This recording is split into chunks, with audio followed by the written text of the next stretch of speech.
What's up, everybody? It's Kyle. This is the Comic Book Shopping Experience, or Dynamite, or Dynamic Forces. We all play together in the same big sandbox. So we're here right now with two people you know and love from the industry, Cullen, Bunn, and Blacky Shepherd. I gotta move my overlay. There you go. Boom, and we lost Cullen. So we'll start with Blacky. Let's start at the beginning because that seems like a logical step. How did you come to be in comics? Let's see. So I went to art school and did some work in video game design for a small company here in the Seattle area. And that kind of fell through after a year or two. The game failed to find funding. And so I had to get a big boy job. So I bartended for a while, and then I started managing and implementing technical support departments for a little software company. And I did that for several years, long enough to get to the point where I was having stomach issues and my hair was falling out and I was just a mess. It was such a rough industry for a person like me. I just don't have a lot of patience for people.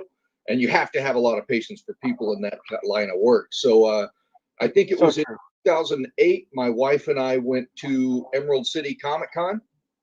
And I think I was on the floor for about 5 minutes when it was like a light, came on. And I was like, oh, I should try to get into comics. So it took me a couple of years to kind of get my feet under me as far as I started doing research to figure out, how to get into comics. I had never thought about it, and so I started researching, how to put a portfolio together and what a portfolio should contain. And then by, I think, 2011, but I could be wrong on that, I had put together a portfolio. I'd gone to San Diego Comic-Con a couple of times and took it around and showed it to artists and editors and anybody who I could, finagle into looking at it. And it was right around then that I got introduced to an editor at Dynamite who liked my work enough to give me my first work, which was, I want to say, 7 or 8 pages in a Vampirella anthology called Fury Tales, a story written by Stuart Moore. I probably shouldn't have said what that was because I'd hate for anybody to actually go back and look at those pages. And then it was on the heels of that they gave me Voltron with Cullen, and it's all been downhill from there. I'll tell you this before I ask Cullen the same question. I have no hair because I spent too long in IT. So yeah, it's a true statement, man. There are some people for whom IT is a great fit. But for me, the act of being in middle management just doesn't suit my personality very well. Right. And so it was so when I, just as a postscript to that story, when I came to my wife, I was nervous. I said, honey, would you mind if I walk away from my nearly 6-figure a year salary to maybe get gigs in comics, and it's not going to pay very well? And she had one question: will you stop being a dick all the time? And I said, yes, I promise. And she was like, do it. So Cullen, why comics? Promise. Why didn't you keep that promise, man? I know. Well, to her, I do. Everybody else, I see. They get this. Cullen, man, why comics? I have no idea. First of all, if I drop off again, I don't know what's going on. My camera just the StreamYard just keeps disconnecting my camera and then firing it back up. So, do you have Zoom open, perhaps? What's that? Do you have Zoom open or Skype? No, I don't. That's what I was thinking. Maybe it was trying. Maybe one of those were trying to take my camera, but who knows? Anyway, why comics? Why not? It's it's the job that keeps on giving. Look, I love comics since I was a kid. I've always loved comics. I've always loved the idea of telling stories. And honestly, I didn't care what format that I told stories in. I didn't care if it was prose or screenplays or comics or whatever. I just wanted to tell stories. But I loved comics, so that seemed like a good avenue for me. And it took me a long time to make that happen finally. And honestly, the origin story sounds a little bit similar to Blacky's. I had a corporate job. I jumped from many different roles in a company and did what I basically made myself indispensable because I knew everything about the company, because I managed IT, even though I knew nothing about IT. I mean, I can't even get my camera to work nonstop. I knew nothing about IT, but I fooled them enough to let me take over IT. And then I was the vice president of marketing, and who knows anything about marketing? People who say they know things about marketing are really they know how to game the system, because nobody knows about marketing. And then I decided to go into comics, because who knows about comics? Nobody knows how comics work. So I just fake that too. But I had a call very similar to yours. I called my wife one day. I had an argument with my boss, and I walked out of that office, and I called my wife and said, "Are you good with me quitting and trying to do comics full time?" And she said yes, and I haven't looked back since. So I'm coming up on my 10-year anniversary as a full-time comic book writer. So that's something. But that's how it all worked out. You guys have been working together for a while now. Mm-hmm. Collaborating and working together. I firmly believe that because we've all been locked in our houses for a year, that in 2021 it's the year of collaboration. You're going to see everybody try and go after their dream collaboration, right? So what I want to ask is, when you guys collaborate, what does that process look like? How do you break a story as a writer and an artist, and then how do you come together to work and get it nailed down the way you want it to? Well, for the most part, being an artist, I work from the script I'm given. Now, Cullen, I found out on Voltron, is very easy to ask for, kind of plot ideas, So like with Voltron, I had some ideas and I ran them by Cullen, and he integrated them into the story. And then when we did Pumpkinhead, it was the same thing. Now, I being cognizant of the fact that I'm the DJ, he's the rapper. I try not to ask for too much, but every now and then I'll have an idea that I think is worthwhile. And like I said, Cullen has been very open to that. The only thing and so Cullen has done the brunt of the work as far as breaking the story, so he'll have a better answer for that than I will. The only thing that we've really collaborated on, insofar as, I had more of a hand in the story than just drawing it, was the Vampirella versus Reanimator thing. And to that degree, it was just that the very base seed of the idea was mine. But literally, it was just, hey, I think it would be cool if Vampirella goes to South America and fights like a dead god, and Reanimator's involved in that somehow, and he turned it into an actual story. But the collaboration process is very smooth. I ask, and he says yes or no. Yeah, it's different with every collaborator. Almost always I work from a complete script, which means I go through several stages of outlines, and I write a full script. I get asked a lot, do you write abbreviated scripts for creators that you work with a lot? And the answer is no. I typically, almost 9 times out of 10, I'm writing a full complete script regardless of who I'm working with. Now, by the time I get there, that means the story idea is already cemented, and I do feel like you get better comics if everybody has a stake in developing that story, and that's one of the reasons. I want the people I work with, if they have thoughts and ideas and suggestions, there's a time to talk all that stuff out and then turn that into whatever story we get. Now, Blacky, maybe you've forgotten this, but because we were working on some really tight deadlines on Reanimator: The Eternal Lie, we did it in a completely different way. It was the 10th out of, it was the 10 out of 10, the 1 out of the 10.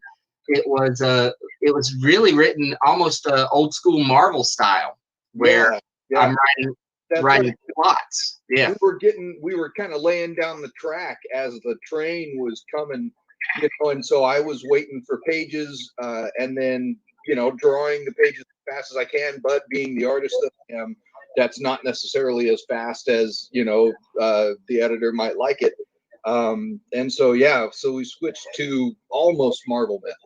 Yeah, it was. There were some pages were written full script, but a lot of them were written almost Marvel method, which is basically an outline, and then Blacky takes that outline page and says, on this page these things happen, but it's not really full script. It's not a full panel by panel script, and then I get the art. And then I plug the dialogue in and rewrite dialogue and write dialogue from scratch. And I don't know how you felt about that, Blacky. I hate it. What? I thought I would enjoy it more than I did. But what I found was it slowed me down. Yeah. I was having to do a lot of thinking about the page layout, whereas when I get a full script, it's 5 panels. This happens, this hasn't, and it's a much more mechanical process. Most of my heavy lifting is done during the thumbnail, the layout stage. The actual drawing part, as weird as it might sound, is kind of easier for me than the thumbnailing. I spend more time thumbnailing than I do drawing. Well, it's like outlining and writing. But, I think in the end, people aren't going to notice that it was written differently. But I hope not. I mean, I guess that's the hope, right? Is to make it that we do it at the same level of quality, But, the reason I hate it, and it's something, even when I'm writing full scripts, there are times where I'll be writing and I just write all the action beats out. And I say to myself, I'm going to go back and write the dialogue after I've written the action beats. And every time I do that, I'm miserable and I hate it and it takes forever. And I say to myself, if I ever suggest that I'm going to write the action beats and then write the dialogue beats, I'm going to punch myself in the face because I hate it that much. And writing Marvel method is basically just committing to doing that. And I just find it it's a lot more satisfying to me if I'm writing, even if it seems slower at the beginning to me, writing the action dialogue. Now, I didn't enjoy it as much. I gotta say, it did make me a more thoughtful artist as far as the layout is concerned, because I kind of had to teach myself. Now, if I remember correctly, you actually put, and this is good, in the page kind of, or the breakdown of like, hey, okay, so from page this to this, we need these things to happen. If I remember correctly, you put, let's have the last panel of this page be this. I would do that. I knew what the turn was going to look like, because that was the part that, I had never considered before. I mean, I can glean a certain amount of the detail from the scripts I've worked on in the past, but it's a different animal when, you get kind of thrown into the deep end of the pool. Right. So you mentioned Reanimator: The Eternal Lie. You're just talking about how you had to approach it different than you've approached other stories. Reanimator is something that you both spent kind of a lot of time with as a character. So taking this new... If I can interrupt you, the reason I guess the reason, at least for me, was I was doing a horror convention here in Seattle called Crypticon. And 2 of the guests at that convention were Barbara Crampton from the Reanimator movie and oh man, not Stuart Gordon, that's the director, the guy who played Reanimator, whose name I'm drawing a blank. Jeffrey Combs.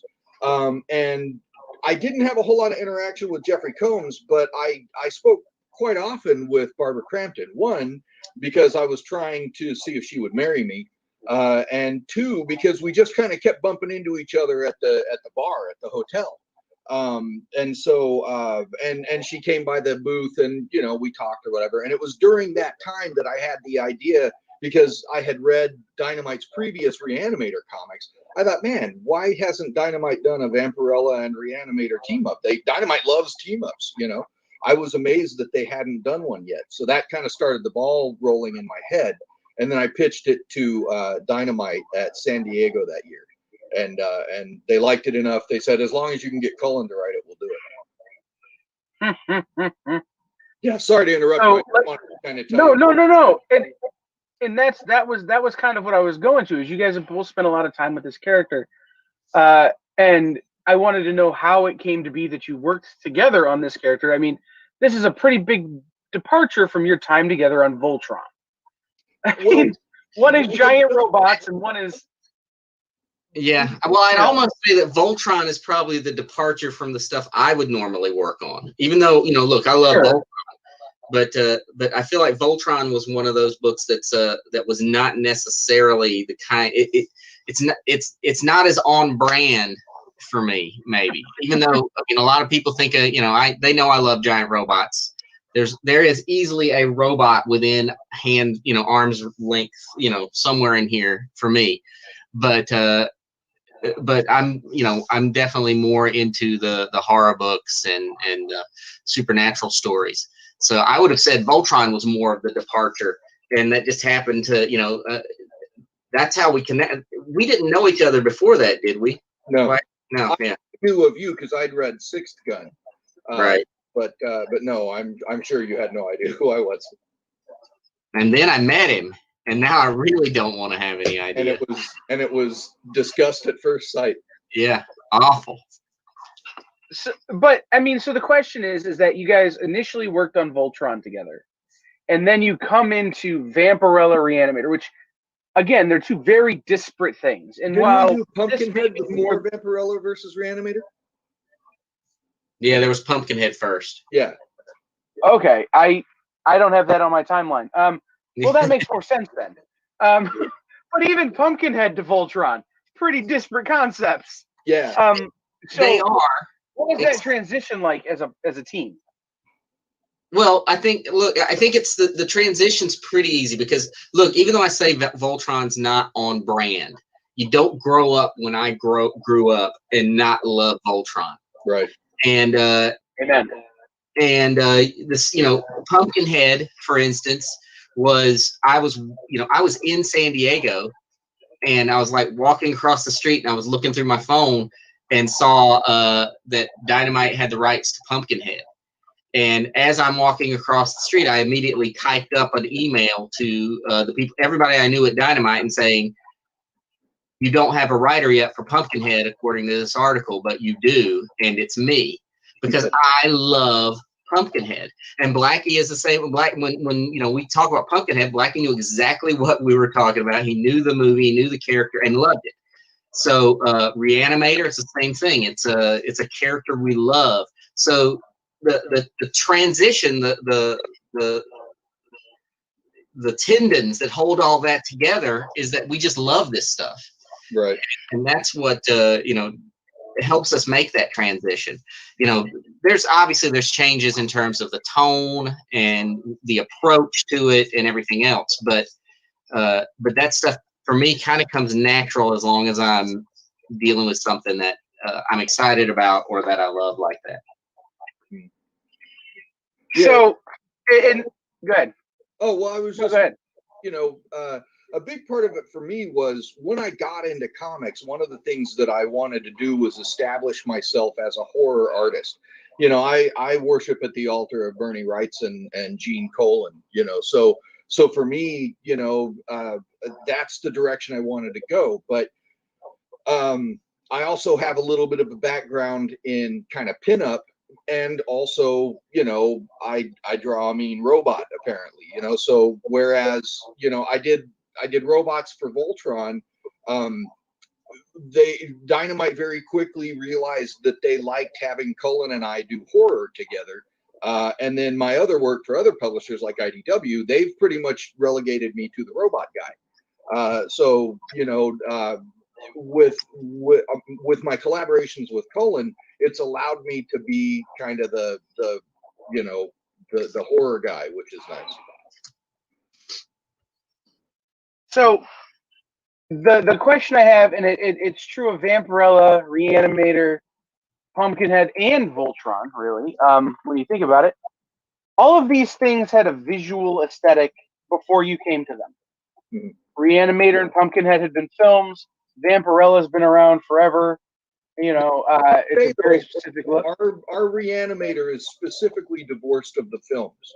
We are, even with the Vampirella versus Reanimator, Dynamite doesn't do Reanimator the movie comics, right? So our version of Herbert West had to be our own version of Herbert West. So when I came up with his physicality, I actually based him more on like a young David Bowie than Jeffrey Combs.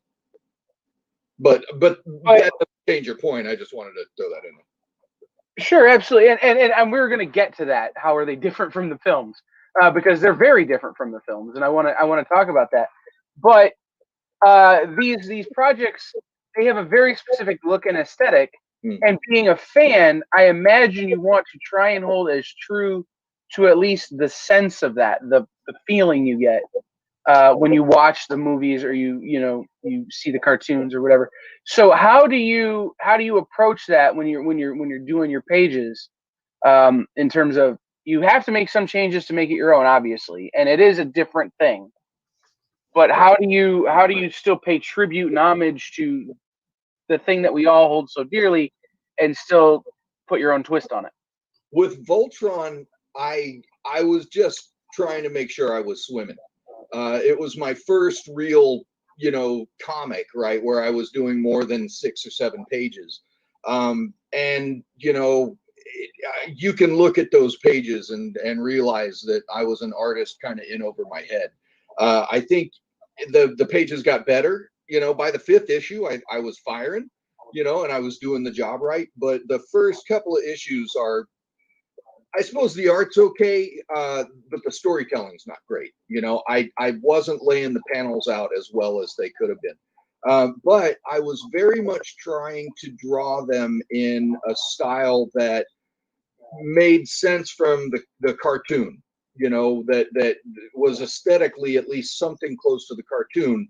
I was also trying to fold in my major influence as far as giant robots are concerned, which is the Shogun Warriors.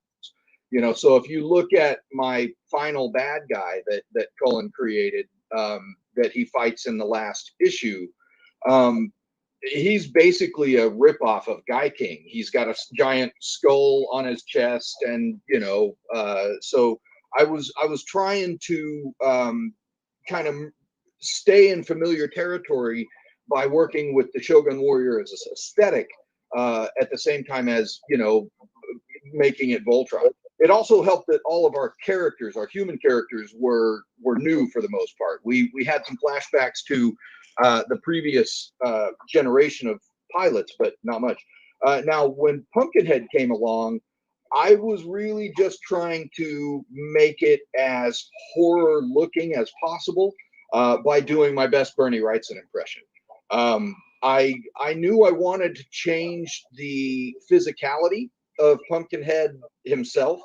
And so, whereas in the film, and I really only pay attention to the first movie, I don't bother with the sequels.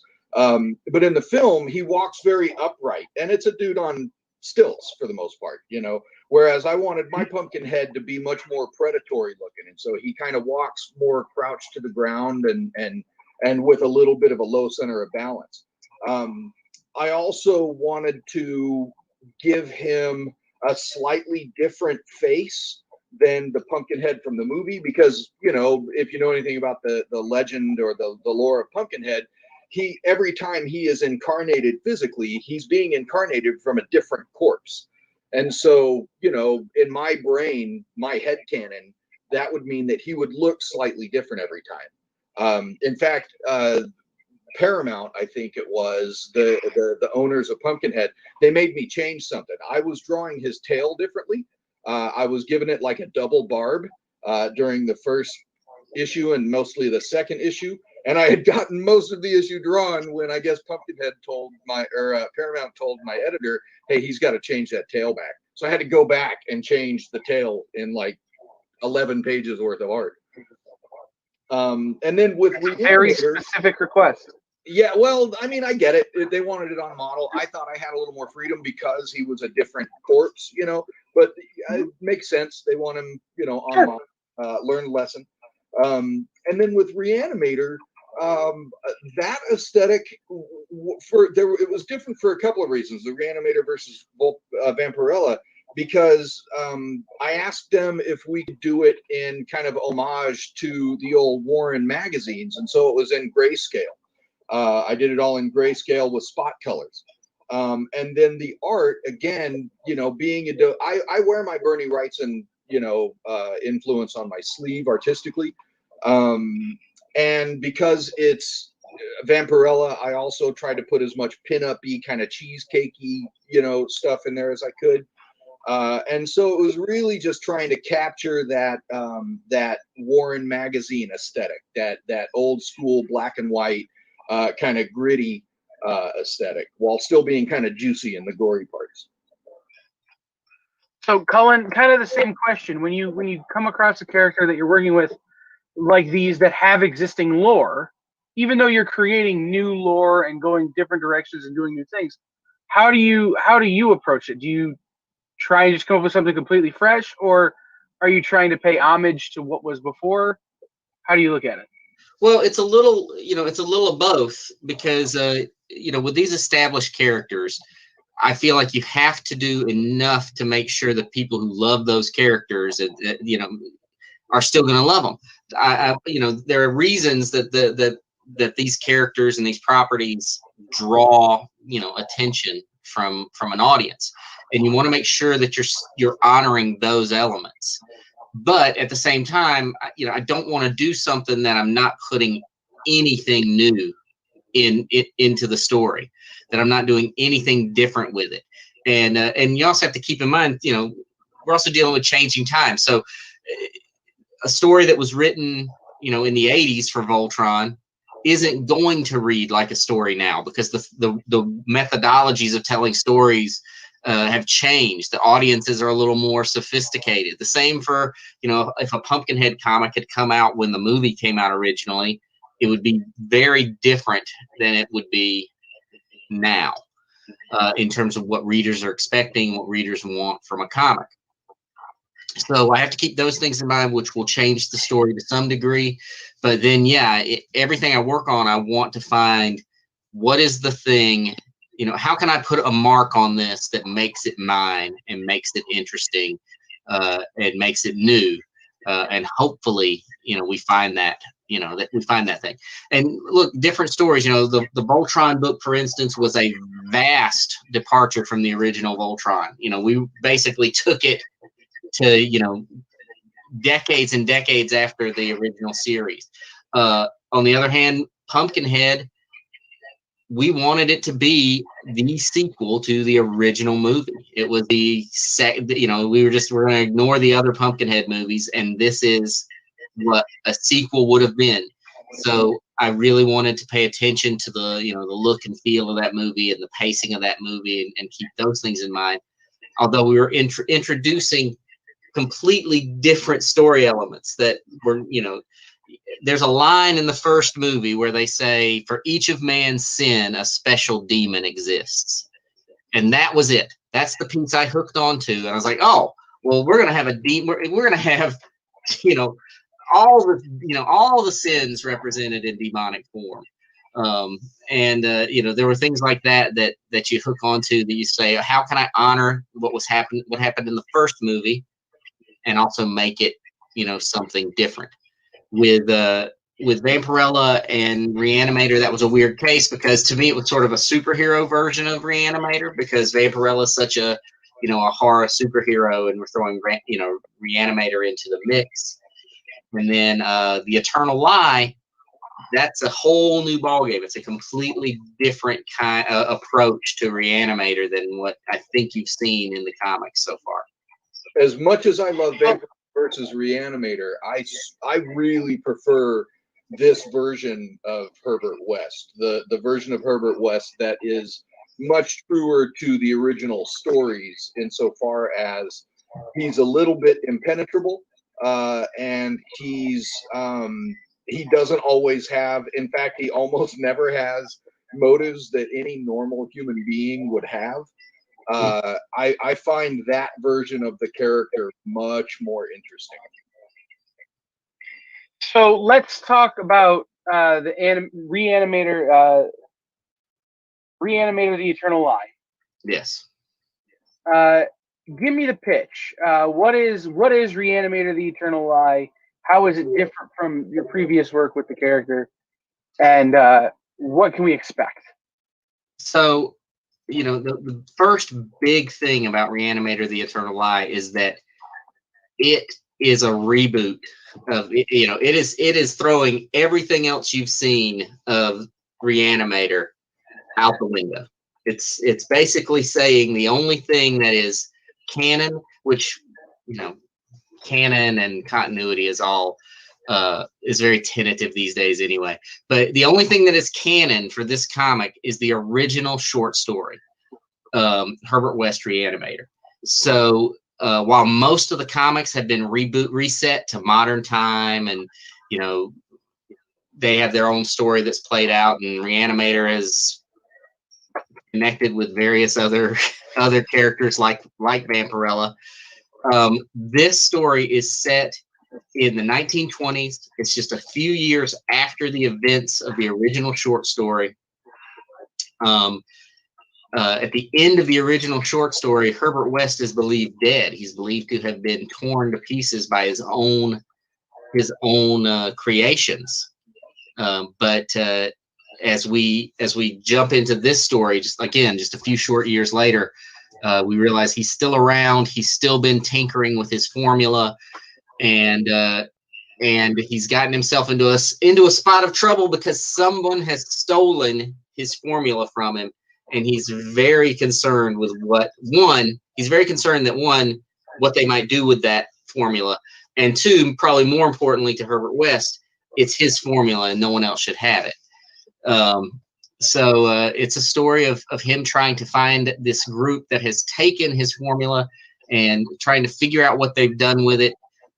But it's also a story that is going to more firmly cement the Reanimator stories into the cycle of the Cthulhu mythos, because you'll see Herbert West interacting with the mythos of Cthulhu in a very interesting way, I think. I mean, he goes to Innsmouth in this story, which is a very famous setting, and is definitely encountering some entities from the Cthulhu myth.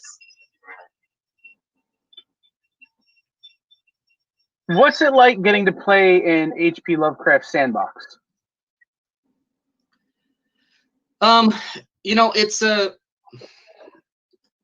It's fun enough. Look, I love the mythos of Cthulhu and Hastur and Nyarlathotep and all of those. If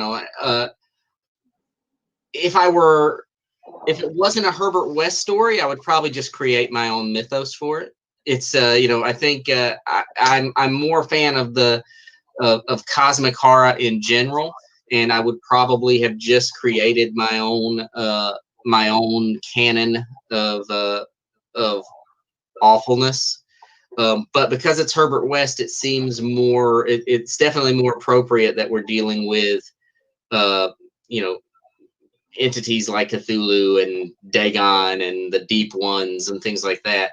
That would have appeared in that cycle of stories. So, Blacky, how do you approach drawing? How do you approach drawing these characters? I mean, they're so well described in the original books, and you're playing with this again. You're playing in H.P. Lovecraft sandbox a little bit. How do you approach that from a aesthetic standpoint, from an artistic standpoint? Sure. So, well, like I said, with Herbert West, I very much hew to a young David Bowie as his physicality, right? Not necessarily the attractive parts of young David Bowie, but the more kind of the parts of him that were unusual. Funky side? Yeah, the parts of him that were unusual at the time. I'm thinking of probably post Ziggy Stardust, kind of Aladdin Sane era, and then also I very much wanted to give him a physicality that showed, especially for our story, given the nature of the character in our story, I wanted to give him a more limited range. He's not going to be the guy running and jumping and doing action star stuff. He's more of a kind of a well, he's just limited. I don't want to give away too much. And as far as the monsters are concerned, so the deep ones show up, and I knew, the deep ones have been drawn so many times, and they are fairly well described in Lovecraft's work. But the good part about Lovecraft's work is that it allows for a broad range of interpretation, and so I knew that when I started drawing the deep ones, I did a few concept sketches, and I knew that I wanted to make them more crustacean like, and kind of chitinous in their body. Obviously they're going to have gills, they're going to have segmented eyes, they're, the whole deal, but I wanted them to look very not human, and I didn't want to just make fishmen. My original idea was to make them kind of like alligators, make them kind of half reptilian, but that didn't really work for the aesthetic of the piece once I started reading it. And then there's another, let's call him a marquee Lovecraftian entity that shows up kind of midway through this first volume. And, Cullen wrote in the script that, let's go a different direction than the way he is normally described. And so I did. I tried to go as far away from the way he is described as possible, and really come up with something that I wanted people to look at it and have to take a minute to figure out what they were looking at. So it's my favorite drawing in the comic, by the way, too. Well, thank you. It's my favorite drawing. That last page kind of rivals it, but that's definitely a high point for me. I'm looking at the pages on the Indiegogo, and I want to talk about crowdfunding in an Indiegogo, but I have to say the color palette really adds something to it. I think it's a little bit muted, but it's still very colorful. Ellie Wright is one of, if not my favorite colorist working right now. She's ridiculously good. She had done a Sherlock Holmes series, I think it was, that I saw, where she had used that really muted color palette. And so when I was talking with the editor at Dynamite, and I was suggesting Ellie, I said, and I really would like it if she can lean into that, muted color palette. And so they got Ellie, which was rad. And her pages were coming in and they were amazing. And she was doing the muted color palette. And I kept going more muted, go deeper. And so I'm assuming she got a little annoyed with me because she had to redo the first handful of pages more than once. But the way that they came out when she started hitting that, really, I wanted that really desaturated look, and man, it just makes it look so good. She's such an incredible, accomplished artist that like I think I said it to her or someone. Her color makes my art look much better than it has any right to look. I think too, what really drives it home is that it's this muted color panel, and then oranges and reds hit. Yeah. Blood and fire. Yeah. And all of a sudden it's, okay. It draws your eye really well through the panels. Well, she has such a great grasp of the language of color.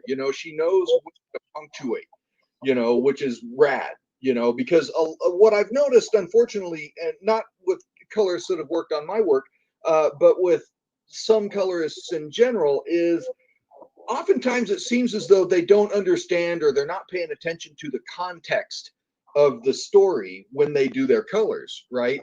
Whereas Ellie is very obviously aware of the context of the work when she does her colors. So let's talk about crowdfunding, which is a thing that is becoming more and more common in the comic book industry. And I think initially when it started, people were a little, but it's happening so much now that everybody's doing it. And so, what made you guys decide that you wanted to crowdfund this? What led you that direction? Well, I think in this case that was Dynamite's call. Yeah. I think Dynamite decided they wanted to try the crowdfunding route, and I guess as far as publishers using it, it's a great way for them to gauge interest, for them to.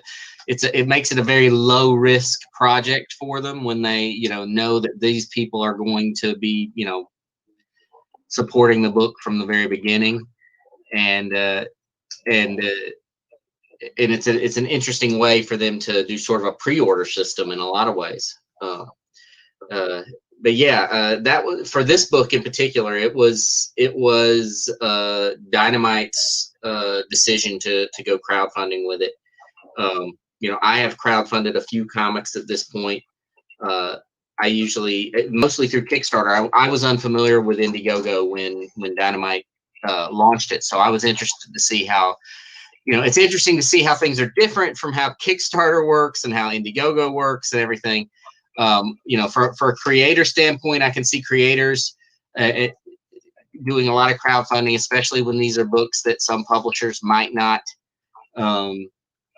take chances on otherwise. It's a great way to see that there's interest for books that may not find a home out there, because you can get out there and there's nothing to stop you from creating this book yourself at this point. Yeah. Black, have you crowdfunded anything? Yeah, I actually I started off. I crowdfunded a pinup calendar. That was in 2012. It came out in 2013, and then after that, and this is a constant source of stress for me. Before I started getting gigs in comics, I thought, well, I'll just crowdfund a comic, right? So I put together a comic with a buddy of mine and called Brawler, and we successfully did a Kickstarter, and that was over 3 years ago, and I just finished the last draft of the script literally last night.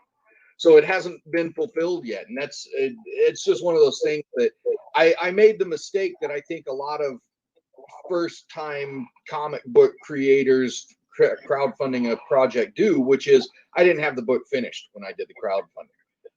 That is a mistake I'll never make again. You got to have the book finished so that when it's time to fulfill, you can. Now, I've tried to be as open with my audience as possible. I've given them every chance to, if you're tired of waiting, just let me know. I'll send you your money back.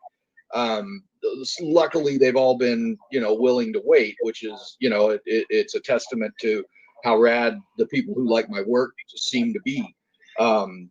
But yeah, that's that. So that was my big crowdfunding thing. Now I have been part of a number of other crowdfunding campaigns where I was just an artist, so I did some art for a couple of different anthologies. I did a piece of art for one of Cullen's anthologies. And so, I've been involved in several. This is the first one I've had an actual, active role in. And it's a mixed bag. I mean, on the one hand, I think that the crowdfunding, paradigm is going to be one that continues to grow and gets used, because it's a really excellent way, especially for creators, to just bypass a lot of nonsense and get the product directly to people who want it. But I'm also a little bit wary, because it can be easy to leave local comic shops out of the mix. And so for me, any crowdfunding that I have a direct hand in, I want to make sure that I'm including local comic shops, putting out a retailer, level or something like that, so that they can have some method of having their finger in the pie. But a crowdfunding campaign also requires constant attention, so I'm, like with this one, I'm constantly tweeting about it and putting stuff on Instagram and, trying to set up interviews, because I want to see it as successful as possible for a couple of reasons. One, I just want people to read the book. I think it's easily my best work. It's some of my favorite stuff Cullen's ever written. And two, it needs to gain a certain amount of traction so that we can write the second half of the story. I'm looking at this particular your Indiegogo campaign, and while there's not a specific retailer level, there are many tiers which would significantly benefit retailers, which I think is a really, really great move. I mean, I'm looking at just for my own self, and not a retailer anymore, but I have been for years, and I can get all the books slabbed from CGC, ready to go. Like, that's great. That's a great package, and it's super affordable. And then there are these other packages where you can get original art and all the books and super reader books, and we lost Blacky. But he went to go quickly bid so he could get some slabbed copies of the book. I think he had to rush off. Right? He's like, slabbed copies of the book. I gotta go. Right? You gotta get the slab copies. Did you click the back the project to get the slab copies, Blacky? Is that what happened? No. I just got a phone call. Actually, I think it was Dynamite calling me. I think it was calling me to make sure I'd made it to this interview. It's cool. I'll deal with them. They're easy. With respect to, I don't know what I might have missed, but I have an email actually out to Dynamite to see if we can add another tier that is specific to retailers, because that's being a product of my time. The comic shop is one of my happy places, and I want to make sure that any project that I'm involved with, at least, does its best to continue to give those shops legs and give them something where they can make some money off of this as well. Oh, absolutely. But like I was saying earlier, there are many tiers on here that, as a former retailer, I would, that's perfect for me. I get every book as a slab. Okay, that's great, because people like rare, this kind of thing that way. Or, there's the mega reader pack where I get all of the covers of this particular book and all the volumes of this particular story all together. Plus, I get some little trinkets for me, like pins and stuff. Right. So there's a lot of great opportunities for every level of collector, including the retailer. Yeah. And what I want to talk about was this thing funded like that, right? I mean, I know you had a relatively modest goal. Yeah. And it's like 971% funded. Yeah, that's nice. Yeah. So at this point, if anybody goes to Indiegogo and backs this book, they're just adding steam to the engine that's already running, right? All they're doing is making sure that more stuff can happen. Yeah, we did fund, and we're doing, well enough with respect to, relatively speaking, 971%. That's great. The problem is the goal started out at like $500, right? So I could have funded that myself. What we're trying to do is there's a number that we have to hit in order to green light the second half of this story. I don't want to call it the sequel, because it's not. It's literally the second half of this story. The book ends on a cliffhanger that in a normal world, one would, the next month they'd go pick up the next volume and pick immediately back up so that they could get to the end of the tale. So that's really been my focus since day one, is trying to make sure that we get the number that we need in order to, make the second half of the story. Right.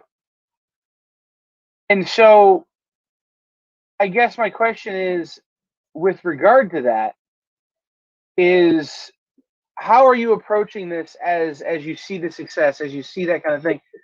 Are you already plotting the second half and working on the second half and getting ahead of those tight deadlines you had the first time? Is it done? What do people need to know that when they go back this project, how deep are they diving? Well, the story's mapped out. It's ready to, I mean, it has not been scripted because we haven't been given the green light to do it yet. The story's mapped out, and we know where it goes and where it ends up when the horrific train finally pulls into the station where it's all going to be.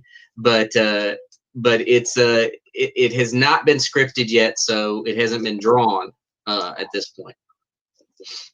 I have done some designs just on my end, but I'm designing things that I don't even know if they're going to be in the story. I've just been kind of, because there's been hints and some talk or whatever, and so I'll draw this, a couple of sketches of this particular situation or this particular character, or there's a particular kind of scenario that revolves around the ending of the first volume. And so I'm churning out monsters, but no, I haven't, like Cullen said, there's no script, so there's nothing for me to draw really.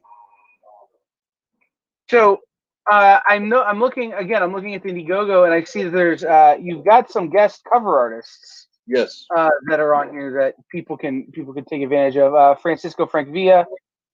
Who else am I seeing here? He's the only cover artist in proper. There's another artist who's doing some sketch covers, whose name I'm drawing a blank on.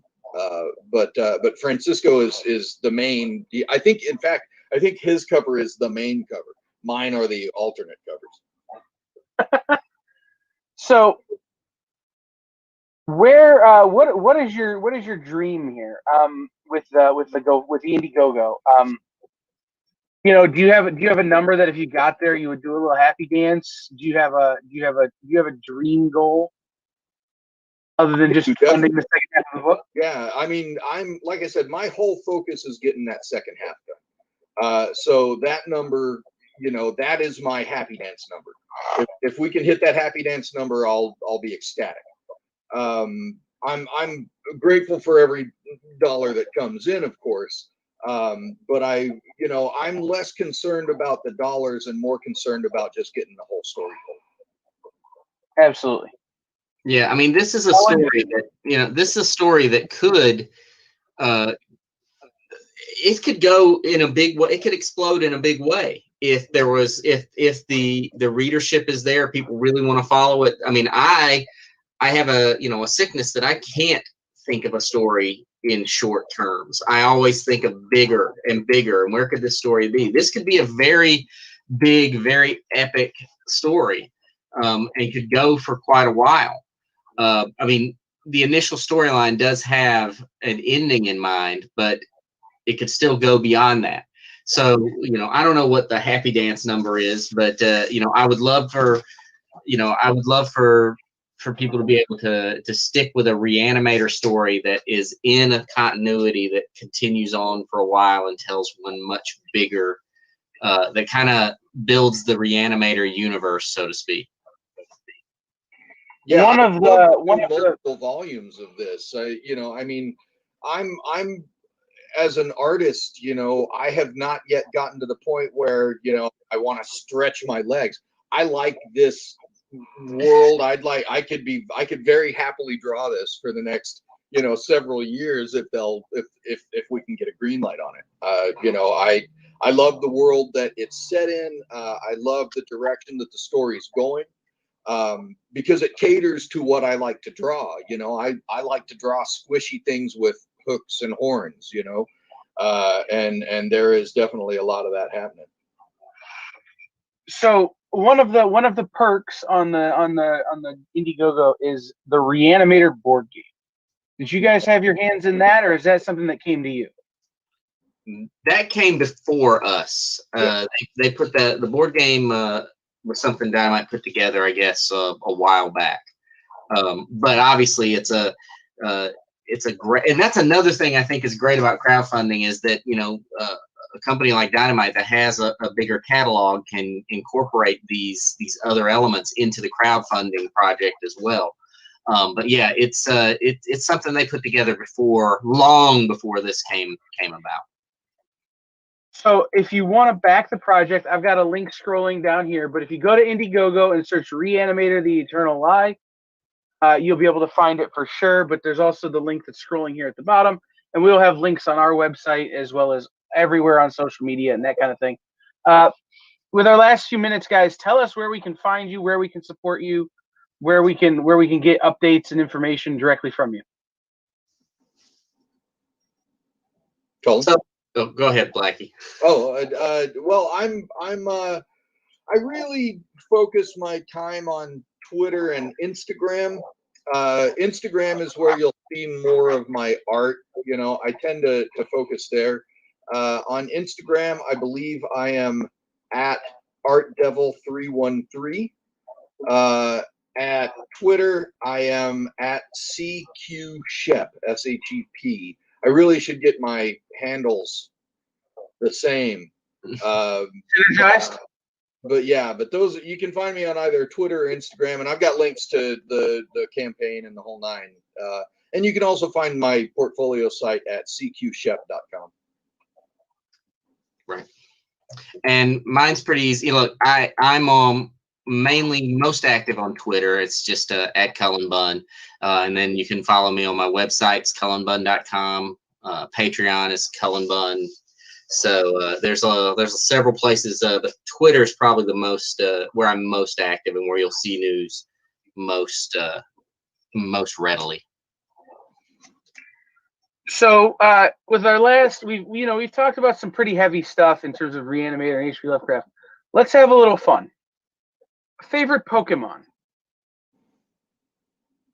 Completely out of the blue. They're still monsters, but they're just pocket monsters. All right, hold on. I like that one that sings and puts people to sleep. Jigglypuff. That's his name, right? Jigglypuff is correct. Dang. I mean, it's hard not to like Pikachu, but Jigglypuff's kind of cool. Man, I don't know from Pokemon. So is Nyarlathotep a Pokemon? Because he's my favorite. He is not. No. I could get behind that though. Yeah. You know, Demon region of Pokemon. I can behind that. Here's my problem. I'm old. And so, you know, Pokemon is well after my time, you know, Sure. you know, so, you know, I kind of have to, I'm on the outside looking in when it comes to Pokemon. Ryan Sure. Reynolds, No, it's one of those. There you go. Ryan Reynolds is your favorite Pokemon. I think he would take that compliment. You know, it's always fun to ask creators, you know, kind of off the wall questions because they always come up with odd answers. And I think Ryan Reynolds is your favorite Pokemon is a great answer. That is a good answer. Other than that, and I know we're here to talk specifically about the Reanimator books, but what else are you guys working on? Is there anything else you're working on together that you can tell us about? I'll leave that to Cullen. There's not a lot that Blacky and I are working on together that we can talk about. We are trying to cook up several other things, you know, at any given moment. So we've got some other projects in the works. As far as mine go, I've got a number of creator-owned projects that'll be coming out this year. Most of them haven't been announced yet. I think Aftershock just announced Phantom on the Scan, which is a new psychic horror story that I have coming out this year. And I have Shadow Man, which was delayed because of the pandemic. It's coming out in April, I believe. So we've got some things the wheels are starting to turn on some of those. But then I have several creator-owned books that will be coming out over the next 12 to 16 months. There'll be several new projects starting up. I put a list of them in my newsletter, my e-newsletter, which you can find if you follow me on Twitter. You'll find it very easily. And I basically have a sort of a hint board that I say, I have this comic as a comic that's about this horrible thing coming out, or these awful events. But you don't see a lot of the titles and stuff yet because we haven't gotten. I have to wait till the official announcements come out. Sure, but was that an unofficial hint that there is a Cullen, Bunn, Blacky, Shepherd collab coming in the future that you're working on? Oh, I think. Yeah, I think we'll always be. Look, we had a phone call night before last. It was a couple of days ago. Yeah, a couple of days ago, where we're cooking up some wild projects. So there'll always be something that we're cooking up together. I hope, but I don't think we're in a place where we can even give an unofficial. That's pretty much an official hint that we're working on stuff. So yeah. Yeah. So I have a kind of a constant stream of text messages and emails to Cullen going, hey, how about this as an idea? So it really it comes down to finding the right concept at the right time. And then we're cooking up a different thing as well. Let's see, as far as non-Cullen Bunn related stuff, I've got a cover for Transformers. I don't remember what number it is. It ends in 30. So if they're 130 or 330, one of those. But I've got a Transformers cover coming out in a couple of weeks. I'm finishing up Brawler, and so once that goes out, I'll start drawing that, and then I'm hoping to get that out there to people other than just the backers of the project. And then I'm like I said, I'm constantly barraging Cullen with potential ideas. So at some point, hopefully in the future, there will be more to announce. Thank you so much, guys, for being here. Everybody, head over to Indiegogo, search Reanimator, The Eternal Lie, or you can click the link that's scrolling at the bottom. It's right there. You can click that link right there, or head over to Indiegogo and search for Reanimator, The Eternal Lie to back the project. Thank you guys so much for being here. It's been great to talk to you. I will have you back on once the Indiegogo is over and the book is coming out to talk about release and that kind of stuff. Hey, if possible, let's try to do it like the last week of the campaign. That way we can maybe put last week. Right. Do the last week, last 30 minutes. We'll do it live. Sure. Whatever we want to do, we'll do it. That's interesting. I like that. Great to talk to you guys. Yeah. All right. Thanks so much. Great to talk to you guys. I'll see you soon. Mm-hmm. Take care. Yeah, absolutely. We'll see you soon. Bye-bye.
Well, hello, and welcome to our very first show on The Experience.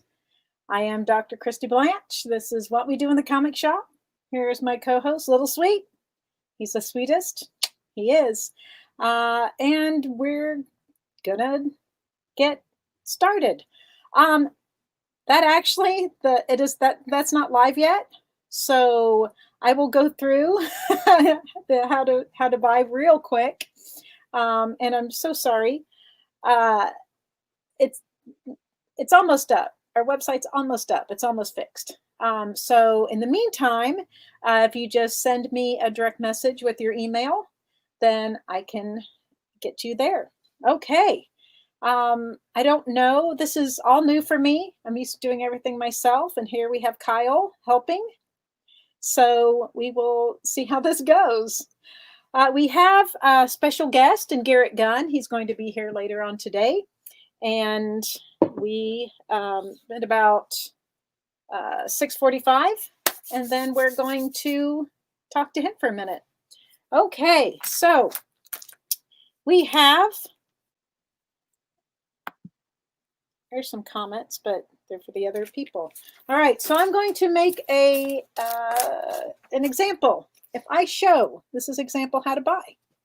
If I show Life with Archie, number 100, please put number 100 and something Life or Archie or red hair or race car, something that identifies the book and the number, because we have lots and lots and lots of books. So there we go. And the next, what's the next thing? The next thing is, please, if you're new, please send your email by direct message. And this is just really weird for me.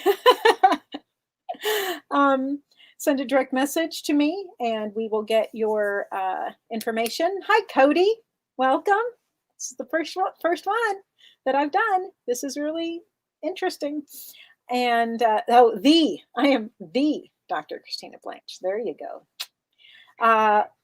The prices are set, so we don't, as I like to say, no dickering. Asking about a book is not actually claiming a book. You don't have to say claim this book. If you just put the book's name and number, we know, and you can abbreviate the name, like I said. Please, I will send your invoices out eventually. I'm moving up from doing 5 shows a week to 7 shows a week, so it's going to be a little crazy here for a little bit, but it'll be okay. It'll be just fine. This is our What We Do in the Comic Shop cup. Our intro was made by Mikey Mason, so if you'd like to visit him, it's pretty amazing. There's hi Cody. Cody's one of my favorites. All right, so we're here with Little Sweet. I will have my helper Rob here shortly, but he had to close up the shop because we stay open until 6. Kyle, I'm going to ask you a question real quick. So how do I know when to start? Because it only says we have a couple people here and I don't know when we're ready. I guess I should have typed that to you in the private messenger, but now that I've said it, I'm not going to type it. So I guess I don't know what to do. Okay. I swear I've done this before. Oh, go ahead and go. All right. We've got some big books because I like big books and I cannot lie. You other brothers can't deny. I don't really know all that song. I just know the song from Shrek. All right. So our first book we're going to have is going to be, this is Little Sweet. In case you don't know Little Sweet, he's my buddy. We're going to say how much this is. How much is this first book, Little Sweet? $5.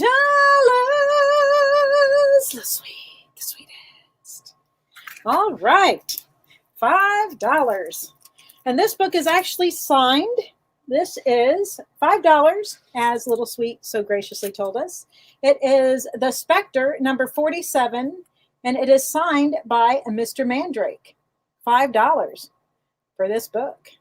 I'll move it over here so you can see it a little better. $5 for a sign. We don't have conventions yet, but we'll bring them to you. We have a couple free books tonight also, so there you go. This next book is $10. Here is Fantastic Four 113. It is $10. This one has it all. It says it right there. This one has it all. Not $5, it's $10. The Fate of the Thing, Mr. Fantastic Fights Back, The Watcher Speaks, The Torch in Action, and much more. So there you go, $10 for Fantastic Four number 113. We have the official movie adaptation of The Rocketeer. It is also $10. I love this movie so much. I love Dave Stevens' art so much. It's so beautiful. Rocketeer, $10. We'll stay with $10 for a minute, make it easier on Kyle. The Savage Submariner, number 71, $10. This is A Million Razor-Sharp Fangs. See if he can survive all those.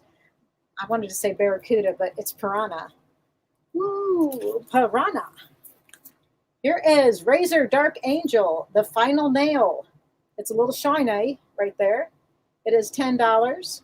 Razor Dark Angel, The Final Nail. Not The Final Countdown. This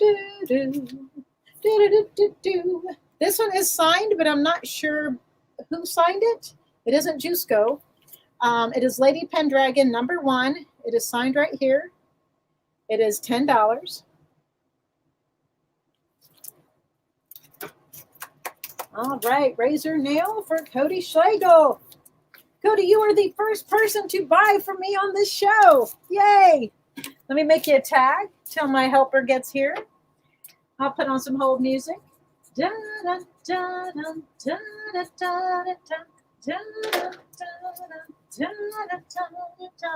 If you are new, welcome. All right, let's see what else we got. Here is another $10. Wolverine Battles the Incredible Hulk. $10. This is a thicker book, has a spine. So right there, Wolverine battling the Incredible Hulk. Hulk doesn't snicked. Wolverine snicked. Hulk smash. Cody is the first buyer. Woo! Oh, and there's Jeff Chandler. Hi, Jeff Chandler. Jeff Chandler would like the Fantastic Four. You got it, Jeff. Let me make your tag. Dun, dun, dun, dun, dun. That's my hold music in case you were wondering. Dun, dun, dun, dun. All right, all right. Hi, Gil. Welcome. This is a new experience. I think you asked a question and I didn't get to it. Oh, look at my coffee cup. It's so awesome. This is just a different way of buying books, but it's kind of the same, but a little bit different. All right, let's see what we got here. Let's go back to some $5 books. How about that? Here is Spider-Man, number 9. Number 9, number 9. Deep in the woods lurks Wendigo. Wendigo? How about now? $5 for Spider-Man number 9 with guest star Wolverine. Mr. Snicked himself. Here is World's Finest. World's Finest 167. $5. Is Superman Clark Kent? Is Batman Bruce Wayne? Wrong. Here's the new Superman Batman team. $5. Oh, Little Sweet's always around. In fact, I'll put him up on this shelf here because he looks cute up there. There you go. All right, we have Brave and the Bold, number 90. It is Batman and Adam Strange, or Starange, however you want to say it. Out of my way, Adam. Death is calling, and nothing can change the future. You can only die twice. Sounds like a bad James Bond movie. Anyway, $5 for Brave and the Bold, number 90. Here is Baby Huey Papa. This is number 12 of Baby Huey Papa. $5. Oh, yeah, Gil. And we have a $20 book in this pile. Here is Teenage Mutant Ninja Turtles, number 7. $20. Teenage Mutant Ninja Turtles. 20 buckos. And every so often, we give away free books just because, you know, they're either water damaged or they're just maybe dollar books, or some are even better, but we just like to give away some books. So the first person, you have to put the exact title I say, and then that makes it good for you. Here is Walt Disney's Comics. If you put Walt Disney's Comics, you get this book for free. If it's free, it's for me. That's already that whole stack. That's crazy. Let's do a super cool book. All right. This is $100. This is The Haunt of Fear. So, Haunt of Fear, it's $100. It's a beaut. It's in fair condition. There it is, right there. It is now, The Haunt of Fear is from 1950. It's an EC book. The cover is by Graham Ingalls. It's got several stories in here. This is like, the same Tales from the Crypt thing going on here. Let me hold it over here. It's got For the Love of Death. That's the Witch's Cauldrons book by Albert Feldstein and Graham Ingalls. So a man wants to kill the town's richest man because he's jealous of people who die, because he wants to hear how wonderful he is. So he trades places with them. It's kind of weird, but I like it. The Vault of Horror story is Fed Up. This one's really crazy. I don't know who wrote it, but the artist by Johnny Craig. And a sword swallower marries a man, and she makes good money, and he spends it all on food. So he spends it all on food. I don't want to give all of it away, but it doesn't end well for the guy because he gets really fat. It's pretty funny. And then The Haunt of Fear. The script is by Feldstein again, artist by Jack Davis. And I don't know much about that one. I did not read it. But the Crypt of Terror one, that was a Haunt of Fear one. The Crypt of Terror one is Wolfbait, and that is also art by Jack Davis. It's pretty cool, $100. I love these books, and oh, they smell so good.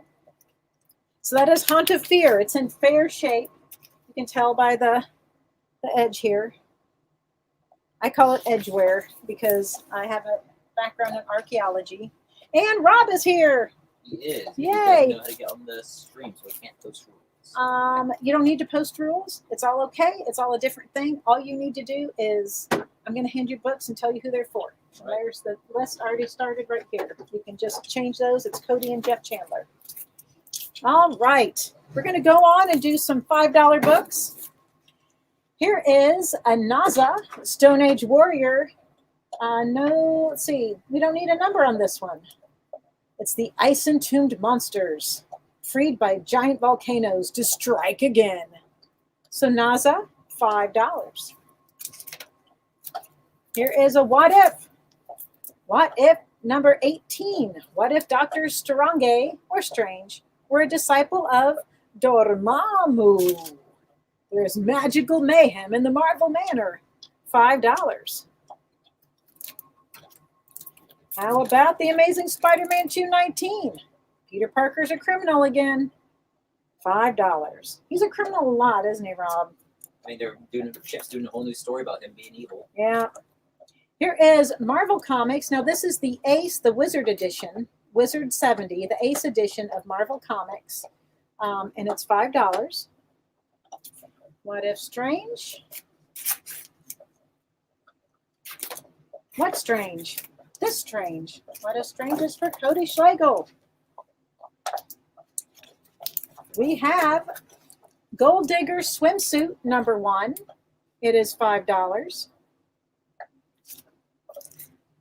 Here is Superman 281. My wife was murdered, so I killed your Lois Lane. She's Poor always Lois. tired. Even on here, she's just sad. Superman number 281 is $5.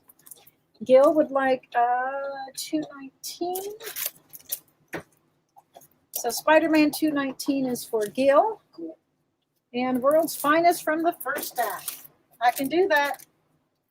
Hold, please. I'm guessing you mean this one. That is for Jeff Chandler. And we'll move this one back here. There's Naza. And this is for Cody. You got it. Here is this is so cute. I love these little books. The Little Stooges. This is number 3 from 1973. A 1,000-mile race across the wilds of Mexico. In this issue, Driving Me Buggy. The Little Stooges. Yep. Super quick wash. $5 for Little Stooges. Here is Kong the Untamed. Number 1, first DC issue. $5. Kong. Here's a Spidey. Marvel Comics and the Electric Company presents Spidey. $5. Starring Doc Ock and Nova.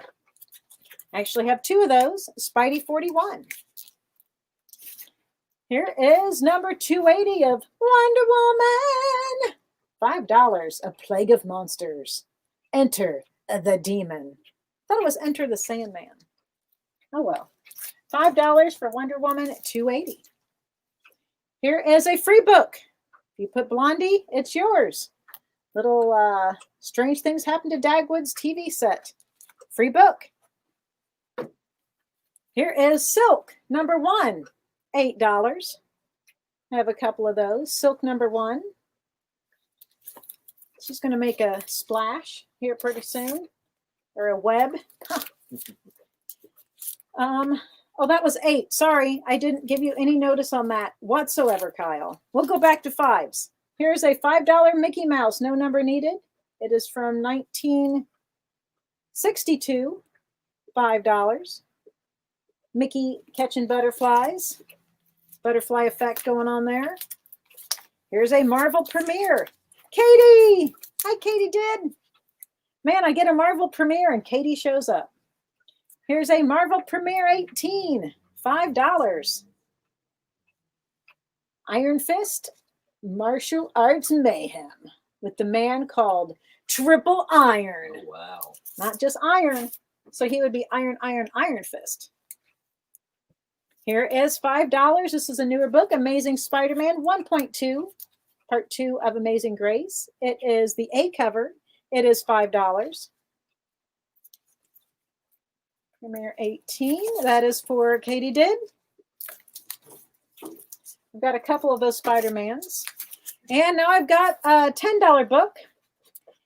It is Flash Gordon. Flash Gordon number 5. Flash is ambushed by the most terrifying creatures in all Mongo. They're terrifying then, because that's Flash Gordon. He's not scared of anything. $10. Then we have a couple 20s. Teenage Mutant Ninja Turtles. This is the Times Pipeline. This is from 1992, $20 for some turtles. And we have some Darth Vader number 1. This is the Charles Soule number 1. $20 for Darth Vader. Darth Vader. I like Darth Vader. He's mean, but I like him. Oh, not that mean. All right. How about this is a limited edition of Vampirilla. It is $20. I'm sorry, did it again, Cody. $20. Poor Kyle. I'm learning, Kyle. Here is another $20 book while you have that up. The Super Friends number 1. Super Friends number 1. $20. They're all here. Having fun. Busting through the glass. How about now? We'll go to $5. Here's a shiny $5. Incredible Hulk 400.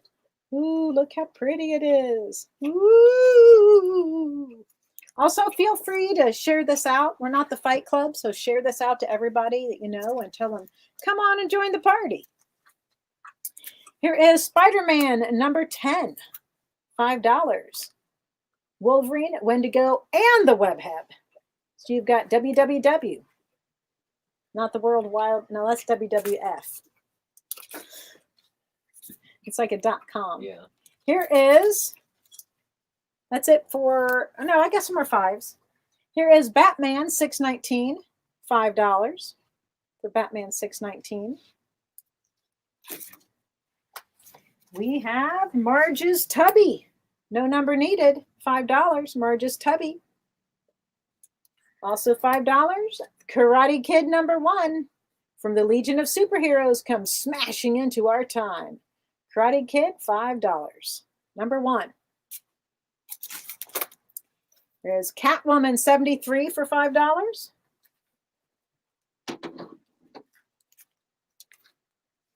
Thanks, Katie did.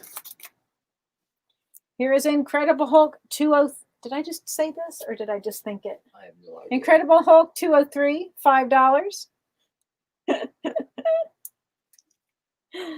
Oh, let's see what good old Jimmy Olsen's up to. Jimmy Olsen's Superman's pal Jimmy Olsen 109. Stop the pain, Jimmy. I'll reveal my true identity. Incredible Olsen, how did you make Superman helpless without using kryptonite? That's my secret, Luthor. Look how mean he looks. He just looks so mean. Hulk 203. Who got that? For Daniel Galuli. Gil. Hi, James. Glad you found us. Here is a giant Superman's pal, Jimmy Olsen. One of my worst nightmares for $5. The World of Doomed Olsens. Superman and Olsen Fugitives. Jimmy just gets in all sorts of trouble there. There you go. That is a good deal on both Tubby and Karate Kid. We try to price well. This is another signed Spectre #61, signed by Mandrake. Olsen for Jeff Chandler. Did you want which Olsen? Oh, it probably is this one, I'm guessing. That's for Jeff Chandler. And the Olsen, because he would say Olsen Giant. Here's the Power Girl convention, Power Girl 26. Look at all those Power Girls, $5. $5 for all those Power Girls. We did the Spectre. How about Darth Vader #20? Darth Vader #20 is also $5. Here is Razor Archives #4, $5. The Mighty Thor 379, $5.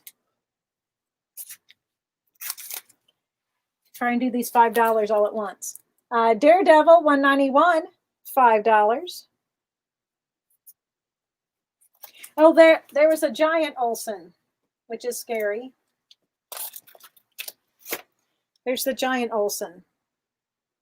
He's giant. That's a 10. Here is Amazing Spider-Man 1.2, the B cover, $5. Razor 4. That is for A-Rut. No, for Cody Schlegel, I mean. A-Rut just came here. Hi, A-Rut. So Amazing Spider-Man B cover is $5, 1.2. Both Olsens. All right. Talked you into it. That's for Jeff Chandler. Sure. Whatever. That is not $5. All right. We are, wait, what's this? Nope. Now we're up to $10. We got some $10 books. Can I get that Super Friends one and a top loader? You sure can. That's a great deal on that Super Friends. That was up here. This is for Gil. And can you write top loader? Yep. You're already on it. Yep. Here is Star Wars #99. $10. Star Wars 99. If Lando dies, I'll destroy your planet. Lando, don't die. He doesn't. $10 for Tales to Astonish #94. Submariner and Hulk. Prince Namor helpless at the hands of Dragon. $10. Here is Razor #8. It is signed by Richard and Everett Hartso. $10. 2 signatures. Razor #8. We have a $20 New Teen Titans #23. It is Blackfire. Tales to Astonish, 94. That is for James Sanchez. Razor 8. That is for Cody Schlegel. Dracula, read that cover, Tales to Astonish. Dracula happens a lot because that's my best one. All right, this is pretty cool. This is a near mint plus or better. It's so nice. Anyway, it is so pretty. There's a few little stress marks on the spine, but I mean, nothing really to even see. Yet you have to look really close. It is $40. It is Witchblade number 1. The saga begins. It is $40. It is beautiful. 40. Ignore that 20 part. That's not right. I would cover it up if I could. $40 for Witchblade number 1. All right. Gotta keep my eye on the top. Well, Kyle will let me know. How about issue 1? This is Cavewoman Rain. It is a special second printing. It is $10. I did it again. $10 for Cavewoman Rain, issue 1. It is a second printing, but it's a special second printing. Also $10, Vampirilla Crossover Gallery, number 1. You've got Pantha, you've got Madman, you've got Monkey Man and O'Brien, $10. Here is a razor. It is 2532 out of 3000. It is signed by Everett. It is $10 for this variant of razor. 2532 of 3000. Nope, you haven't missed Rip Hunter. The only big book we've shown is back here, but I don't know where I put it. But it wasn't Rip Hunter. Hi, Josh. Vamp Crossover. Oh, it's over here. That is for Cody. All right, how about, those are 5, 5, 5. Let's see if I have any more 10s here. We're going to go to 5s for a minute. Here is Walt Disney Presents number 5, $5. Hold on, I got to not get this phone call. Walt Disney Presents number 5 is $5. Here is the Marvel Team Up Annual number 6. Spider-Man, Cloak and Dagger, the Teen Mutants, the New Mutants, $5. Lots of stuff going on there. Here is number 2. This is Ecto Kid, number 2, The Jaws of the Possessed. This is Superheroes from the Mind of Clive Barker, $5. Here is What If, number 15. What if Nova had been 4 other people? $5. And Spider-Man, number 11. Man, there's a lot of Wolverine Wendigo here tonight. $5. Spidey takes on the press and the law. Spider-Man 11. Hi, George. This is Unexpected. It's $5. Tales of the Unexpected, number 84. It does have some corner issues, but there you go. $5. What if 14? What if 15? 15? Is it okay if I give you 15 for Katie? Or did you want 14? Here is $5, number 64 of Mickey Mouse, 1959. Little Pluto. And look, he's got a little carrying case for Pluto. That's so cute. We need one of those for Poe. Like that would work. Here, oh, I love these little guys so much. Here's the Little Monsters, number 23, $5. Orrible Orvie and Awful Annie. A family of spooks with a scream-age daughter moves in on the monsters. Gloom for rent. 15, you got it. All right. Gotta have some coffee. This is a deal right here. Super, super, super deal. Hi, Brandon. The new Teen Titans It is number 13, signed by Marv Wolfman, right there. $5. Pretty cool. Signed by Marv. Oops, she doesn't need 15.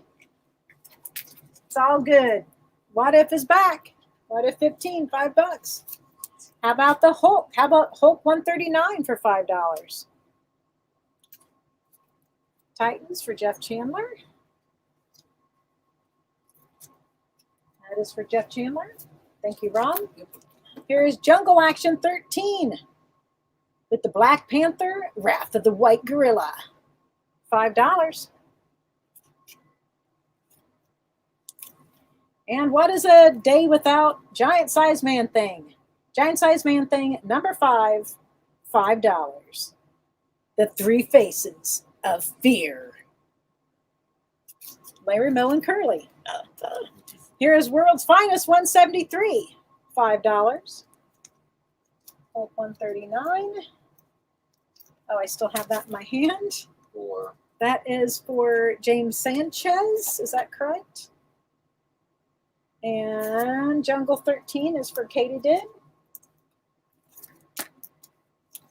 That's for Katie Did. And Jeff Chandler will take that What If 15. He found a home.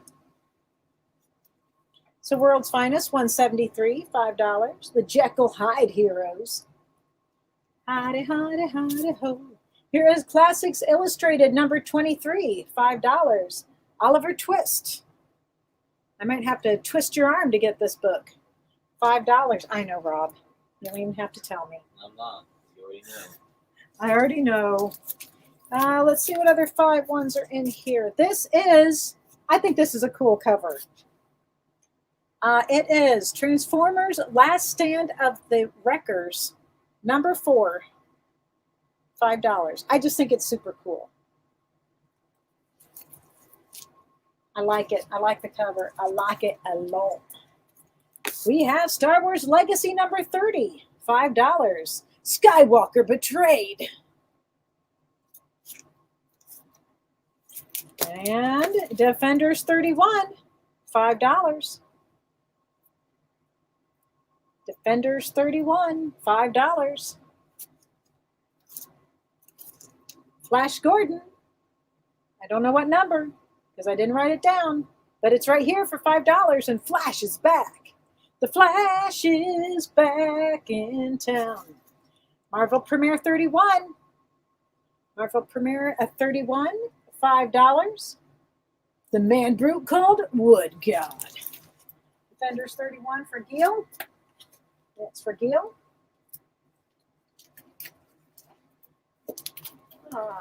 So there's Marvel Premiere. That's a ta-ta-ta-ta-ta. All right, let's go now to $10. Here's Strange Adventures, number 84. It is $10, featuring Prisoners of the Atom Universe. It's got some wear and tear, but it's $10. Strange Adventures 84. You won't keep us in prison in this safety box, deposit box for long, Jenkins. Shaking his hand at his fist at Jenkins. Here is Power Girl number 2, $10.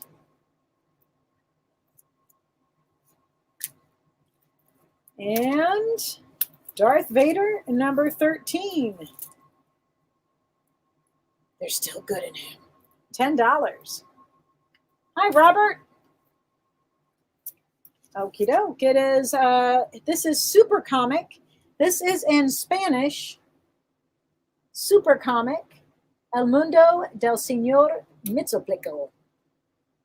$20 for Super Comic in Spanish.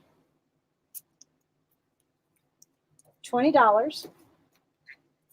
Also $20, we have Detective Comics, number 575 for $20. There you go. $20. 575, $20. PG2. It's a little Power Girl for George. And for $20, Marvel Premiere featuring Iron Fist. Marvel Premiere featuring Iron Fist. $20. Marvel Arts action, as only Mighty Marvel can mix it up. I know Tatia would like this one. I'll put this one up front for her. All right. Got a couple more minutes, and then we're going to take a little break and come back with Garrett Gunn. Here is Fathom number 3. Well, $5. Sorry, $5. Or Little Sweet, where'd he go? $5. Thank you. All right. Hi, Steve. Hi, Brian. Here is for $5, Cave Woman, issue 7 of Rain.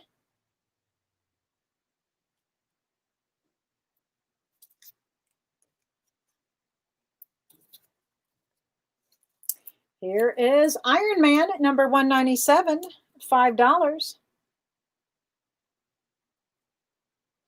Need to remember to hold it farther over this way. Here's a Marvel Team Up Annual, number 4, Spider-Man and Moon Knight, Iron Fist, Power Man, and Daredevil, Pawns of the Purple Man.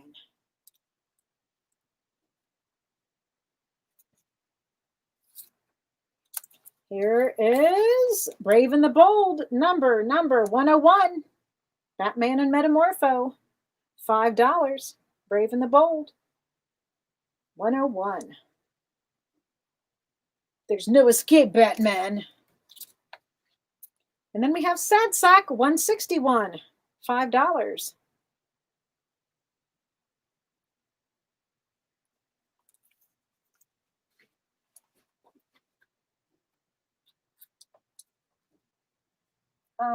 Did you want something? Oh, was that Team Up 4? Guessing that was Team Up 4. 4. That's for Katie did. Nut and 4. Brave and the Bold, Jeff Chandler. That is for Jeff Chandler. We have, this is a beautiful book. It is Batman, number 685, Catwoman, Faces of Evil. This is $10. Sorry, $10. $10. This one's 10, sorry. I messed that one up. My bad. My bad. Here is Superman's Girlfriend, Lois Lane, number 104. Superman enslaved on Amazon Island. Superman in showdown duel with supervillains. I saw Atlantis sink. All sorts of stuff going on there. It's a DC Giant, $10 for 104. Marvel Team Up is gone. Katie got it. George. Here is Incredible Hulk 206. It is $5. A Man Brute Berserk. If this is it. Oh, that's only $5. Sorry. We'll go back to 10, so just leave it there. Here is Batlash, number 4, $10. Will he save the West or ruin it? It is $10.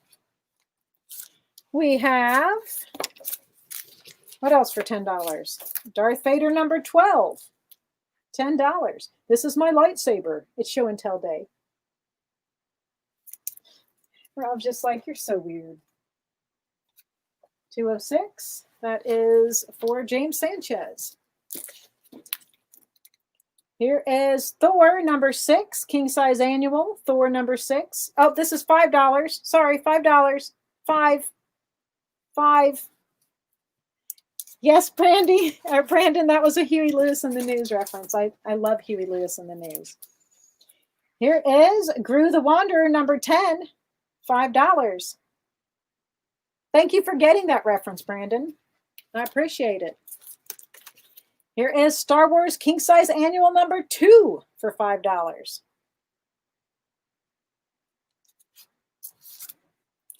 Fathom number 3, $5. That's for Gil, wants the Thor Annual. That is for Gil. It's $5 for Superman's Girlfriend, Lois Lane 116. The trick mirror pulling Superman apart. He looks weird. He looks like Mr. Impossible. $5. Superman's Girlfriend, 116. Superman 131. This is signed by Ron Friends right there. There's a little blood on there, but I didn't put it there. It comes with the comic. $5 for Superman 131. Hi, Chuck. Here is Power Girl number 5 for $5. Lowest 116 for Jeff. And that takes us to a little break. We're going to take a little break, and then we will come back with Garrett Gunn.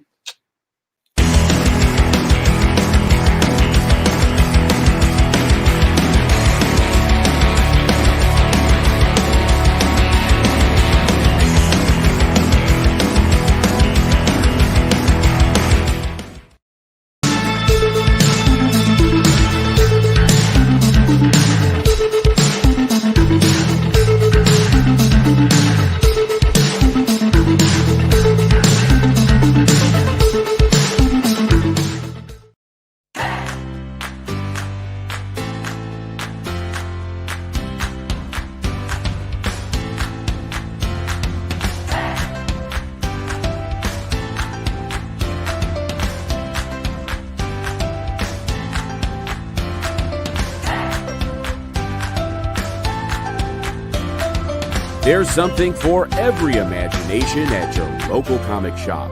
Visit ComicShopLocator.com to find a store near you. Hey, hey. All right. Kyle will let me know when Garrett is here. And, oh, Garrett is here. I can't hear you, though. I'm here. There you are. Now I can here. hear you. You can hear me? Yes. Everybody, this is Garrett Gunn. Hello. One of my favorite people in the world. Just adorable. Look at him. Don't you want to just Look, talk about adorable.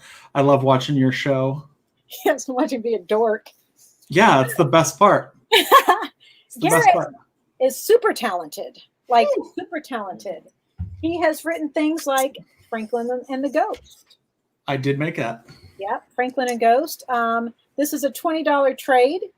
And tell us what's going to happen with this book. Oh, it's going to be a TV I'm show. looking at you like, anyway, tell us what's I know. going to happen with this book. I do the same thing. I'm like looking here and I should be looking there.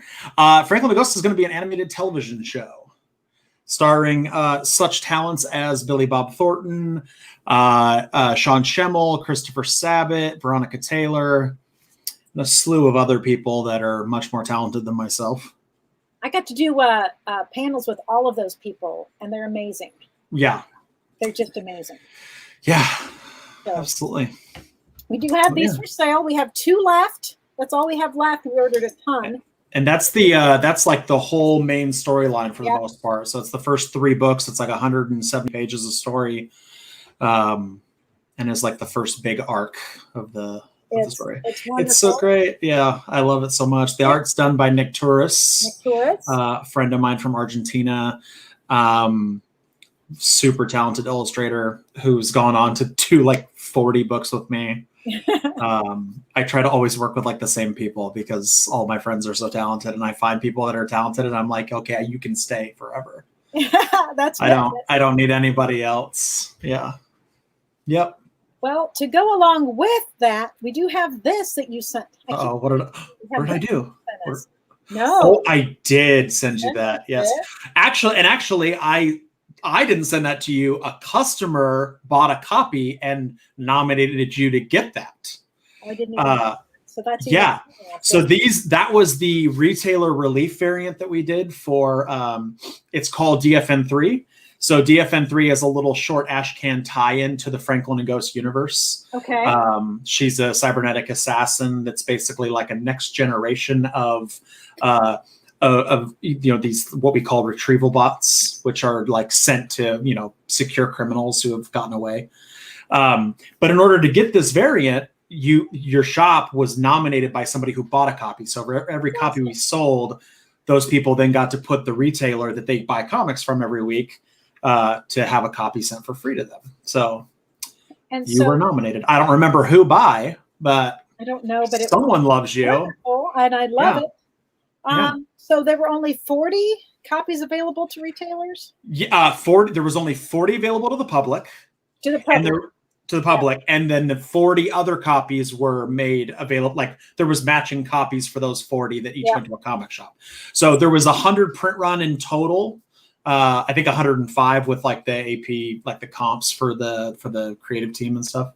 So yeah, there's only 100 copies of that in the world, and that's the first appearance of that character. She is also going to be in the show. She's in the TV show. It is. In fact, she's in the pilot. She's like one of the first characters that shows up. It's shiny. It is beautiful, shiny. It's really good. It is. I'm having a hard time letting it go. I love it so much because it's it's got that the New Mutants '87 homage, and it's so pretty. It's really good. So it's $150. It is for sale. It's beautiful. But it's so beautiful and shiny. I'm just going to put it up here. It's so good. That's not all you've done. I've done, it's also, and I only have 2 of these left. And I'm a big fan of Source Point Press. Just going to put that out there. Everybody already knows that already. Oh God. And I only have 2 of these left. Those are my boys. Warcorns, Combat Unicorns for Hire. Yes, I love this book so much. Tell us a little bit about this. Yeah, so Warcorns is, again, a tie into the Franklin and Ghost universe. They are also going to be in the animated show. Warcorns was a funny story that was always meant to be just a one-shot. All the characters are based on real-life people that I served in the military with.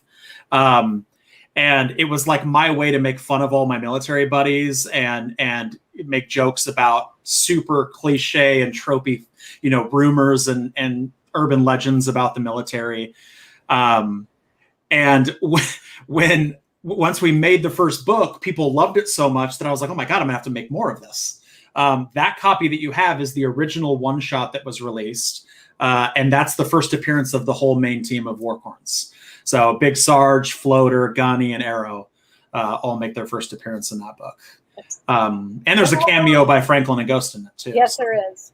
They're all gone now. I need to get more. In fact, when you grade that book, I think it says first appearance of Warcorns Alpha Team with their names, and then it says Franklin and Ghost cameo. It's really fun. Awesome. It's really fun to me that like nobody told me when I first started grading my own books that you could, when you grade them, you get to establish what the label says. Like you get to get with the Signature Series people and be like, this is what I want this label to say. This is what I want this one to say, so that everything is properly recorded to be, so that you don't have people being like, what's the first appearance here or that. So it's funny to be able to add that stuff. I did not know that, so I'm going to have to remember that. Oh, you'll learn more as we do Good Boy, because you'll get graded copies of that. And what is this, Good Boy? Oh, yes, Good Boy, the wonderful book that Christy and I are writing together. Very excited about Good Boy. Mm-hmm. I wasn't telling people much about it, and then and I've been telling everybody about it. Garrett kind of spilled the beans, so go ahead and let's. I still feel weird about saying anything, so you do it. I'll say it all. So Good Boy is John Wick in reverse. So basically, this dog who used to be the pet of one of the most ruthless and lethal assassins, hitmen in history. His owner is killed in a faked home invasion. And he basically, this dog takes up this mantle of his former owner and hunts down the people that killed his John.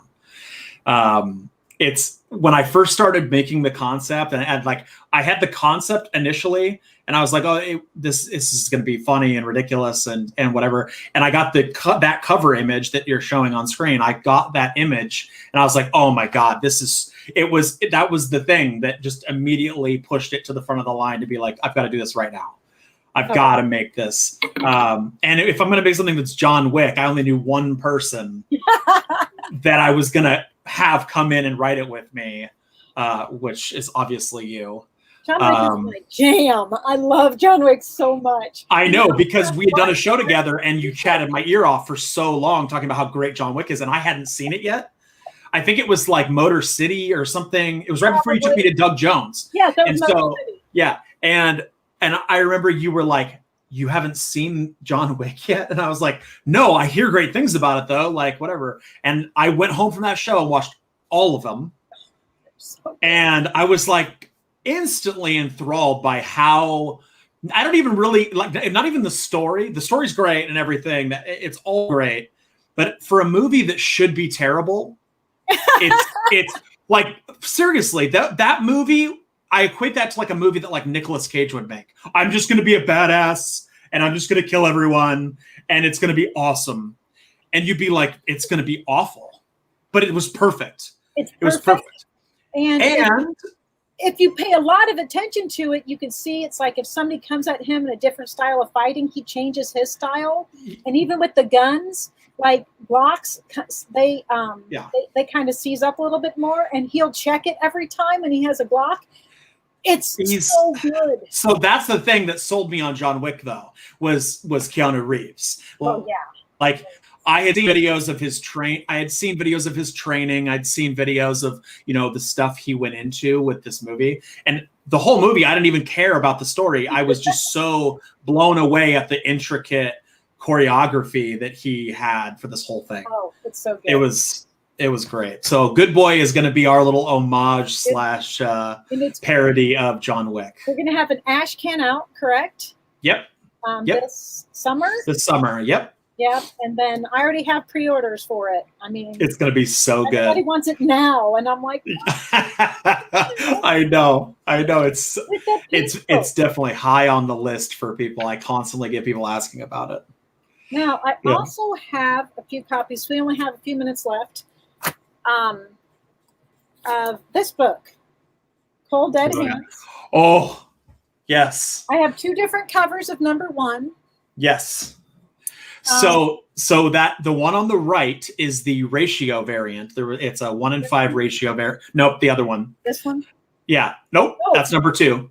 Yeah. The other one, yes. So that's a ratio variant, it's the 1-in-5 variant. The art for that cover was done by Derek Robertson, creator of The Boys. Yes. Transmetropolitan and numerous other things. Derek is amazing and did that ratio variant. Cold Dead Hands is, I always say it's Idle Hands meets Wanted and Kick-Ass. Basically, it follows this aspiring mercenary who wants to take up this, be as good of a mercenary as his father was, except he's terrible at everything that has to do with being a mercenary. He's clumsy, he's irresponsible, he's forgetful, everything, until he comes wrist to wrist with the deadliest hands in history. So he basically gets possessed by these hands that belong to an ancient Greek mercenary named Athos Matisse, and just goes on just an insane killing spree. It's a 3-issue miniseries. All 3 issues are out. Here's 2 and 3. It's 2 and 3. How did you know I have them all? Because I talk about it. Yeah, absolutely. It's so good. It's a lot of fun if you want them. So it's a lot of fun. So that's for George would like the whole set. You got it. And Katie, we got the 1-in-5 ratio variant for you. It's beautiful. What else? We've got 90 seconds. What else you got going on? Oh my God, we got so much stuff. The Cold Dead Hands collected edition comes out in next month's previews. Good. So you can get the whole trade, the whole story. Warcorn's Birthday Bash. So the next so Warcorns, the miniseries of Warcorns is in previews right now. Issue 3 was this month. Issue 4, the final issue, is in next month's previews. That's going right now. So if you guys should definitely, it's a whole new miniseries that goes back in time to the beginning of the Warcorns when they were through basic training on their first mission, first duty assignment, everything. That's the best thing. And then when in May previews, there's Warcorn's Birthday Bash, which is an event one-shot that's going to help spawn multiple other Warcorn spin-off series books. It's princesses versus killer unicorns. I love it. And we will have at Oh Yeah Comics, what we do in the comic shop, we will have all of these books. I'm a huge fan of Garrett's. I am totally stoked to be working with you. I'm so excited because you're the best. You have such a good imagination. I had a blast at C2E2, the very last convention we went to. We were right next to each other and we chatted the whole time. It was just great. So we have Cold Dead Hands. I will have more Franklin and Ghosts. All of Garrett's work is here. I do have many issues of Cold Dead Hands, Jeff Chandler.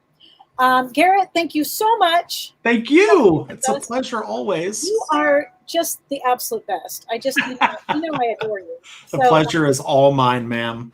You can find Garrett, all of his information scrolling down here. Follow the bouncing finger. Except others, here we go. So we got to go this way. Anyway, you can find him there. He posts great things. He posts work. He's everything. Plus, thank you for your service. Of course. I always appreciate that. So thank you from the entire country. And even though I don't speak for them all, I'm gonna. So that's fine. I'll take it. Okay. I'll take any compliments from you. So we'll talk soon about Good Boys. Sounds good.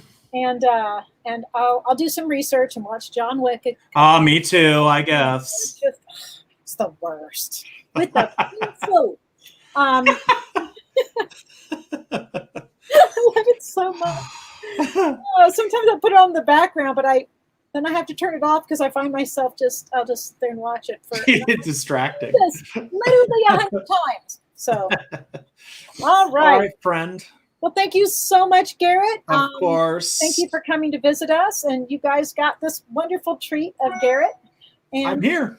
You should buy my books. Yes. Well, they are. So good. All right. So, Jeff, let me know if you want those issues. And Garrett, I will talk to you soon. Thank you so much. Have a wonderful You got it. All right. Love you, Doc. Love you. Bye. Bye.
And we're back. Fancy dancy. Garrett is just fantabulous. I have all of his work. I think he's great. So anything you need from Garrett, you can let me know. All right. So Little Sweet and I are back. We're going to sell some more books. How about $5 books, you think? $5. Little Sweet. Leave the boombox. It's my favorite. All right. Hi, Katie Gaty did. So, $5. We have Strange Adventures 178. It is $5. That comet is changing us all into Stone Age cavemen. Except for her, she's a cave woman. There you go. $5, Strange Adventures. If you hear a noise, that is just my dog Poe chewing on his bone. There you go. All right. Thank you, Jeff. Here is Spike and Tyke from 1961, number 24, $5. Strange Adventures. That's Jeff Chandler. Thank you. We're going to try and do that. I'm working on getting like he's just so cute. I'm working on getting like a Louise Simonson, and we're just going to do some fun things like that. I like it. So, yes, we're going to try and do that. Oh, Chip and Dale. This is number 4 from 1956. Woo! $5. Gil, we are. I'm going to try and bring them every. I'm on Wednesdays from 6 to 8 and Saturdays from 8 to 10. And so I'm going to try and have a creator on for 15 minutes a show, artists, creators, retailers, all sorts of things. Here is Superman 300, Superman 2001. I used to have this on a t-shirt. I don't know what happened to it. It's $5 for Superman 2001, or for 300, Superman 300. He's going to party like it's 2001. Here is Spider-Man number 4, $5.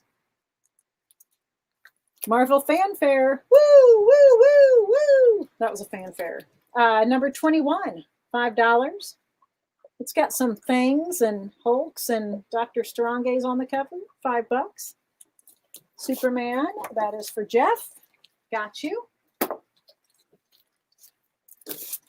Here is a Wonder Woman, $2.95. Mind Over Murder, $5. Hi, Lou. Superman's pal Jimmy Olsen. Let's see what he's done to Superman this time. It is number 112. At exactly noon, Superman will burst out of his box down below. He's the world's greatest escape artist. I lost all my superpowers hours ago. Can't breathe. I'll die in seconds. Well, stop banging on the thing there. Brandon Haggie. Beat you a little by a split second.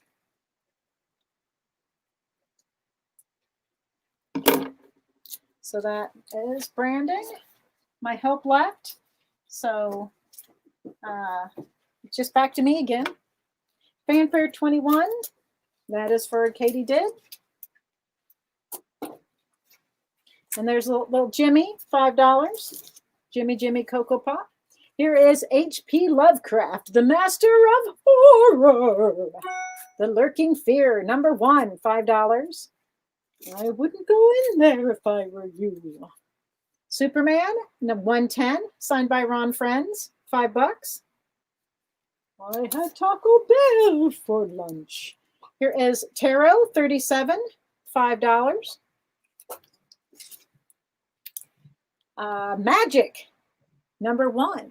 You can do magic. For $5, you can have magic. Huey Lewis and Nelly in the same show. Oh, there'll be more.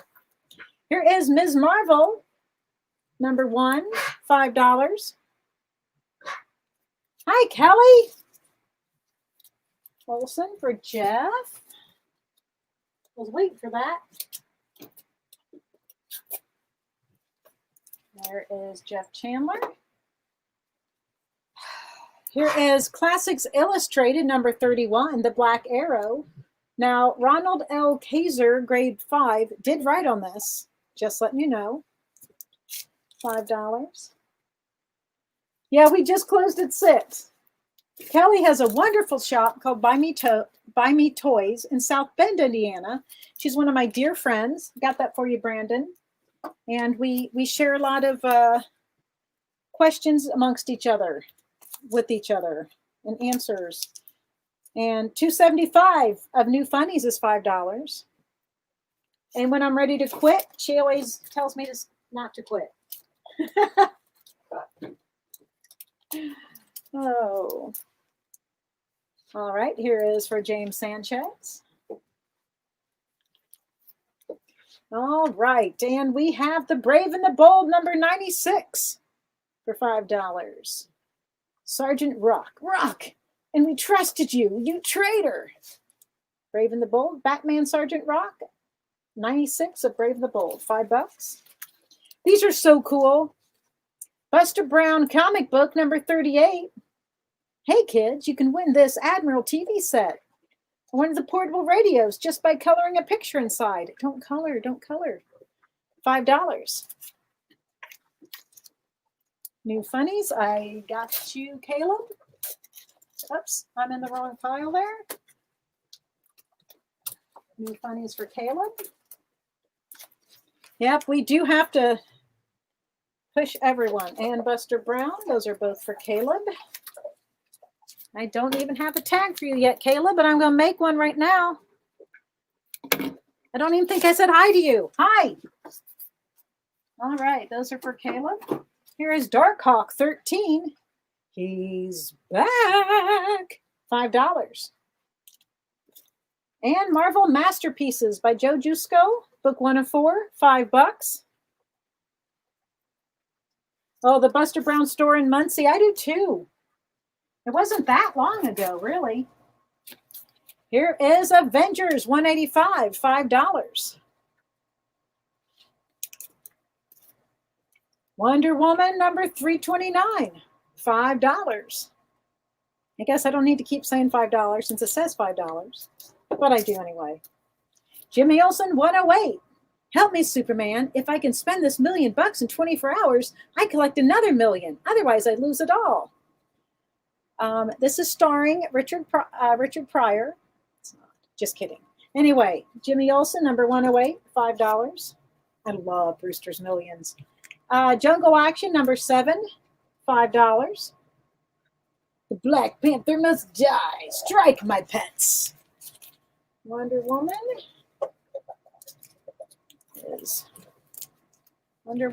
is Olsen. Let me get this. Olsen is for Chandler, and Wonder Woman is for, where did he go? Brandon. We've got Jungle Action. That's number 7. We have the Jetsons. This is number 36, $5. Chip and Dale 22. I'm Chip. I'm Dale. That's a nutcracker. Here is Batman Judge Dredd, the Ultimate Riddle, $5. Yes, it is. It is. Star Trek. I do not have the number on this, but it is the Evictors, $5. Marvel 2 in 167. The Thing versus Hyperion. Passport to Oblivion. I don't want that passport. And here is, this is Amazing Spider-Man 801. This is a Russell Dauterman cover. I believe it was the Young Guns series, $5 for Amazing Spider-Man 801 variant. And Hack Slash, issue 12, $5. 2 in 167 for Katie did. You got it, girl. Katie. All right. Let's go to $10. Here is Adam number 3, $10. The Time Trap. That sounds like a Star Trek episode. The Time Trap. Got you, Jeff? I love these Star Trek comics. We have a Dawn Half, $10. There's a COA. Dawn Half. Chip and Dale. That is for Tanya. Hi, Tanya. Write your name. I got you. All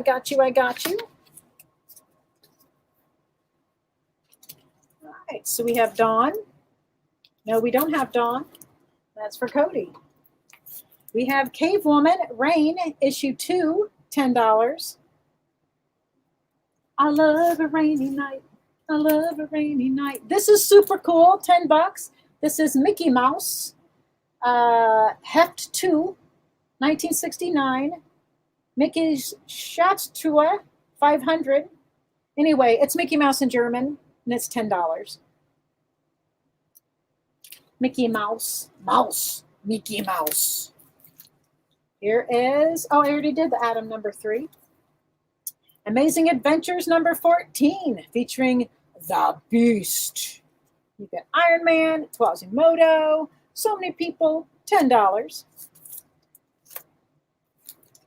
Painkiller Jane, Dark Child. This has a COA. It is the exclusive alternate cover. It's shiny in the back. That is Painkiller Jane, Dark Child, number 1. Amazing Adventure. You got it, Katie.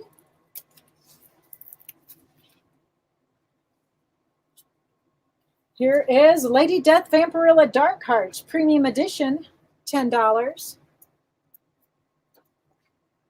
Here is Static number 14, $10. That's Static. Here is Coven number 1. This is a Dynamic Forces exclusive. It's shiny. It's shiny right there. And it has a COA. Coven number 1, volume 2. It is the exclusive alternate cover. Only 5,000 copies. Woo! Static 14. That is for Cody. All right. I'm going to grab these, see if we've got any 10s in here. And they're all fine. Oh, nope. There's Daredevil 159. Daredevil 159. It is $10 marked for death. Dun, dun, dun. Daredevil 159, $10. All right, these are $20. Strongay Tales 141. Strange Tales 141. Operation Brain Blast. It's kind of like Brain Freeze, except it's quicker. Strange Tales 141, $20. This begins the strangest, most spectacular super menace ever to threaten Nick Fury and his Agents of S.H.I.E.L.D. Here is an early comic, Blue Circle Comics. This is a 10-center. The February issue of number 4, Blue Circle Comics number 4. No bull, $20. Well, you get the bull, but it's no bull. You get this. Here is number 6, cover B of Teenage Mutant Ninja Turtles. It's purple, not blue, Dabba-dee. Here is Superior Spider-Man number 2 variant, $20. And Savage She-Dragon number 51, $20. Savage She-Dragon 51, $20. Strange Tales 141. That's a Katie book if I ever did see one. All right.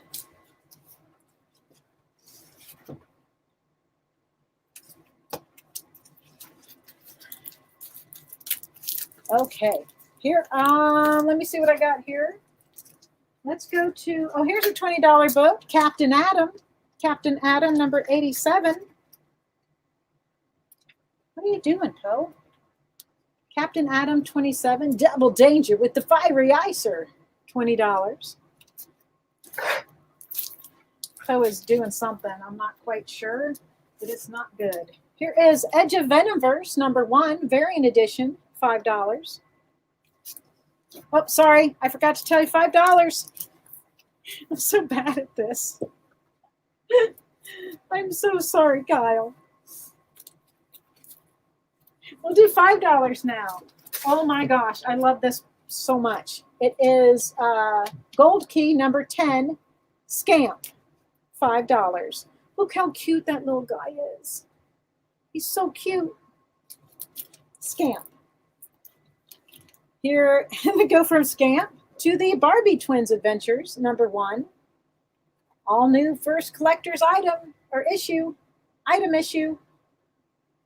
Guest appearance by Razor, $5.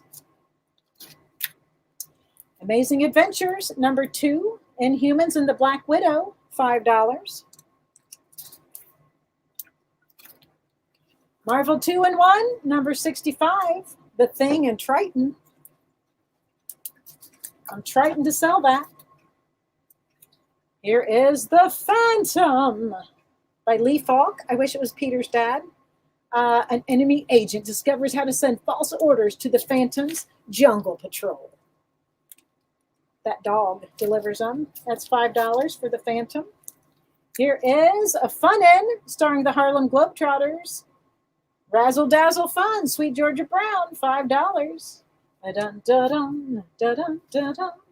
Here is Moon Knight, Oscar Isaac, number 2, $5. Marvel 2-in-1 for Gil. Gotcha, Gil. The Vengeance of Vampirilla, number 6, $5.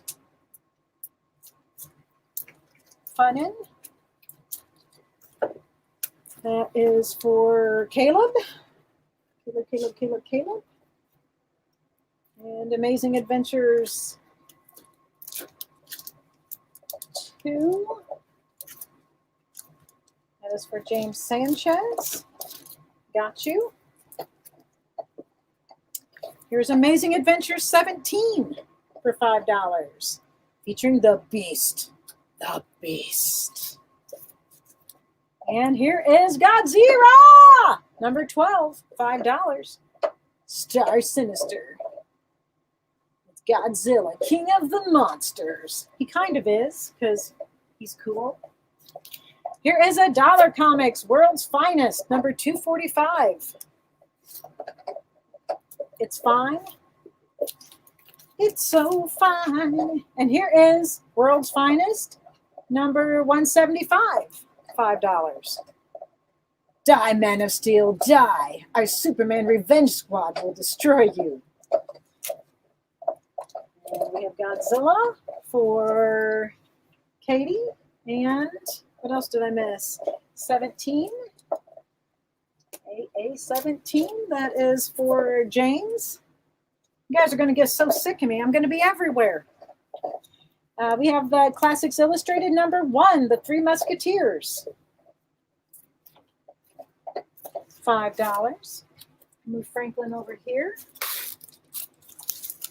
See if I have some more $5. Vengeance of Vampirilla number 5. I think we already had that one. I think it was a different cover though. This is kind of cool. It's Howard Chaykin, adults only. Black Kiss. It is number 1, $5.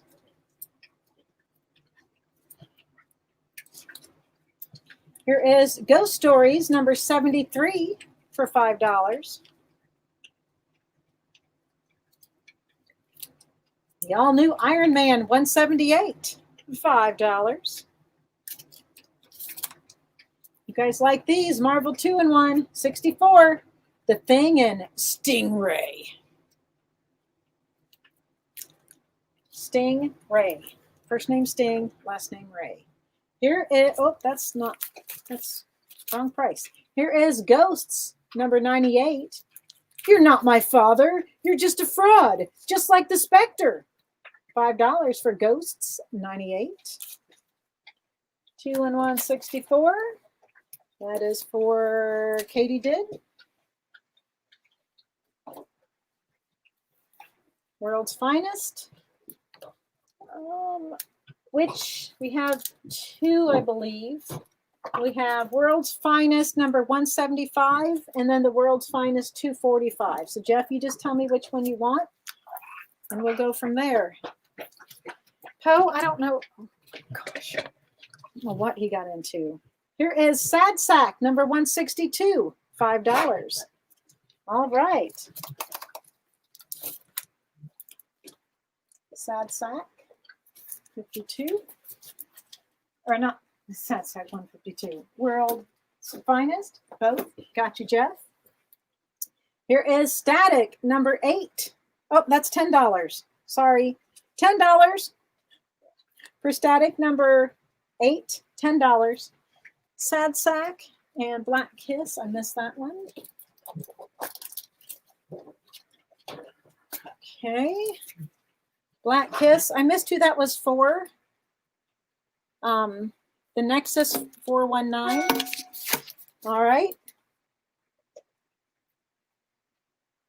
That is there. And then Sad Sack was Caleb. Gotcha. So then I had the Static. That was $10. We'll try and stick with, do we have any more $10? Yes, we have the Atom number 4 for $10. The Atom number 4. Thank you for being patient with us. This is my first show, so I'm not quite sure I know what I'm doing. Here is Superman's girlfriend, Lois Lane, the Lois from the future. Superman, save me. I'm going so fast I can't stop. I'll go to the end of space. Number 28 of Lois Lane is $10. These are all fine. Here is the Submariner number 59, $10. Submariner 59. Stand thee back, Namor. Thou shalt not pass. It's just a flesh wound. All right. We have some, let's do some $5. We'll do some 5s. Here is Space Family Robinson, Lost in Space, 31. $5. Space Family Robinson. That's $5. Here is, what else we got? What else you got? That's not, here's Tarzan, number 55. Tarzan 55 is $5. Excuse Poe, he says excuse him. Here is Clerks, the holiday special, $5 for Clerks. We have Marvel 2-in-1, 66. The Thing and Scarlet Witch, $5. I absolutely loved WandaVision. I just thought it was so great. So much fun. Here is Mutt and Jeff, number 115. It is $5. They always make me laugh, these covers. I know they're silly, but they make me laugh. Here is $5 for Strange Adventures, $185. Clerks, you got it? Nexus? Atom 3 and 4, but I forgot where the other was. Okay, I'll just make a note. Jeff, I got you.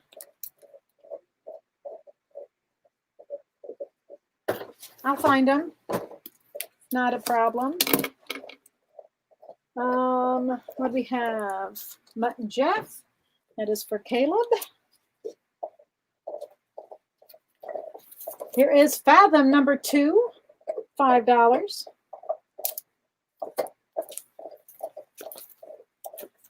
Here's Brave and the Bold number 97, $5. Oh, I should probably show one of the bigger books that I advertised that I was going to show. So this is Showcase Presents number 25. I can't either, Tanya. I can't either. So Showcase Presents is not $5. Showcase Presents number 25. It is $80. So ignore that over there. That's not true.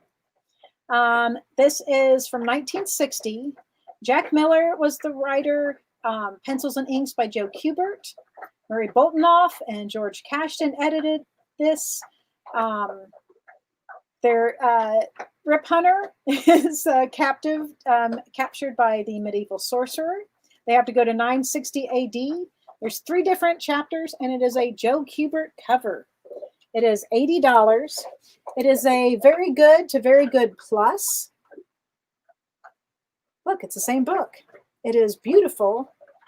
It is $80. Rip, what do we do? We're trapped in this medieval valley of monsters with no chance of escape. There's always a chance.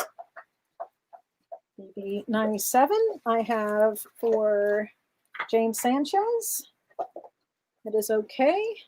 And I believe, what was the number on that Tarzan? The Tarzan was number 55.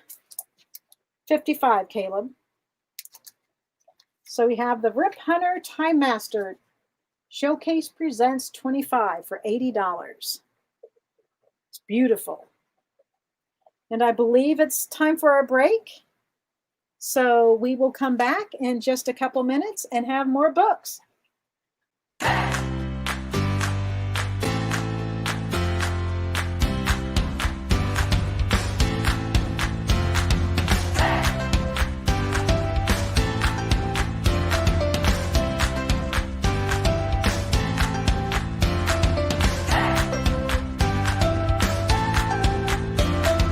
There's something for every imagination at your local comic shop. Visit comicshoplocator.com to find a store near you.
Hello, hello.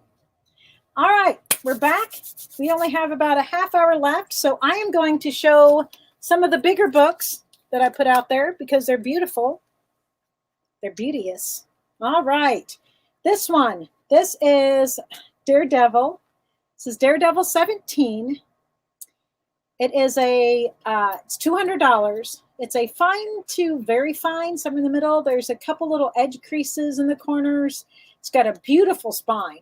The spine is absolutely gorgeous. This is from 1966, called None Are So Blind. It's one of the first crossovers with Spider-Man. J. Jonah Jameson's in it, Aunt May's in it, Foggy and Karen Page. Masked Marauder appearance, written by Stan Lee, Smilin' Stan Lee, Jazzy John Romita, Fearless Frankie Ray, Swingin' Sammy Rosen. And this is John Romita's second work on Spider-Man. John Romita did the pencils, Frank Giacola did the inks. So basically, Spider-Man and Daredevil are tricked into fighting a couple times. And on page 5, this is a fun fact. On page 5, the second panel, panel 2, it will become the cover image logo for Daredevil, beginning in Daredevil 27 and going all the way through number 80. So there you go. $200. And on page 2, it is, I just thought that was a fun fact. Anyway, Daredevil 17, $200, and it's beautiful. None Are So Blind. All right. We also have Doom Patrol. This is Doom Patrol number 100, and it is $100. It is from 1965. This is a Fine Plus. This is the second Beast Boy, and this is the origin of Beast Boy. It also has Robot Man, Wanted Dead or Alive. The story is continued in the next issue. Dr. Weir, who is pretty much done after this, has glasses that can devolve animals. And Beast Boy gets stuck with his guardian who treats him poorly. All sorts of stuff going on in here. A fun fact is that the Spectre does not appear in this issue, even though he was advertised in the last issue to appear, but he does not. There you go. There you go. And we have, here's some purdies. Katie, you're safe on this one. I'll show this one. Katie's safe because she already has it. Savage She-Hulk. This is the first appearance of She-Hulk. Obviously, it's an homage, I guess, to the Hulk cover. This is a near mint copy. There is a small indent, but it didn't break color. It can be pressed.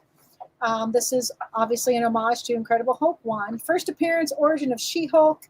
The She-Hulk lives. Stan Lee. He's awesome.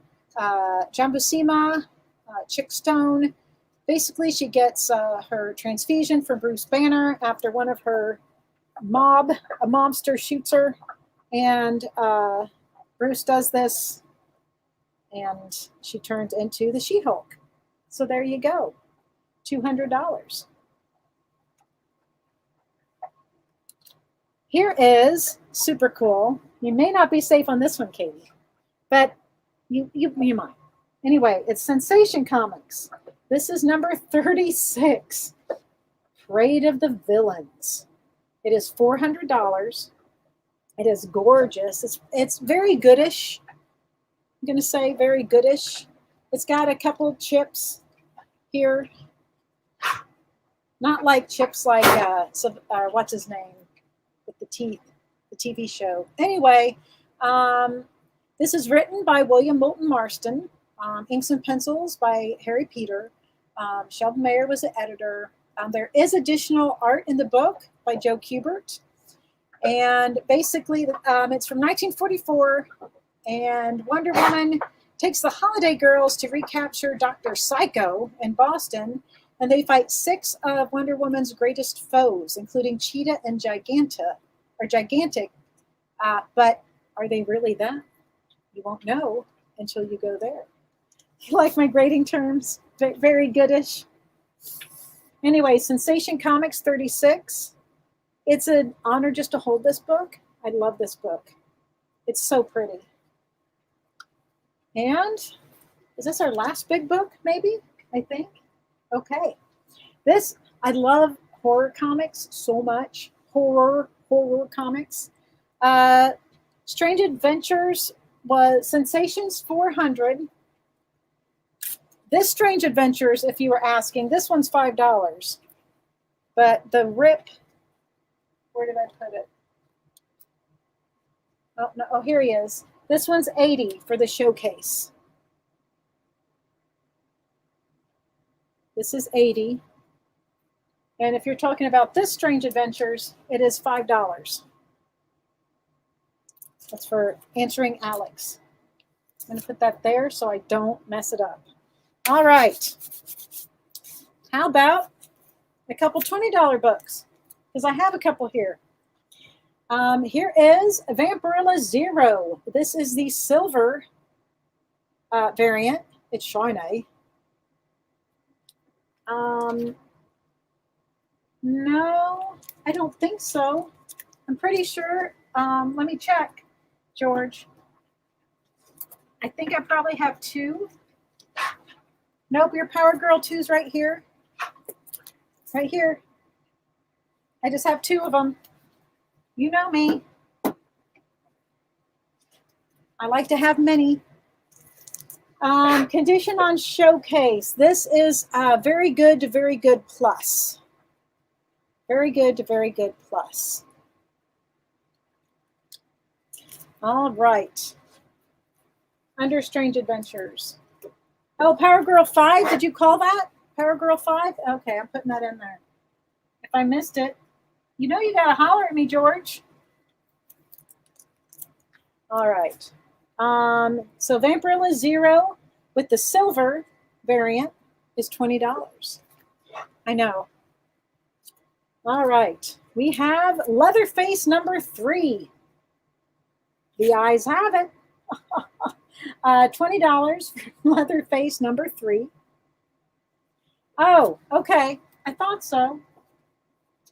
No, it's not yours. Yours is in the pile over there. And this is super cool also. It is Superman in Spanish. Superman en este número, la lucha, and I'm going to try it. Anyway, it is $20 for Superman in Spanish.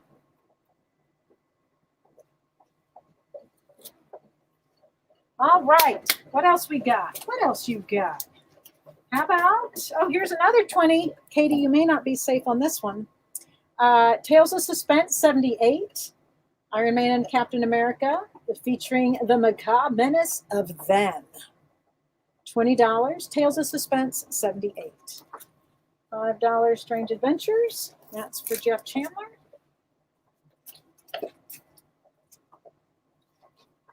So there's that. Oh, you did, Alex? Good job. Here is $20 Superman's Girlfriend Lois Lane featuring Mr. and Mrs. Clark Superman Kent. #1 of an imaginary series, $20. Superman's Girlfriend, $19. I thought you may have already had that one. Here is one. Oh, that's 5. That's 5. That's here. Oh, here's Bob E. Feet. Star Wars. Bob E. Feet. Bounty on Barracuda. A Barracuda. Dun, dun, dun, dun, dun, dun, dun, dun, dun. Got a package here for Bob E. Feet. Sure, whatever. So Bob E. Feet, Bounty on Barracuda is $20. But it's an imaginary story, George. It's imaginary. Imagination. And just in time for Valentine's Day, here's The Punisher, Bloody Valentine, #1. This is $5. Sorry, I didn't say $5 first, Kyle. $5. The Punisher, Bloody Valentine, #1.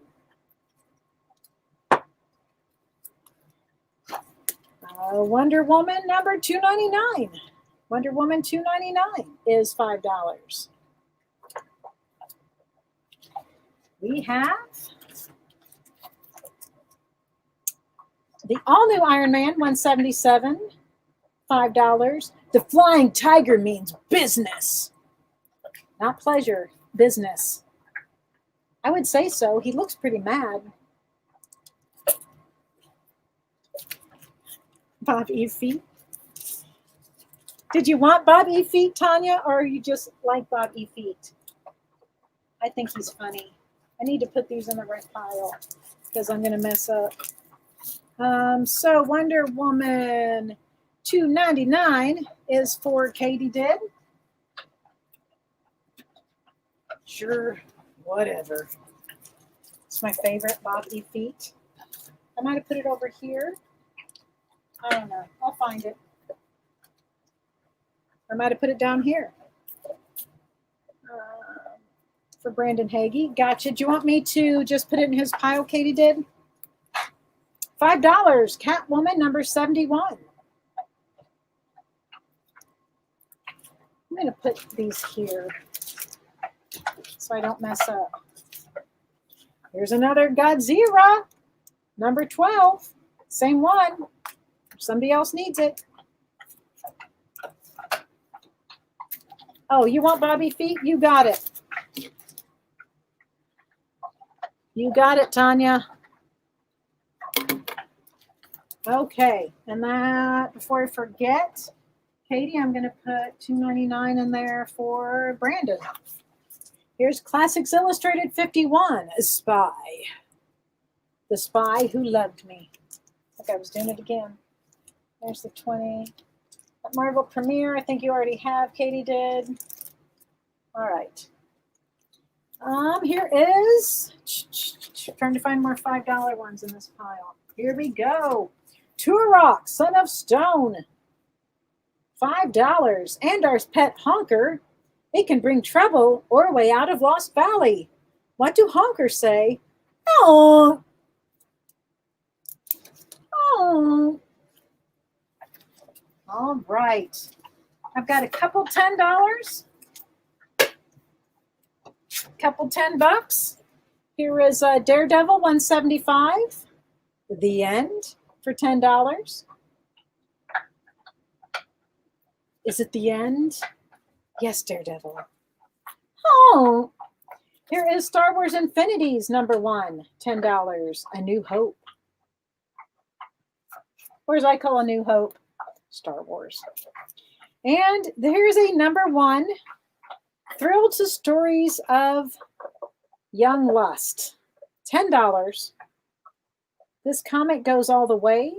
There's excitement here for everyone. There is adult material, and there's cursing, so I'm going to cover that up. So there you go. Young Lust, #1, $10. Did I do? I don't think I did this one. I got distracted. Here is Tales of Horror, number 13. It is $400. It's from 1952 from Toby Publishers. Al Gordon did the cover art. It has stories A Woman's Revenge, Ghost with the Torch, and Disaster, and The Little Children. And The Vampire Goes West. Right there, it is $400. Tales of Horror 13 from 1952. How cool is that? New Hope. New Hope is for Tanya.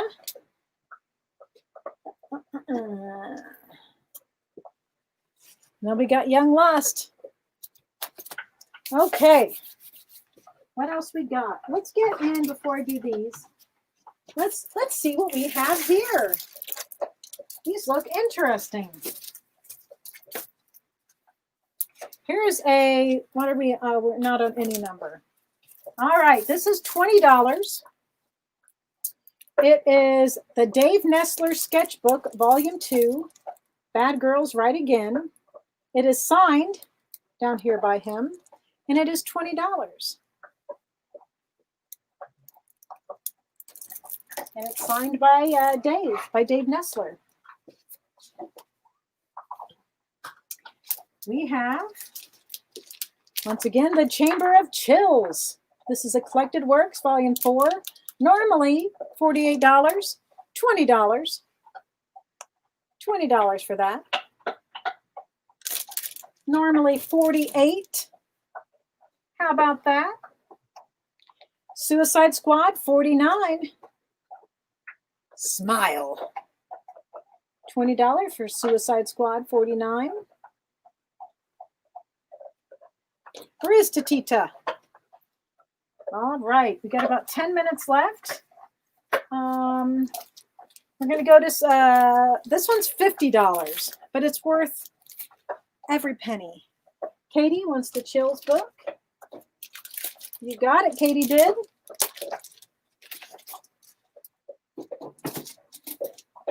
So this one is $50. It's pretty awesome, though. Walter Simonson, Alien, the illustrated, yes, that's Barbara Gordon there. Alien, the illustrated story by Archie Goodwin and Walter Simonson. It is $50. I own this book, not this one. I might have another Chamber of Horrors, Jeff. I will look. I have a pile of them back there. I will look and see. $50 for that Alien, and well worth every penny. I'm going to write that down, Jeff, to see if I can get another one of those. Here's another 50. Marvel Preview, number 21, The Moon Knight, $50. Beautiful. Here is Marvel Super Special number 40, $50. Labyrinth, the official comics adaptation of the new, the spectacular new Jim Henson film, starring the one and only David Bowie, who is adorable, just adorable. I miss David Bowie a lot. All right, now we've got some, do we have any more 50s? Let's see. Yes, I have one more 50. Star Wars Tales, number 19. This is the first Ben Skywalker, $50. 64 amazing pages, not just average pages, amazing pages. Star Wars Tales, 19. All right, let's see what we got here. These are $40. We all kind of miss Bowie. Katie, did you want Labyrinth, or are you just commenting on how awesome Labyrinth is? This is $40. JSA Classified, number 1. I have 2 of those. So I have JSA Classified 1-1. Little Adam Hughes there for you. Okay, you got it. It's a beautiful book. Just beautiful. You got it, Katie. I miss everything about Bowie. Everything. He was so awesome. Here is a $30 book. This is a Mirko Andolfo cover for Heartbeat #1. It was a 1 per store variant for Heartbeat. It is $30. Marked down. I think it was $50 when it first came out. Marked down to $30. It's a cool cover. Andolfo's a pretty good artist, I would say. Here is a $20 book. I just can't get enough Carl Barks. Donald Duck and the Gilded Man. This is $4.22 Walt Disney. $20. It's beauteous. We've got a couple $10 ones. We have $10. This is, Guess who's on the cover of this one? It is the Electric Company. This is from April, May of 1983. It's Yoda. Yoda it is. $10 for the Electric Company with Yoda. Because how cute is Yoda? Not as cute as baby Yoda. Sorry, Yoda. But you're still pretty cute. And $10 for the Unbeatable Squirrel Girl. This is the hip-hop variant. Little hip-hop variant of Unbeatable Squirrel Girl. We have from the Marvel Magazine Group, #27, The Hulk. This is the last issue. $10, Marvel Magazine Group, #27, The Hulk. Electric Yoda. We're gonna rock down to Electra Yoda, who? And then we'll take it higher. You got it, Tanya. Sorry, it's the first thing that got in my head. It's a scary place in there. Inside my head. In my head. All right, $15 for Star Wars Tales #1. $15. What a great cover. It looks kind of like the if you went to Legoland, they have that Darth Vader there that they made outside one of the buildings. Kind of looks like that. Star Wars Tales #1 is $15. How we doing on time? We've got 5 minutes. All right. Let me grab these books over here. I pulled some out because I thought we were gonna run out of time, but we aren't. All right, $5. $5 for Wonder Woman '94. Poison Control. $5 for Wonder Woman '94. Silver Surfer 50. It's Shine. $5. It's Shine. Looky there, Shine. Star Wars Tales. That is for Tanya. And what else did I see? Wonder Woman '94 for George. Gotcha, George. And Silver Surfer 50. It's also for George. Here is a Wonder Woman '95. $5. Wonder Woman '95. James, I will look. Wonder Woman 90. I can't look now, but I can look after the show. Wonder Woman '95 is $5. I'm going to put it down here. Here is, that's 10. Here's some 10s. Some $10. 95. That is for George. $10. We have Thor 146. If the thunder be gone. It's my pirate voice. Arrgh. This is Thor. This be Thor. If the thunder be gone. $10. Mighty. All right, Invincible Iron Man 25, $10.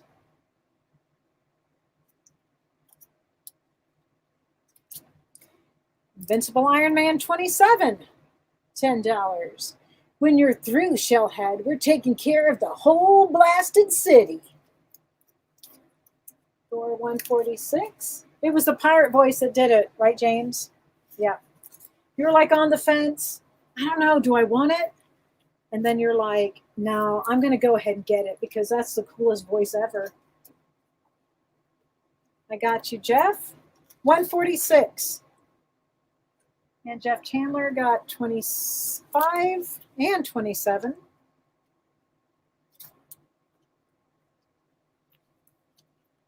And here is Invincible Iron Man number 37, $10. You've got to help me don my armor before the pain starts again. But your damaged heart, what if it can't stand the strain? $10, Iron Man 37. Here is Aquaman. Aquaman number 26 for $10. Beware. OGRE has you on its timetable of terror. Oh. Had to get a little Dracula in there. Here is Aquaman number 38. $10. What do we got going on here, though? This does have writing on it. 2768. Iron Man 37.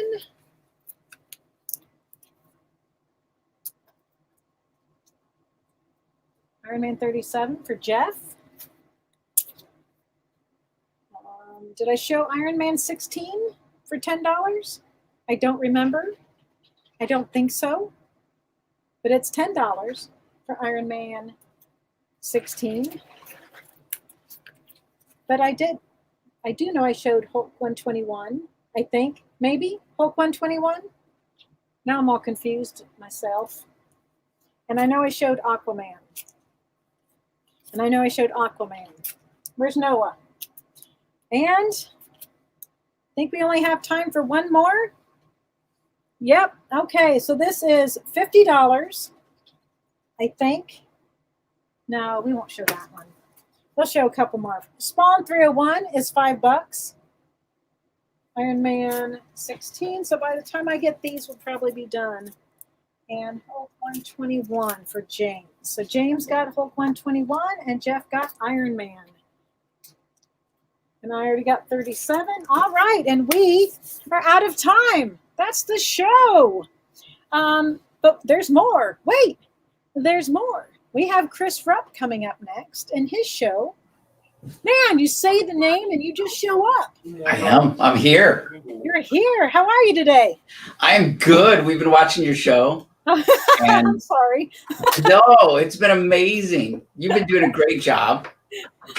And yeah, I'm like, you've raised the bar.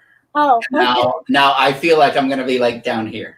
I'm going to go to the bar after. No, I'm not. Actually, I'm going to invoice.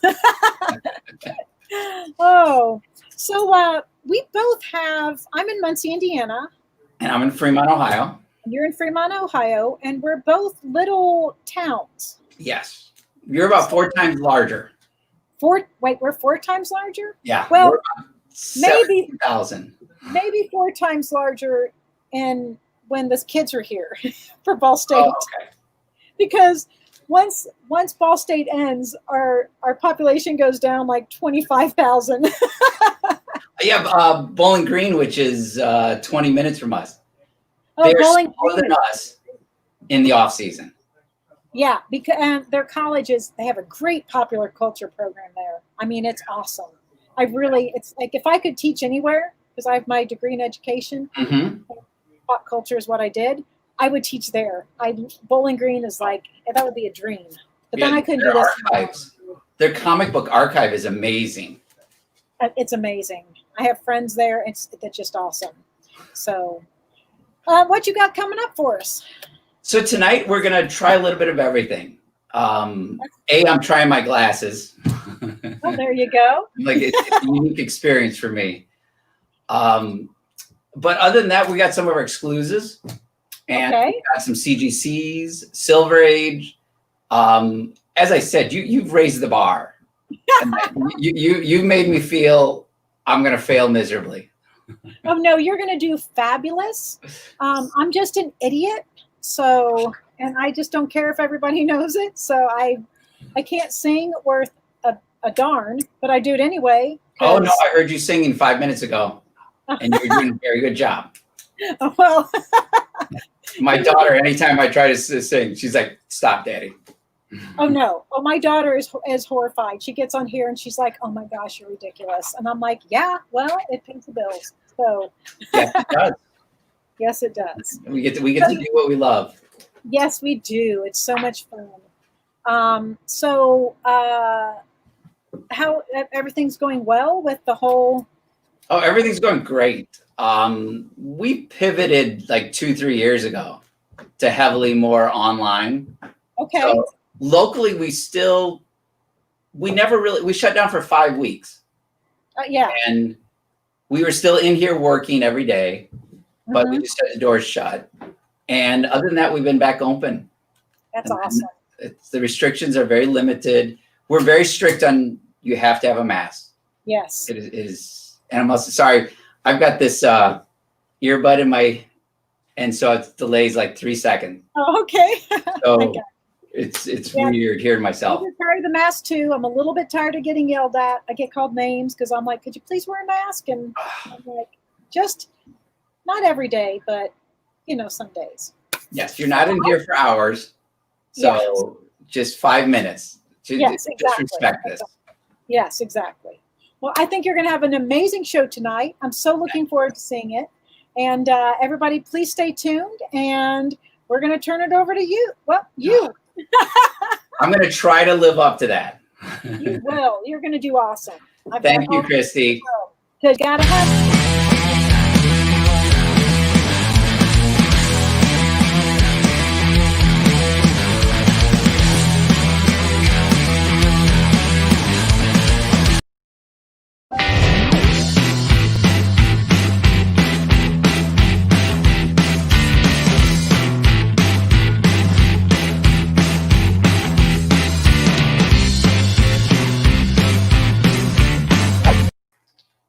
Hey everybody, welcome. This is the very first premiere show for, and I'm looking at a camera. The very first premiere show for Rupps Comics on the Experience. We are pleased to be here. We're looking forward to working with you and hearing from you and talking with you. So hopefully we just have a great time tonight. I hope you stick around. We're looking forward to bringing you some great exclusives. Some CGCs, Silver Age, variants, premieres. So stick around. We are $8 shipping. And is that accurate, Adam? Yeah. Okay, that's accurate.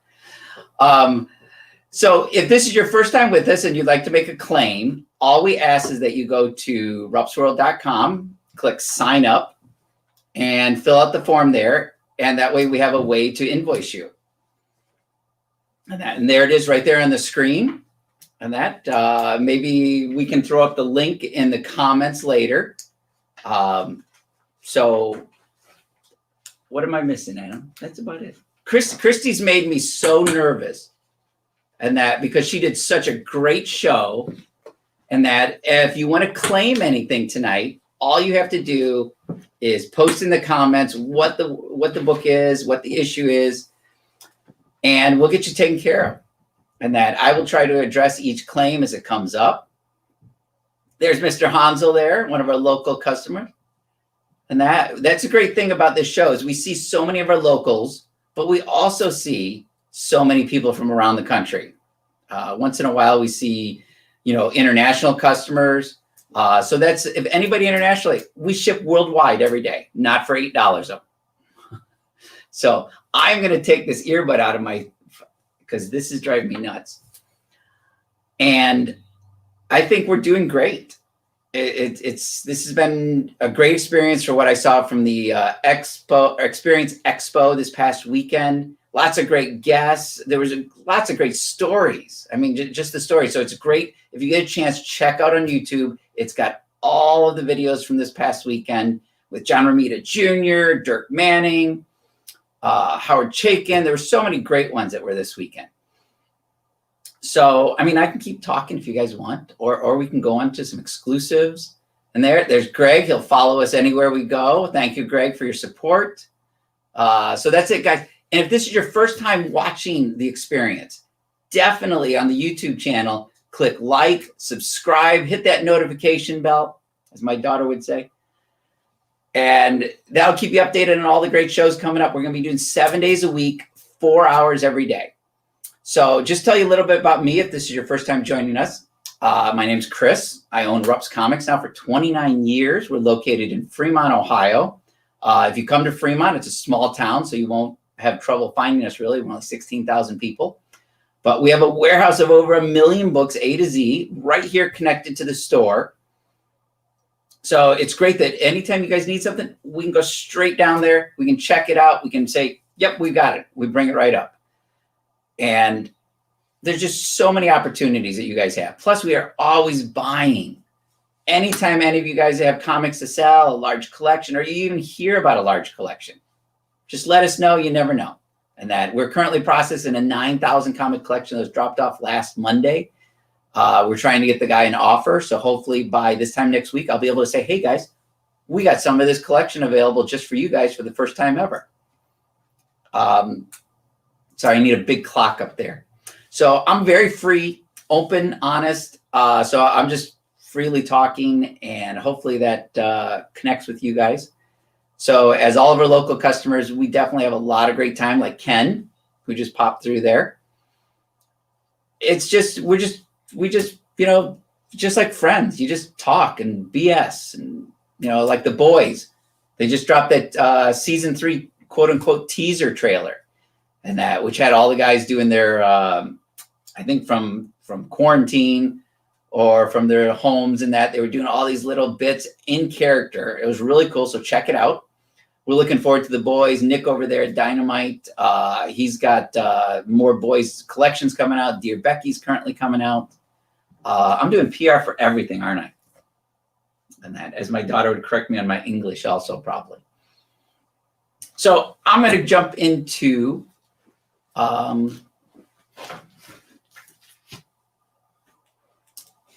sorry, I'm reading my producer notes.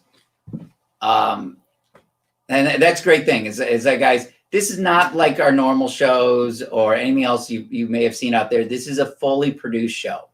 As much as it may seem like that it's not so produced from my end, that's just because this is new to me. But I look forward to growing with the channel and growing with all of you guys. So the only thing I would ask my producer to tell me is I don't know what our schedule is for commercial breaks and other stuff, if it's every 15 minutes or not. So if he can throw that up there in the comments, that'd be awesome. Other than that, I'm just going to tell you guys about our new exclusives. So we're first going to talk about King in Black, which is the Rupps Comics exclusive. It is, as you can see right here. Nope, right here. Am I on the right one? Yes. Right here, we have King in Black #2. This is the Michael Turner and Peter Steigerwald variant. It's limited to 1,000 copies. It's been selling great these last 2 weeks. We're getting down to where they're no longer going to be available on the website here, and I expect within 2 weeks. So, but we have King in Black 2. It's limited to 1,000 comics from Aspen and Marvel Comics. Michael Turner, this is a piece that he did many years ago before he passed. And we've done so many Aspen exclusives, and we look forward to doing many more, as we believed in Mike from many years ago. We had Mike out here 3 times. We had him out here in 2002, 2004, and I think 2007. And that it was such a great honor to consider Mike a friend, and to continue 12 years, 13 years later, we're almost at, you know, to basically honor his legacy, to keep it alive. If none of you guys out there are familiar with Michael Turner, please reach out to me. I would love to introduce you to Michael Turner. He touched everybody who met him. It was like you met one of your best friends, you know, and that was 5 minutes after you met him. So it's just, yeah, that's why it's such a great thing that we can continue to offer Michael Turner stuff so many years after his passing. And, you know, this right here is our Miles Morales variant with Venom there in the background. As I said, it's a King in Black 2, Rupps exclusive. They're $40 each. Yep. And then and if you want to claim one, just claim it. And that, just post up there that this is what you want. You want a King in Black 2, Aspen exclusive, Turner exclusive, however you want to claim it. Just post it up there. We've got multiple copies available. Like somebody comes up and says, hey, I want 100 copies. I'm like, I don't know if I have 100 copies. So it's just one of those great things that we have an opportunity to offer you guys exclusives. We do on average 1 to 4 a year. So we look forward to bringing 4 more later this year. We're definitely talking with IDW. We're talking with Boom, more Marvel, of course. So it's just going to be dependent upon the books and the releases and what we have available that we can make work. So other than that, I have one of my exclusives from 2 years ago. I think I got this right. Black Cat number 2. This is a Black Cat number 2 J. Scott Campbell variant. Colors by Nihai Rufino and Peter Steigerwald. This was limited to 1,000 copies. This is the Black Cat J. Scott Campbell Virgin variant. This is an homage to, or not an homage, a companion piece to the Superior Spider-Man 22 issue, where it has, instead of the Superior Spider-Man's Spider-Man ball of yarn, it's got a Venom ball of yarn, which fits so well with our Venom Miles Morales cover. And also, not only do you get that for $50, limited to 1,000 copies, but special just for tonight is if you order the Black Cat number 2 Rupps Comics exclusive, you will get the J. Scott Campbell 1 in 50 Virgin variant. And that, which I'm trying to do, there we go. The 1 in 50 Virgin variant, free. No charge, no nothing. Anybody who orders a Black Cat number 2 Rupps Comics J. Scott Campbell exclusive tonight will get this for free. That's just a bonus I'm going to throw in with any order. Up to 10 orders, that is. I'm sorry, up to 10 claims. So you get 2 Campbell covers for the price of 1. One is a Rupps Comics exclusive. One is a 1 in 50 incentive. So there's just so many great things. And oh, that's the thing. I can't see the private comment or the comment comments. Do I need to see any of these? So other than that, I'm just going to keep selling you guys stuff. So if there's any claims for these, get them posted up in the comments. Yeah, I just realized I won't even see when somebody claims something. But this is shared on both on YouTube, Facebook, the comicshoppingexperience.com, and also on Twitter. So definitely check us out. We look forward to seeing you every week. I am on for the next hour and 45 minutes. We have, I'm getting notes from my producer here. So thank you guys, and thank you for your patience. So other than that, I think our next scheduled stuff is $5 books. And that we're just going to do a series of $5 comics. And that, so every comic we toss up here is going to be $5. So I'm taking these Black Cat and King in Blacks down because they're not $5. Sorry, guys. So I'm transient. Let's see. We're going to sit these right here in case somebody wants to see those again. I'm going to grab the first batch of $5 books. So we're going to start with Alex Ross Timeless variants. This is a one-time offering. We're going to offer all these at $5 each across the board. The only one that I will not be offering at $5 is Fantastic Four Antithesis number 2, if I pronounced that word correct. That was the Silver Surfer cover. That will be $10 tonight. That is the only one that is not $5. I'm not going to put it up till the end, so that we'll just go focus on $5 books for the get-go right here. So first up is Timeless Falcon variant by Alex Ross. And these are all part of the Marvel mural that was installed in the offices back in February. There's a life-size mural of all these characters from head all the way to toe. That's the thing. These covers only show you what the bust basically looks like of each character. At the Marvel office, it is all full body, life-size, beautiful mural. And if you ever get a chance to stop by the Marvel offices when they open back up again, and that it'll be a great thing to see in person. Otherwise, you can check it out on alexrossart.com. They've got pictures, and there's even a video on what Alex did for the making of it. And I believe there's even a video on the installation. So I have multiple copies available of each one. So if you see somebody claim one, don't hesitate to claim another one. We'll get you guys all taken care of. We also have the Thor Timeless variant and the Black Widow Timeless variant. As we have the Black Widow movie still scheduled for May 7th, I believe. And that, which we are all looking forward to, as I believe most of you guys have probably been watching WandaVision. And we also have a new episode of WandaVision dropping, wow, just in 36 hours. I just thought about that. That's like awesome. Because today is Wednesday. Yes, today is Wednesday. Christy's probably watching and laughing. And that it's like she mentioned the bar. I was like, Christy, I'm going to meet you at the bar tonight. I'm going to drive to Muncie. It's only a 5-hour drive. Should get there about 2 a.m. So we also have the Black Cat, Alex Ross, and the Spider Woman. But that's a big question out there. What is Olivia Wilde's Spider Woman movie? Is it going to be a spider? All we know is it's a female-centric spider character. So is it Madam Web? Is it Silk? Is it Aranya? Spider Woman? Which Spider Woman is the big question. So there's so many options that we have out there, and there's only so much information we know, and there's all sorts of rumors out there. So definitely, I look forward to talking to you guys more about rumors and what is actually confirmed, what is not confirmed. There are, let's see, we'll keep going. That way I don't just talk about one thing. Shang-Chi, which is also coming out later this year as a movie. Daredevil, who has been rumored to be on set of Spider-Man 3 down there in Atlanta. It was rumored that he was down there filming for 1 to 2 days earlier this week, I believe. As we've also heard all the Tobey Maguire. We've heard about Andrew Garfield, Alfred Molina, Jamie Foxx.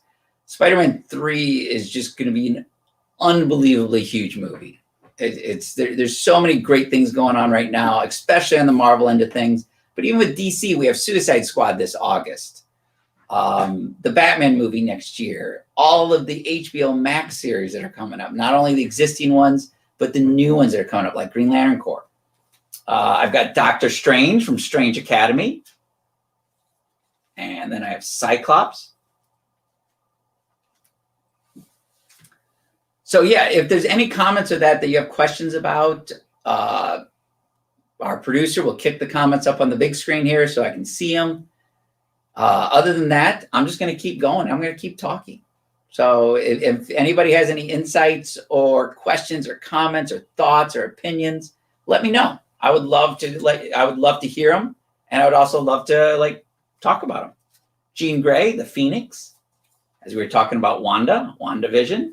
And we got Wanda Maximoff, as only Alex can draw her. There's, with the Phoenix movie, not Phoenix movie, but we have the X-Men movies coming up in a couple of years. They're seeding out, supposedly, all this little bits of mutants in what we're hoping is going to be in WandaVision, Falcon Winter Soldier, we're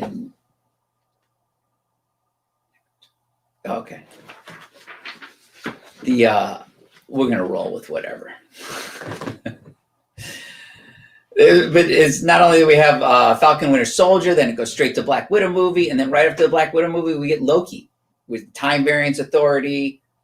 Big thing with Falcon Winter Soldier, will we see the start of Thunderbolts? Will it tie in with Black Widow movie? Will we see Red Hulk?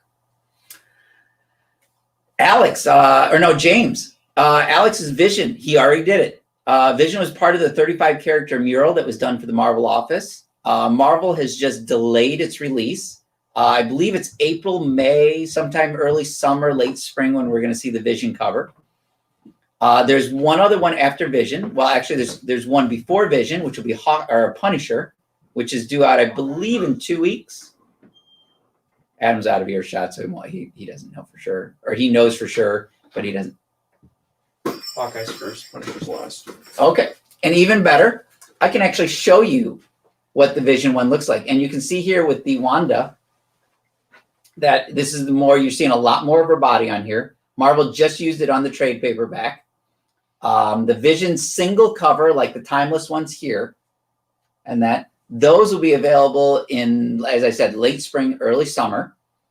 And then the only other one to come out besides Vision, as I said, will be Hawkeye in the next few weeks. And then Punisher will come out sometime around the time of Vision also. So after that, that's all 35 characters. It is done. Well, it is done for the moment. I believe in the new previews catalog is the Timeless art book, it's an art book from Abrams, I believe, Abrams Publishing. And you can order it from your local comic book store. Just go in there, pull it up in the book section of previews, and there it is. It's the Alex Ross Timeless art book. So it's something that you can get through your local comic book store. If it's local to you, if you guys are local to me, come on in and just let us know you want one, and we'll order one for you. It's a really great detailed book. It's got a lot of sketches. How did I get it? Jeff is asking a question. How did I get into comic book business? Wow. So Jeff, great question. So as far as the comic book business, I got into that 29 years ago. The collectibles business, wow, let me do some math. 6 years before that. So 35 years ago, I got into the collectibles business doing sports cards at shows when I was 13 years old. Dad would drive me to the shows. I'd sell sports cards. And I always did comics as a hobby. I just loved comics growing up. Got them at the 7-Eleven and Dairy Mart. And we'd get them on when we went on family trips. I'd always make sure I had a couple comics, brand new ones, so I could read them like multiple times, trade with my brother who had a couple more. And I had Green Arrows, Flashes back then. Of course, Byrne Claremont X-Men's. But when it came time to open the store when I was 19, I at least learned one little thing in business class in high school, which was diversify. So I opened a store called Rupps Cards and Comics.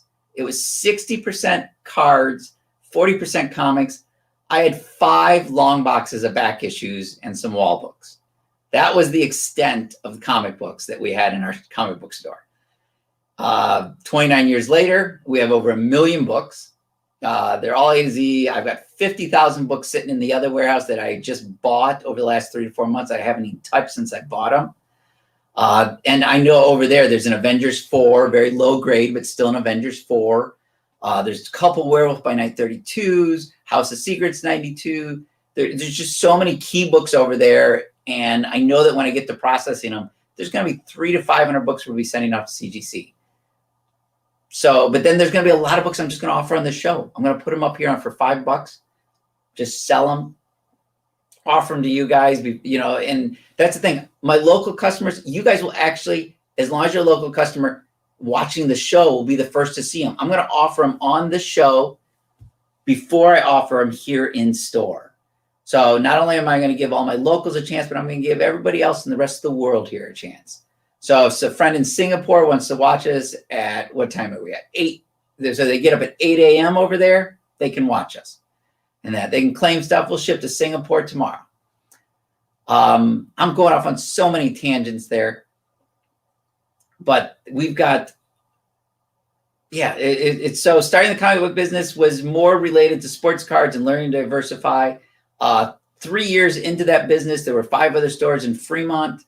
And I decided I can't compete with 5 other stores when I was the only comic book store for 30 miles. And it felt like I'd hit an untapped market. So after I got rid of the sports cards, 26 years later, I'm still going strong. We have a 16,000 square foot facility here. We have storage up in Michigan at a warehouse up there. We've got another warehouse on the other side of town here that we're starting to use.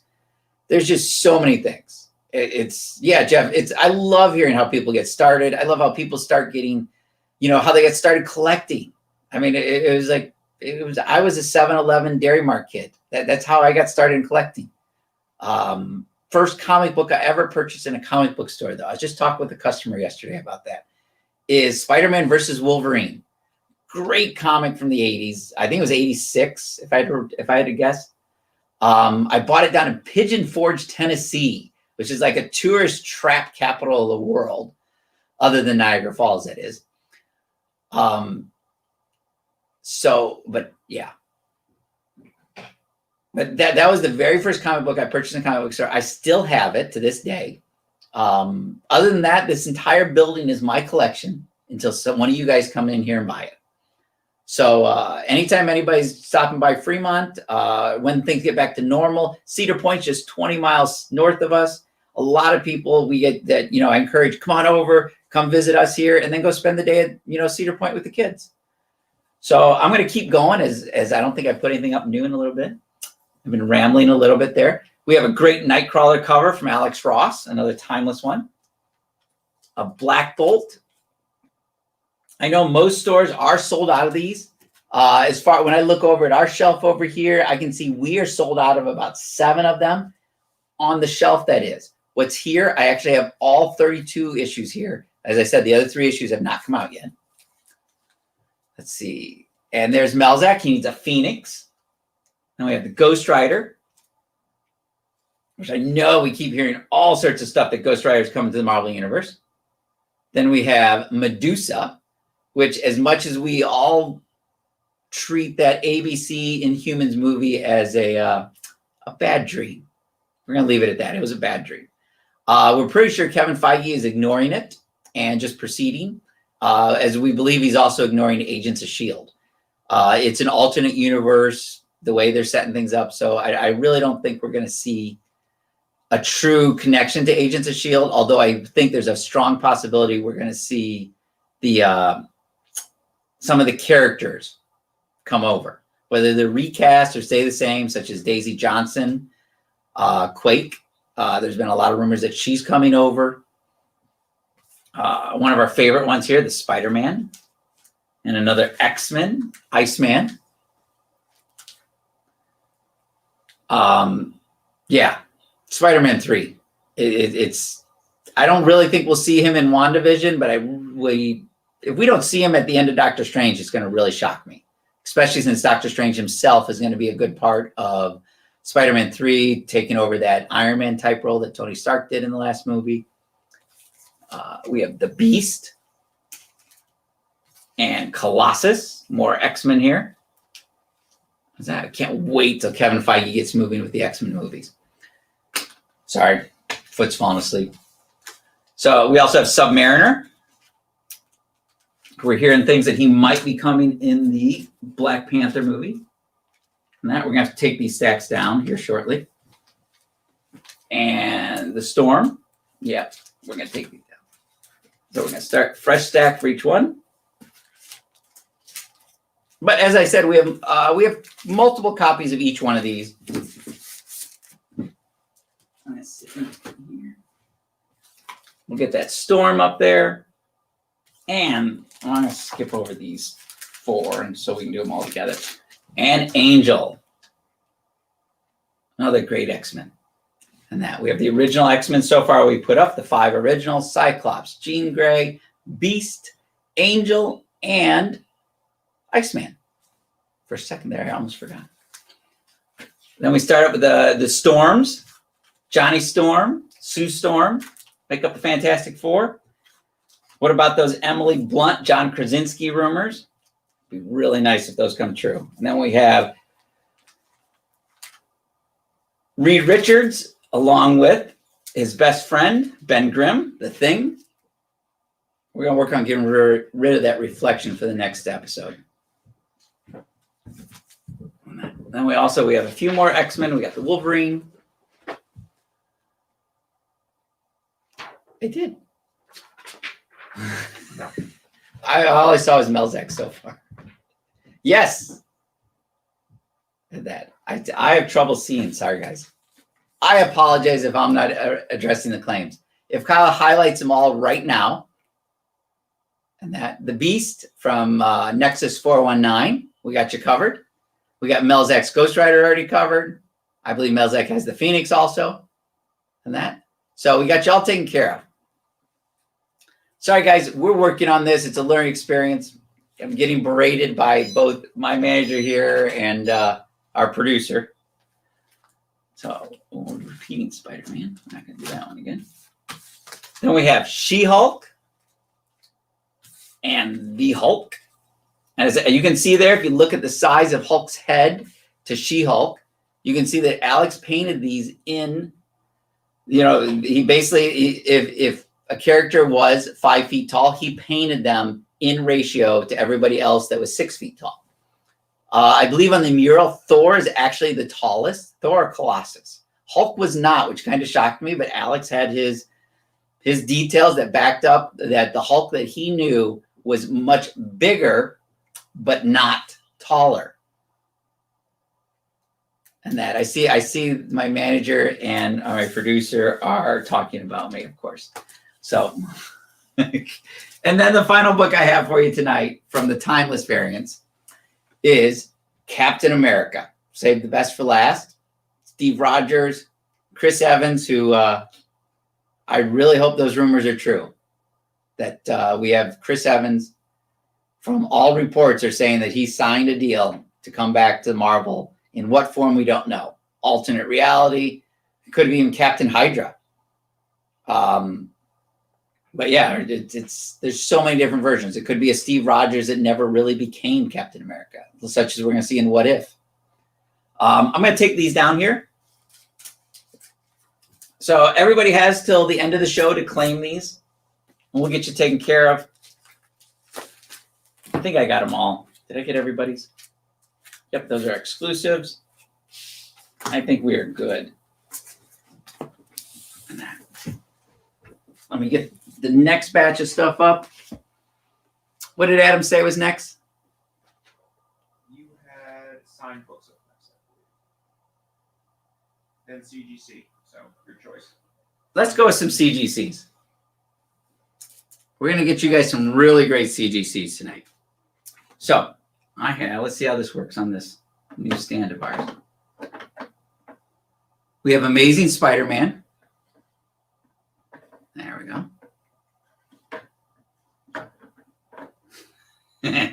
So I have Amazing Spider-Man. Venom Inc. Alpha #1. Gabrielle Delato 1 in 50 variant. It is $250 tonight. This is, if you didn't know, this is one of those CGC 9.8s, but it is the 1 in 50 where you have to order 50 of the regular cover just to get one of these. So we have that one available tonight. Gabrielle Delato, who's a good friend of ours. I see him usually every year in Luca. This past year, unfortunately, we didn't. With the pandemic and things over in Italy were pretty bad. We got to talk to some of our friends over there. And it just, this past winter was a little tough on everybody over there. It's something that we look forward to going back to Luca Comics and Games, seeing Gabrielle, seeing Simone, seeing Lucio, so many of our friends over there. It's just something, it's missing them this past year has been really something we're not used to since we've been doing that show for 15 years. So if there's any interest you guys have on Euro variants, we have lots of Italian variants, French variants. We can bring those up on a special segment of a show. I'm going to switch this one out with another one.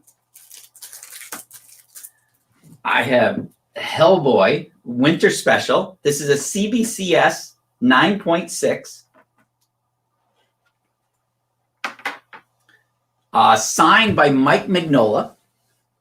And that not authenticated, but witnessed. The yellow label for CBCS is just like the CGC yellow label. It is a witness signature. And that it is $150. If I'm reading that tag correctly on the small screen. Yes. And I'm looking at one screen and there's a big screen up there. So I just have to be a little more focused on that. We've got a break coming up in less than 10 minutes. And that'll give me a time to clear off these and go to the next batch. We just want to take our time, and we take very good care of our CGC books. Cases are clean. As long as they don't fall off of here, they're clean. This is the Black Widow Yelena Belova variant. This was from Devin Grayson and J.G. Jones. This is a CGC 9.8. It is $350. Yelena is the competing Black Widow in this one. And she is also going to be in the new Black Widow movie. And as we know what happens to Black Widow in Avengers. God, I'm already confusing which movie it was. Was it Endgame or Infinity War, guys, where Black Widow dies? I can't remember. I don't want to blow it. But as we know, our understanding is that Yelena is going to survive and will be the new Black Widow. So this is your chance to get a hold of the Black Widow Yelena Belova variant for issue number 1. Is $350. Let's see. Now we have.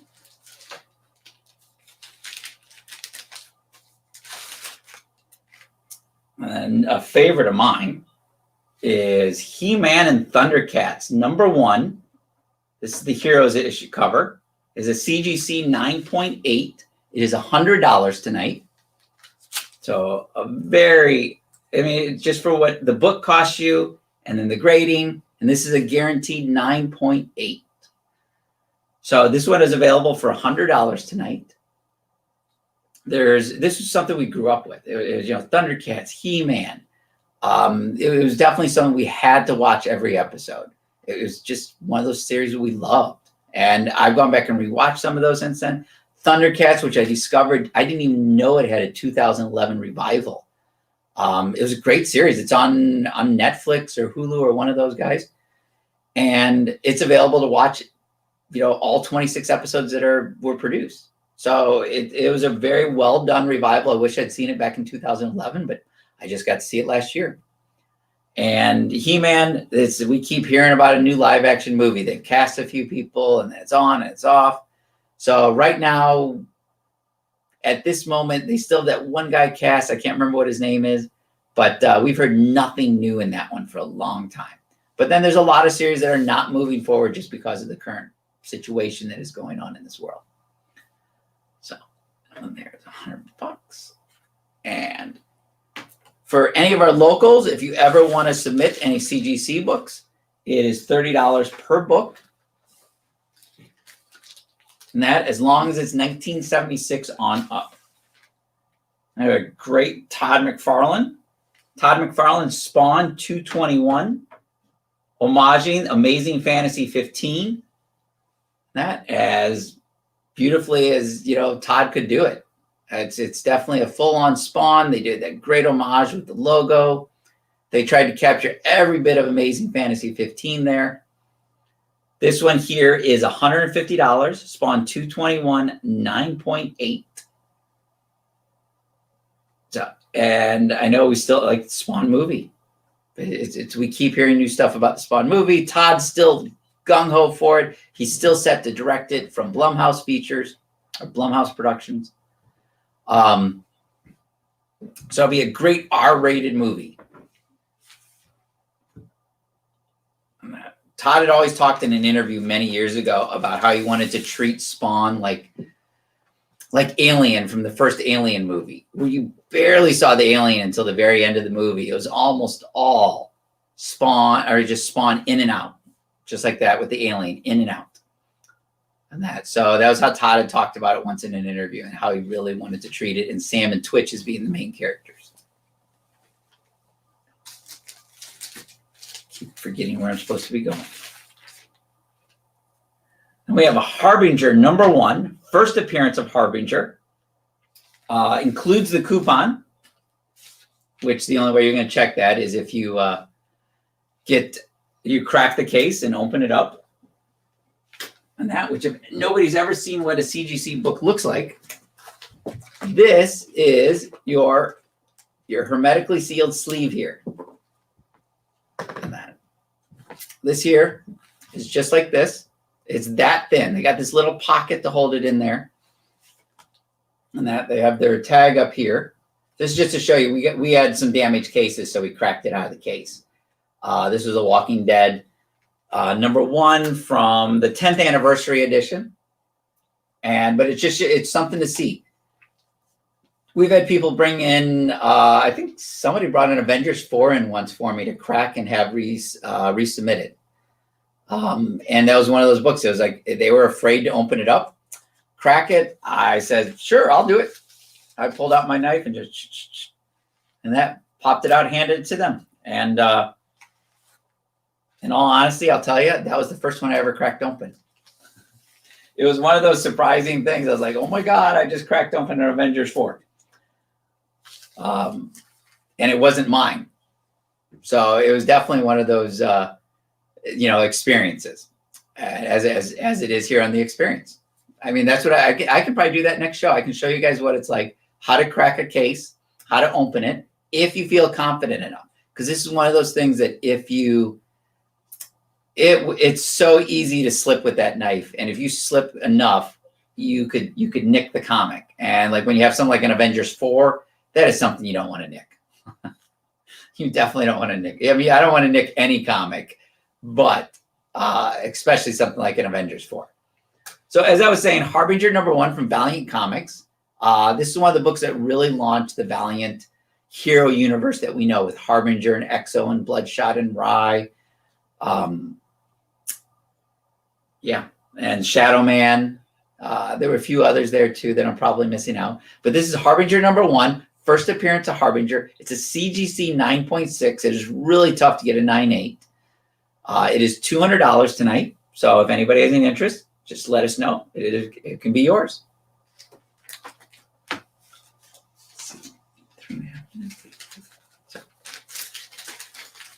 Here's a nice modern one here. Teen Titans #12, first appearance of Batman Who Laughs. This is a CGC 9.6. It is $220 tonight. This is, as I said, the very first appearance of Batman Who Laughs. It was a surprise that he was in Teen Titans 12. Plus, nobody expected Batman Who Laughs to be this massive hit that he is now, to where he's got, we're spinning off characters out of his group, the Robin King. And there's so many more. Now we have the sequel, Death Metal. There's just so many things that have come out of Scott Snyder's Dark Knight's Metal. Teen Titans 12, though, here is the very first appearance.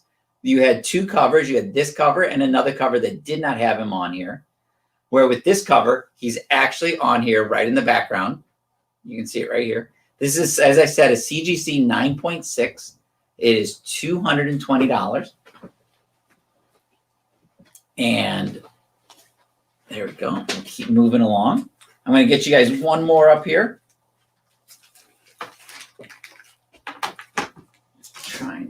We're going to keep going. We have so many great things to do. This is the one that's going to be, this is going to be the best way to do it. Probably like this. Let's see what happens when we do this. Did we lose a lot of reflection? Nope, almost no reflection there. We have Captain America, Steve Rogers, #1. This is the Greg Hildebrandt 1 in 50 variant. It is Cap punching Hitler. Greg Hildebrandt, who is one of the brothers who did a lot of Star Wars movies, a lot of fantasy work. I'm waiting for more strict countdowns. I see the 90 seconds. Down to 1. Okay. And this one is available tonight for, I don't know, see what, $180. Yes, $180. Sorry, guys. Oh, no, he says. So this is, as I said, this is from Greg. Greg and Tim Hildebrandt were two brothers that did, what they did is they collaborated on a lot of their paintings. Tim Hildebrandt passed away a few years before this cover, and Greg did his cover all on his own. But it is a great homage to the Captain America comics #1 from 1942. Don't quote me on that, 1941 maybe. But his Cap punching Hitler,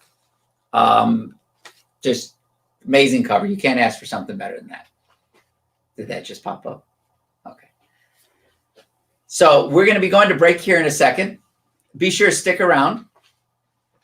We are here till 10 p.m. tonight. It's going to be a great time. I have a lot more coming to you, everybody. So we'll see you here shortly in 3, 2, 1.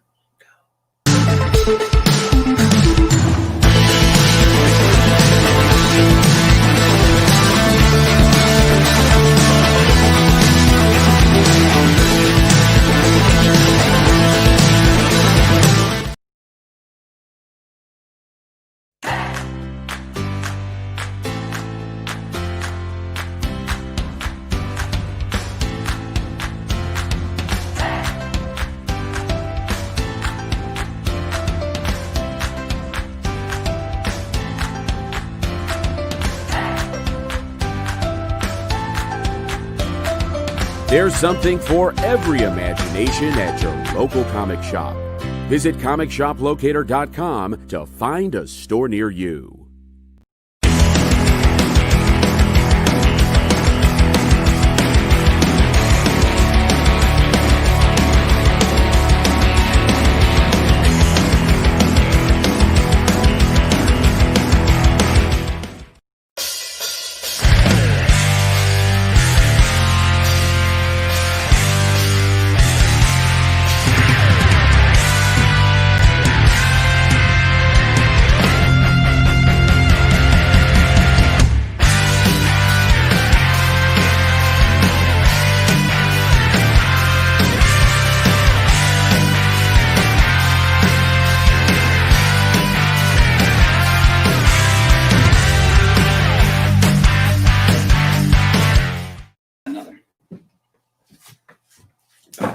Hey, we're back. I think so. So we're going to offer you guys up some trades at some really special deals. I've got a Hulk.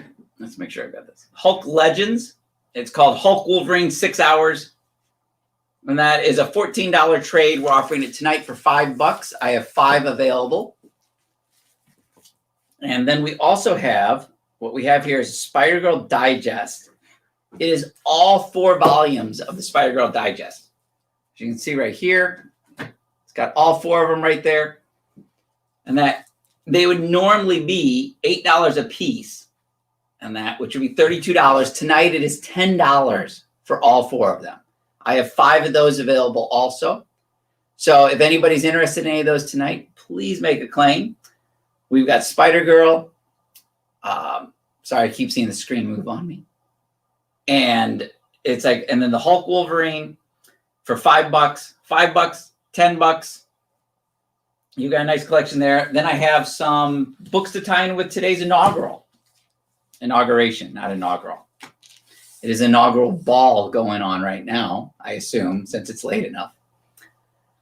So, and I've got some first printings, some second printings, third printings, fourth printings, fifth printings, as I'm pretty sure you guys have already figured out what it is we're going to be talking about. And let's see. Okay, cool. And there we are. We're back to screen. So it's great to be back with you guys. So not only do we have the Hulk Wolverines there, but I also have Amazing Spider-Man. It's called Election Day. And that collecting Amazing Spider-Man 584 through 588. This was a $29.99 hardcover. Tonight, it is just $5. So I also have 5 of those available. And that they're $5 just for you guys. I dug out, I didn't offer this on any of my other shows. So this is just specifically for you guys tonight. We've got, as I said, 5 of those, 5 of the Spider-Girl sets, and 5 of the Hulk Wolverines. These specials are all good until 10 p.m. tonight. So I hope you guys check them out and just let us know. I'm going to do one more batch of, I'm going to show you guys what the comics were that these were based on. So this is Amazing Spider-Man 583. This was the cover that didn't have the Obama cover. Okay, let me get that there. There we go. Amazing Spider-Man 583. This is their, let's see if it's the regular cover. This is their A cover, where the Obama cover was the B cover. And that this one here is $15. And then we have for $5 your choice. We have the second printing. We have the third printing flag variant, which is just like that cover seating right next to it on the hardcover. We have the fourth printing variant. There were so many copies of these ordered. And it was just one of those books back in 2008 that you could that no matter how many you had, you sold them all. It was we took them to shows, we had them in store, and we had the fifth printing variants. They went back and did 5 printings. This is the one with the Lincoln Memorial in the background and Spider-Man also. Amazing Spider-Man 583. The first printing was the non-Obama cover, and that all the rest are presidential covers. Second printing, third printing, fourth printing, and fifth printing, all $5 each, your choice. Available just for you guys this evening. Yeah, we still can't get rid of that glare. There we go.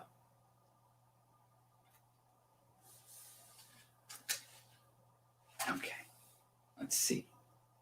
And then we're going to move on from these to the next batch. And everybody, might as well stick with some Spider-Man goodness. Okay, we have Amazing Spider-Man 60 versus the Kingpin. It is $40. As you can see here, it does have some color rubs on the spine. And that, if I graded this, I would say this is in about a 6.0, 6.5. I also have Amazing Spider-Man 57. See what's going to work for this layout. And that one there's $30. This is from versus Kazar and his friendly little pet tiger or Sabretooth, whatever it is. And that one there's $30. And we have Amazing Spider-Man 65 for $15. These are all in about comparable condition. And that's 6.0. Amazing Spider-Man 74 with Aunt May back there for $20. Amazing Spider-Man 73 with Man Mountain Marco there for $30. Terry there wants one of the Amazing Spider-Man 5th printings. Great seeing you here, Terry. Amazing Spider-Man 117 with the Green Goblin there for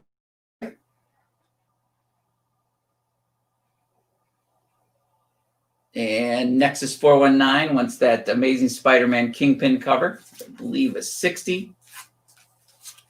Right there. Got you covered, Nexus. Right there.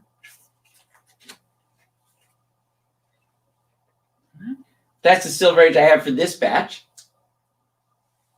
So we are at 8:53. We got 5 minutes till our next break. If anybody has any questions or claims on these Silver Age books, please let us know. Let's see what do we have coming. Oh, I've got some great Star Wars books coming up. Star Wars, which has been one of those things that has been unbelievably hot this last year. It's like these Dark Horse Star Wars books to the Marvel Star Wars books to all of them. We have Star Wars Blood Ties #1, Boba Fett is Dead, Diamond Retailer Conference variant. This one here is $35. I have 2 copies available. Both are near mint. I also have Star Wars #1 from Marvel Comics 2015. This is the J. Scott Campbell variant. I believe it was created for 4-Color Grail. It was their exclusive. This is a company out of Canada. This is the J. Scott Campbell Star Wars #1 sketch variant. Very few copies made it out of Canada. It is $25. Okay. I got you taken care of, Christy. It's all you. And that, like I said, she's laughing. She's been laughing this whole 55 minutes. Okay, thank you. It's like, I lost where we were. Oh yeah, the cheesecake. Yeah, I have 2 copies of this one also available tonight. They're $25.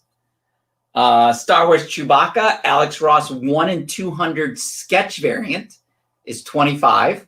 I have 2 of these available tonight. This is, I said, a 1 in 200 variant. It took 200 copies to get 1 of these. And that is $25 for Star Wars Chewbacca #1. And then I have the 1 in 50. Like I said, these are some specials just for tonight. A 1 in 50 color variant. And that is the 1 in 50 Alex Ross color variant for Star Wars Chewbacca #1. It is $10. 2 of those available. And then I have 2 of the sketch available also. So for any of our Star Wars fans, these are definitely some great deals to get a chance, get your chance in it. Ooh, it's an even better deal. So I have 1 of these available tonight.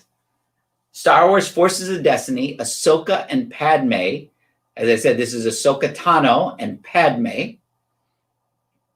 And this is a very fine copy, $30. This is one of the early Ahsoka appearances. Then we also have one of the hottest books out of the Dark Horse run, Star Wars Legacy #1 second printing variant. And this is $50. I have 1 available, especially only 1 available at $50. This is one of those, the Star Wars Legacy #1s, first printing, second printing, and third printings have all been doing amazing lately. And Greg wants that Forces of Destiny Ahsoka. I'm just going to take it off there right now. So whoever sees that stuff below, if I do miss your comment and I don't comment on it, I am now making an active reminder to look up at that screen and so that's why I'm looking a little above the camera. So next week, we're gonna have the camera a little higher so it doesn't look like I'm looking above the camera. So I've got 2 more Star Wars books ready to go. I have, let's see if I can remember what issue it is. Star Wars Insider 195. The Mandalorian cover there. Let's see, okay, it does show up pretty good. And that one there is $25. I have 1 available tonight. And last but not least, let's make sure I get it right. Am I cutting it too close? Star Wars Insider 140. And the Ahsoka Tano cover. Just got a huge, there we go. There we go. Star Wars Insider 140, Ahsoka Tano cover. This one here is $100. I have 1 available tonight. And we are, if you are a Star Wars fan, it is a great time to be a Star Wars fan. Not only are we getting an Ahsoka series from Disney Plus, but now we're getting like 7 or 8 others. We're getting a High Republic series called Alcolite. These are all on Disney Plus. Plus, we're going to get Rogue Squadron from Patty Jenkins. We've got the Book of Boba Fett, Mandalorian Season 3. I'm sure Bo-Katan and her Rangers are going to be coming back. I know it's the New Republic Rangers or something. There's also another spinoff. A Lando series, which we still have no confirmation if we're talking Lando Billy D. Williams or if we're talking Lando. I'm trying to think of what is his rapper name? Childish Gambino. Childish Gambino. Either one would be great, but my God, would I love to see Donald Glover with like a framing device using, Billy D. Williams. It's Donald Glover was probably one of the best things to come out of Han Solo. I love the movie overall, but he was such a highlight. But he's a highlight in whatever he does. We're going to be coming up here on a break, and we're going to be taking off, and that just for a couple minutes, and then I'll be right back with some more books that we got prepped and ready to go, some premiums. And that Greg is saying, Greg wants Legacy #1. Got you covered, Greg. No. There we go. So we got you covered, Greg. We are all set. We're going to be jumping to commercial break. And thank you for joining us. I'll see you guys in a few minutes.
Hey guys, welcome back.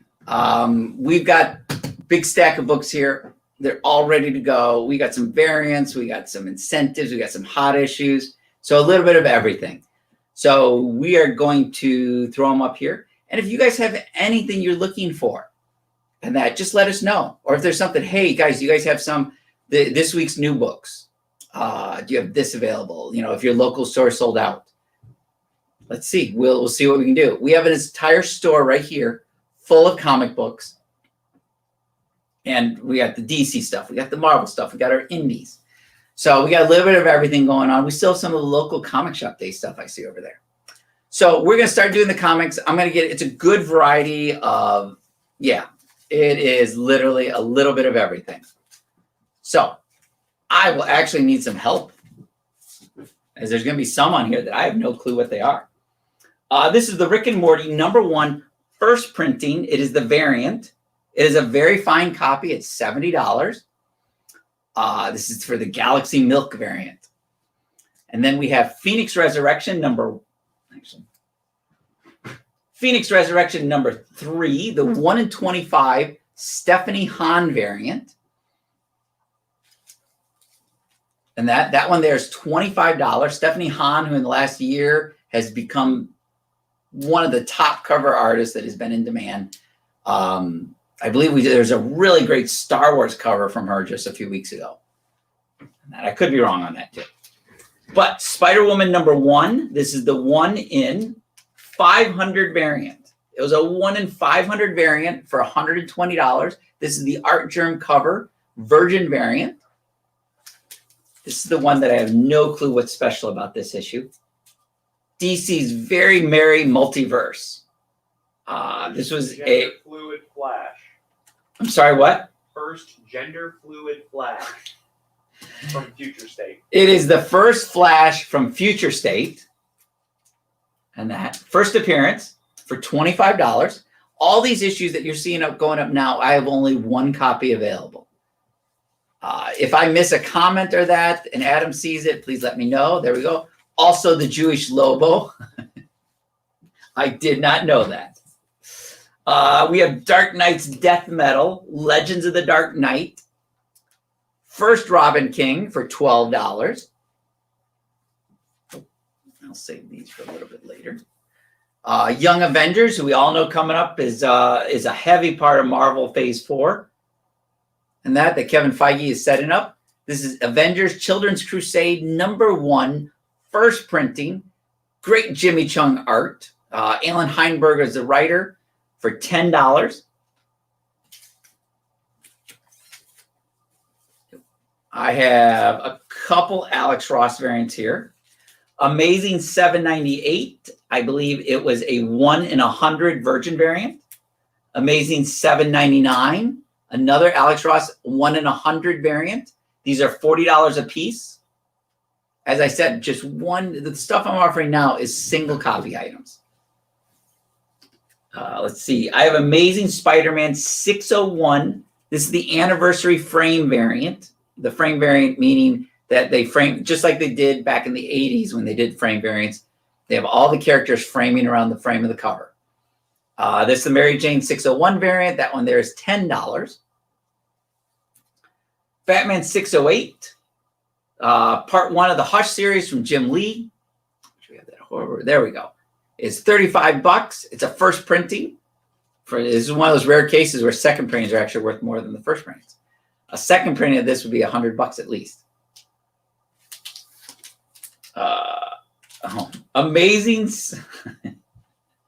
Amazing Heroes swimsuit special.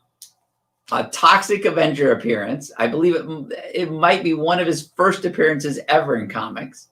Is $35. This has got a great cast of people that contributed to this, including Adam Hughes, Kyle Baker, Eddie Campbell. I'm scrolling through it really quick. Mike Mignola, Stan Sakai, Ken Stacy. Who's who of the early 80s, late 80s, early 90s. Toxic Avengers currently being developed with Peter Dinklage in a starring role. Legion of Monsters #1.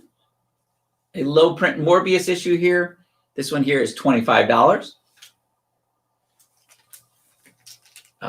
Death of Superman, number 75, the black bag variant, signed by Dan Jurgens and Brett Breeding, number 1919 out of 7,500.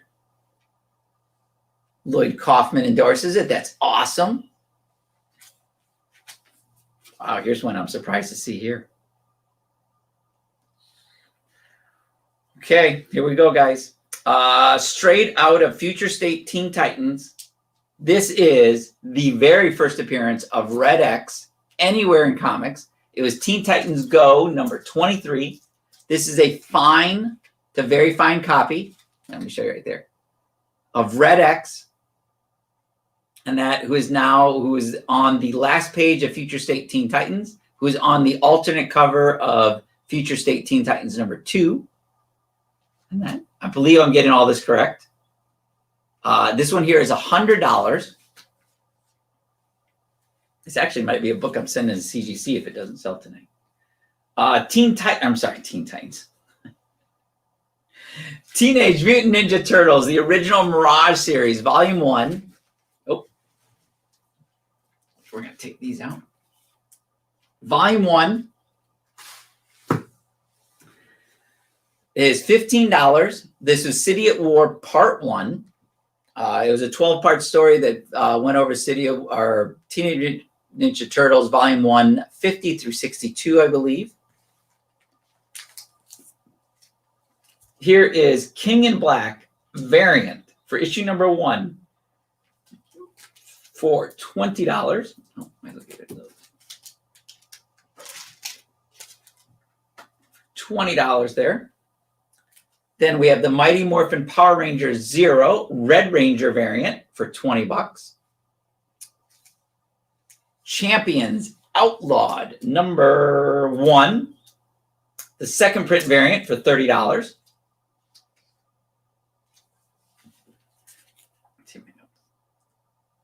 First Kevin Cole White Tiger for Black Panther for $40. Get you guys for Black Panther $50. That one there's $40 for the first White Tiger Kevin Cole. JLA 26, first Jakeem, who becomes. Oh wow. What's the little pen thing, Adam? Jakeem and Thunder? Yeah. Jakeem and Thunder. This is his first appearance. He will be in Stargirl Season 2 this year. We have Miles Morales, Spider-Man 21, the 1 in 10 variant for $20.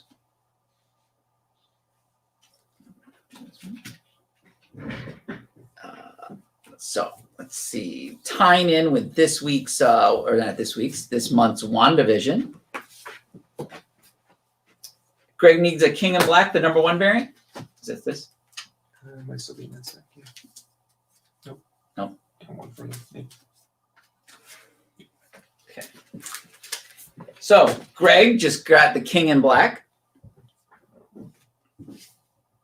Okay. Okay, let's see what we're going to jump to next. Then we also have Venom, Lethal Protector number 1, first printing, direct market edition. This one here is $20. It's the red foil cover, which they all were. Well, except for the gold variant and the black misprint, which I actually passed up one of those when I was at Diamond's warehouse picking up my books that day. Venom Lethal Protector, I believe its first appearance of Scream is $15. And we also have Afterlife with Archie number 6, which has been renumbered 666 for the Necronomicon edition from Sabrina, or the. Sorry, I'm confusing Army of Darkness with Sabrina. The Demonomicon for $150. It is Afterlife with Archie number 666. Then I have Stumptown from Greg Rucka, first printing for $40. Oh, I haven't seen one of these in a while. John Byrne's Nextman number 14 features a poster of Hellboy, which is, was it 7 issues, I believe, 7 issues before his full appearance in Nextman. Let's see. Let's get. Now we have some vintage comic. Okay, let's throw this one up. We had a great Detective Comics number. What is it? Detective Comics 402, Man or Bat. If you can't figure that out, that's Man Bat. That one there's $25 for Detective Comics 402, featuring Batman and Robin and Man Bat. I'm going to toss this one up here. This is Image United #1 second print variant. Yeah. Image United #1 second print variant featuring Spawn for $60. And then there is the Image United, I believe this was a 1 in 100 or 1 in 200 variant. The sketch variant for Image United #1, the Spawn cover. And that one there's $125. And I'm going to show you guys a great special we can do tonight. Any Campbell fans out there? J. Scott Campbell? I have the Amazing Spider-Man Renew Your Vows #1 J. Scott Campbell variant. And the Amazing Spider-Man Renew Your Vows #1. And that one just hit the ground.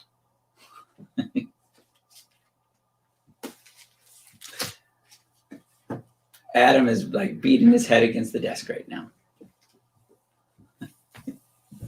We have the sketch variant here, which was limited to 1,500 copies. And let's check it to be sure. Luckily, when it slid off, it straight in the ground. So there we go. We have the color variant for $50, the sketch variant for $50, your choice.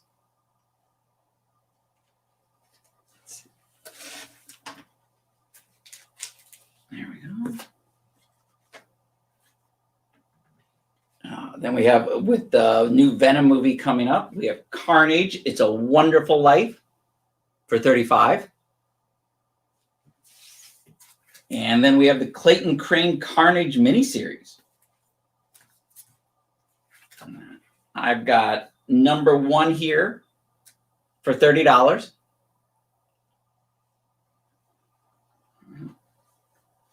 Then I have #5, or let's skip to 3. We're going to stick with odd numbers today. Carnage #3 for $20. And Clayton Crane's Carnage #5 for $25. Then I have Detective Comics 737 for $15, a Harley Quinn appearance. Edge of Spider-Verse, Spider-Gwen, or Edge of Spider-Verse 2 featuring Spider-Gwen. This is the 3rd printing design variant. This one here is $50.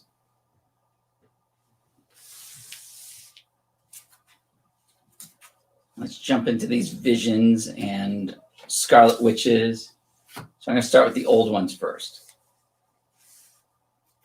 So I have Vision #1, Vision and Scarlet Witch #1 from the 12-issue limited series. This one here is $5. But then I also have issue 12, which is the first appearance of her kids, who later become Wiccan and Speed for the Young Avengers. That one there is $20. Of course, it's the one that hits the reflection. So there they are, the new parents, as we will see in the upcoming episodes. Spoilers. But if you've seen any of the trailers, you should know all that already. So I have Vision #1 Director's Cut for $5. And Vision #2 first printing for $10. Vision #3 first printing for $10. Then we are going to, I've got some special ones here that I wasn't sure what we were going to do yet. No one knows. I have a Venom 150 Gabrielle Delato variant Venom 150 here is, I don't remember what the ratio is on it, but it's a Gabrielle Delato variant. It is $15. This is Amazing Spider-Man #1 Ryan Otley variant. This one here, I believe, was a 1 in 100 or 1 in 200 variant. This one here is $75. And then we are going to go on to some more of the recent variants.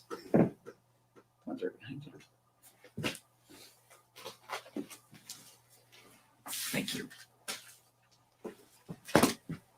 And this is from the Eternals, which we're all, I believe, really hoping to see an Eternals, what do you call, trailer. This is Eternals #1, the Humberto Ramos launch party sketch variant for $15.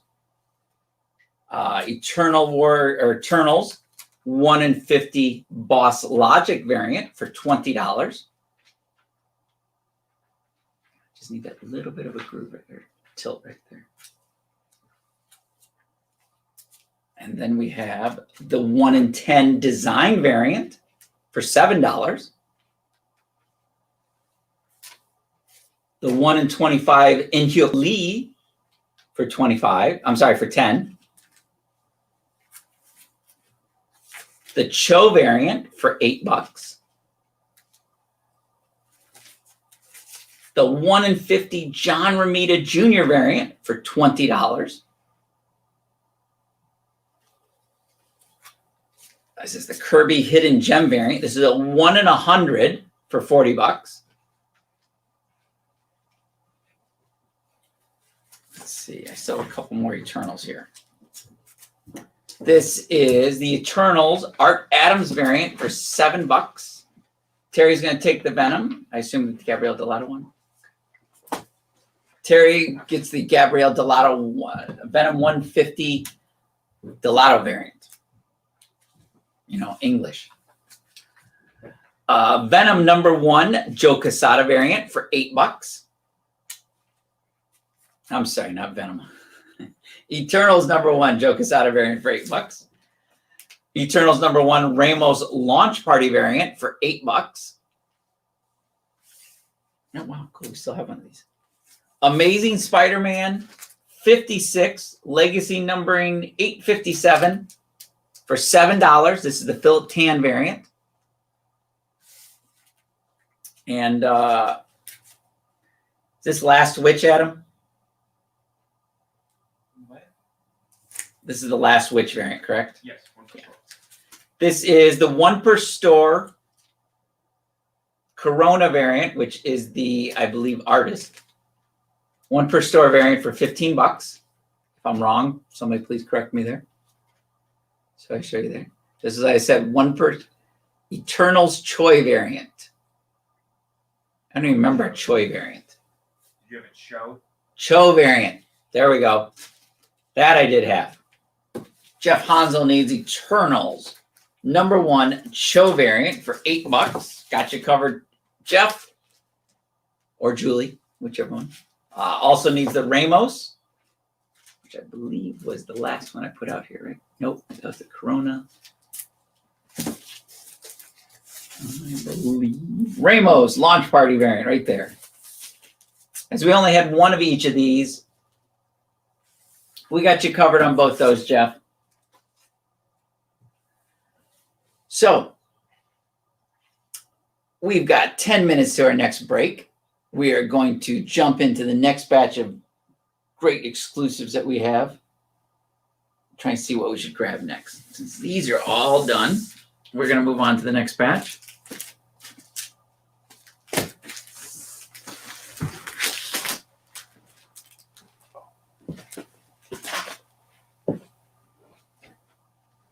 We got to get background music here that is not copyrighted.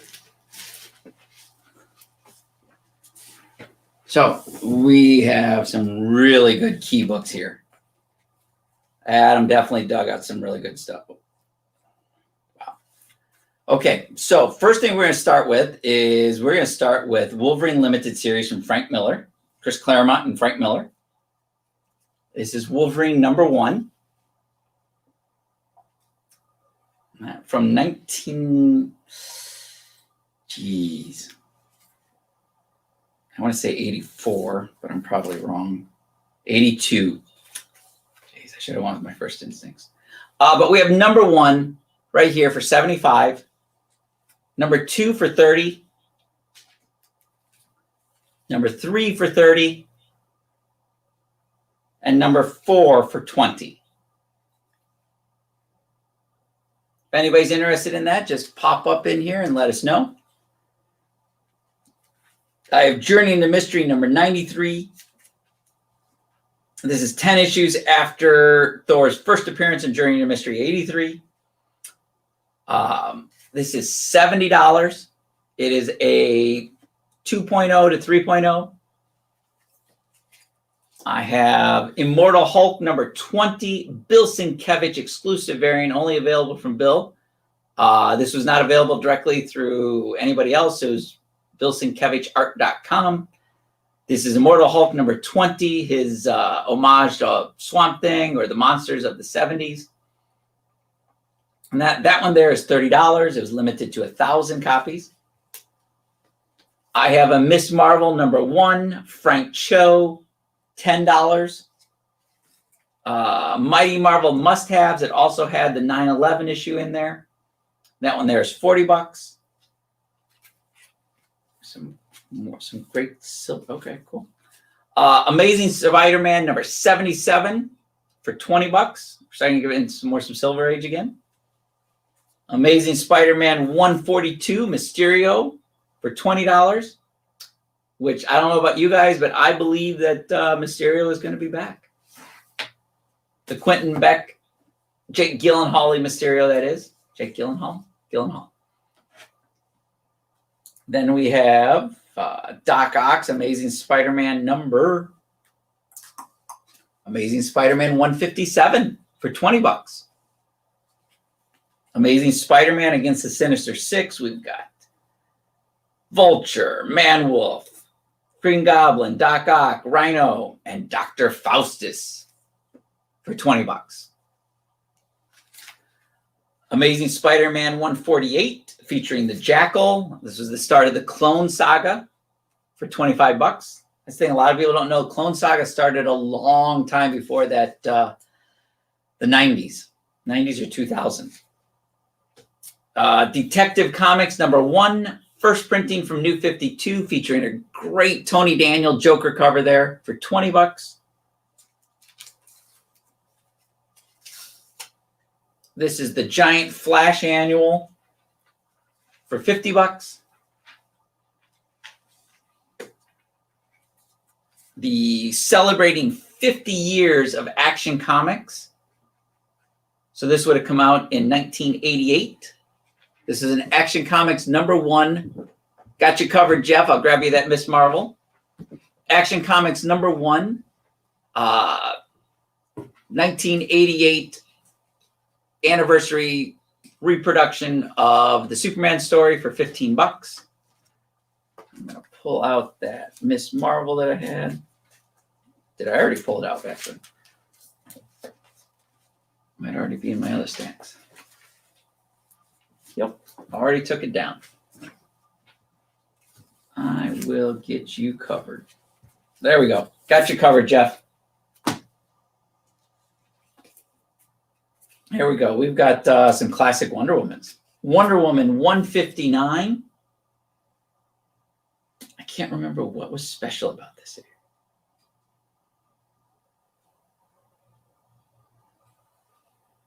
There's something special that says, I must not tell the truth. And that is Wonder Woman 159 for $50. This is Wonder Woman 177, which was Wonder Woman versus Supergirl for $50 also. Then we have the Year of the Villain number 1 Cheetah variant for $20. There we go. I mean, Adam and I disagree greatly on the new Wonder Woman movie. I thoroughly enjoyed it in the theater, and I've had a few other people tell me that it was a much different experience seeing it in the theater versus seeing it on your TV screen, even if you have a big screen. So that might have been part of it. I haven't rewatched it on HBO Max yet. So maybe when I see it then I'll have a different opinion. But I came out of the movie theater thoroughly enjoying it. But Adam and I think both agreed on New Mutants. That was seeing in the theater or anywhere was just great. Wonder Woman 159 is First Mala and Origin Hippolyte. If I watch the movie, I'll be able to pronounce her mom's name again without having, I'm butchering it. Okay. And then we are going to be jumping to a break here in 2 minutes. Trying to think if I have anything that I can just squeeze into these next few minutes. Wow, we have some great Scotty Young books here. I assume this is, yep, I can squeeze these all in the next 2 minutes. So Scotty Young has been one of the very popular cover artists. He's been doing these kid style comics and that where it's like we have our favorite heroes when they're just youngins. Legendary Star-Lord #1 from Scotty Young for $8. I have a Daredevil #1 featuring Matt Murdock on the high wire there for $10. Doctor Strange eating his unique Cheerios for $9. Jeff Hansel says New Mutants. Yes. Oh, he agreed with me. Yeah, it was everything we needed. It was just a great, solid movie. It gave you just enough character development for each of the characters that you wanted to know more in a sequel. But due to Fox being sold to Disney, Disney decided they want to go a different direction. I don't believe we're ever going to see any more development of Josh Boone's New Mutants. So I have Death of Wolverine, Scotty Young for $7. And Marvel Legacy #1, the Scotty Young variant for $8. Most of the Scotty Young variants are all incentive variants, or variants that you had to order. Say you had to meet and qualify to even order these. So there was a lot of times we had to raise our orders just to be able to order any copies of our Scotty Youngs. Just like the hip hop variants. Hip hop variants were very few of them were open to order, if any. But it was one of those qualifiers. And that's why now you're seeing so many of your hip hop variants going for $30, $40, $50. Especially that Miles Morales hip hop or the Kamala Khan. We're seeing the Riri Williams hip hop doing some big jumps recently, especially since she was announced for a Disney Plus series. So there's just so many things that it's like you learn that is not as easy to get some of these covers. Some of our customers, we have to explain, hey, this is why this cover costs you more, and that because we had to specifically order more copies just to get this. The timeless variants. We have them in store still cover price. The ones I was offering to you tonight at $5, some of them were $5.99 covers that I was still giving to you for $5. So it just depends upon each store. I know other stores that were charging a couple dollars more right out of the gate. So, but right now we're going to jump to one of our sponsors. So stick around. We have 30 more minutes, and then we're going to wrap it up. So everybody.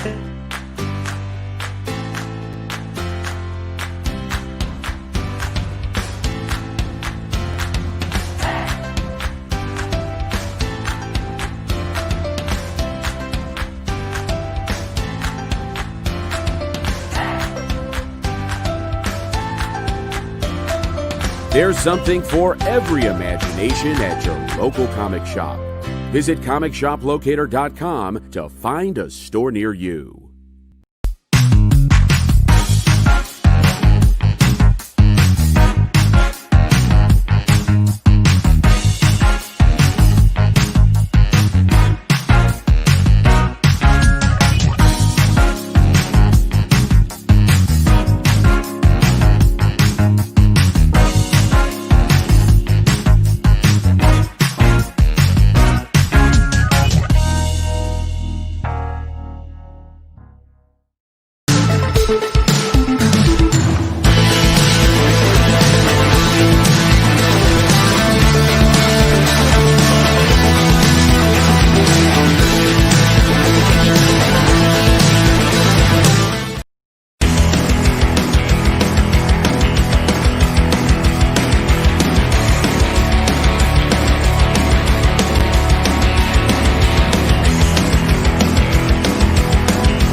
Hey guys, here we are. We're back.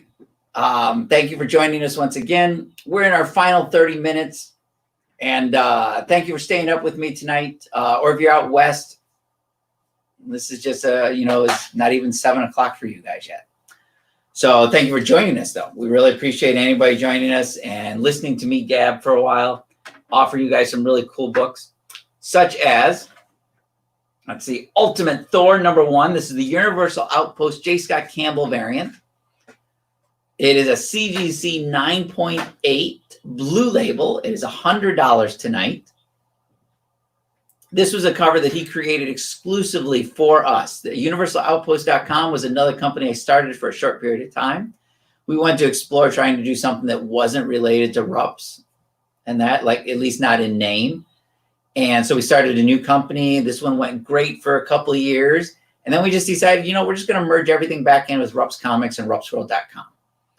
So, but this was the thing that launched it. We launched it with J. Scott Campbell. He signed it at our booth that weekend. It was the only place he signed all weekend, both him and Nihai Rufino. We all had a great time. But it started us down a great relationship that we have with Scott, and we continue to have to this day. So Ultimate Thor #1, CGC 9.8, art by J. Scott Campbell, colors by Nihai Rufino. It's $100 for a 9.8. And then we have first appearance of Cable. New Mutants 87. First Cable, CGC 9.4.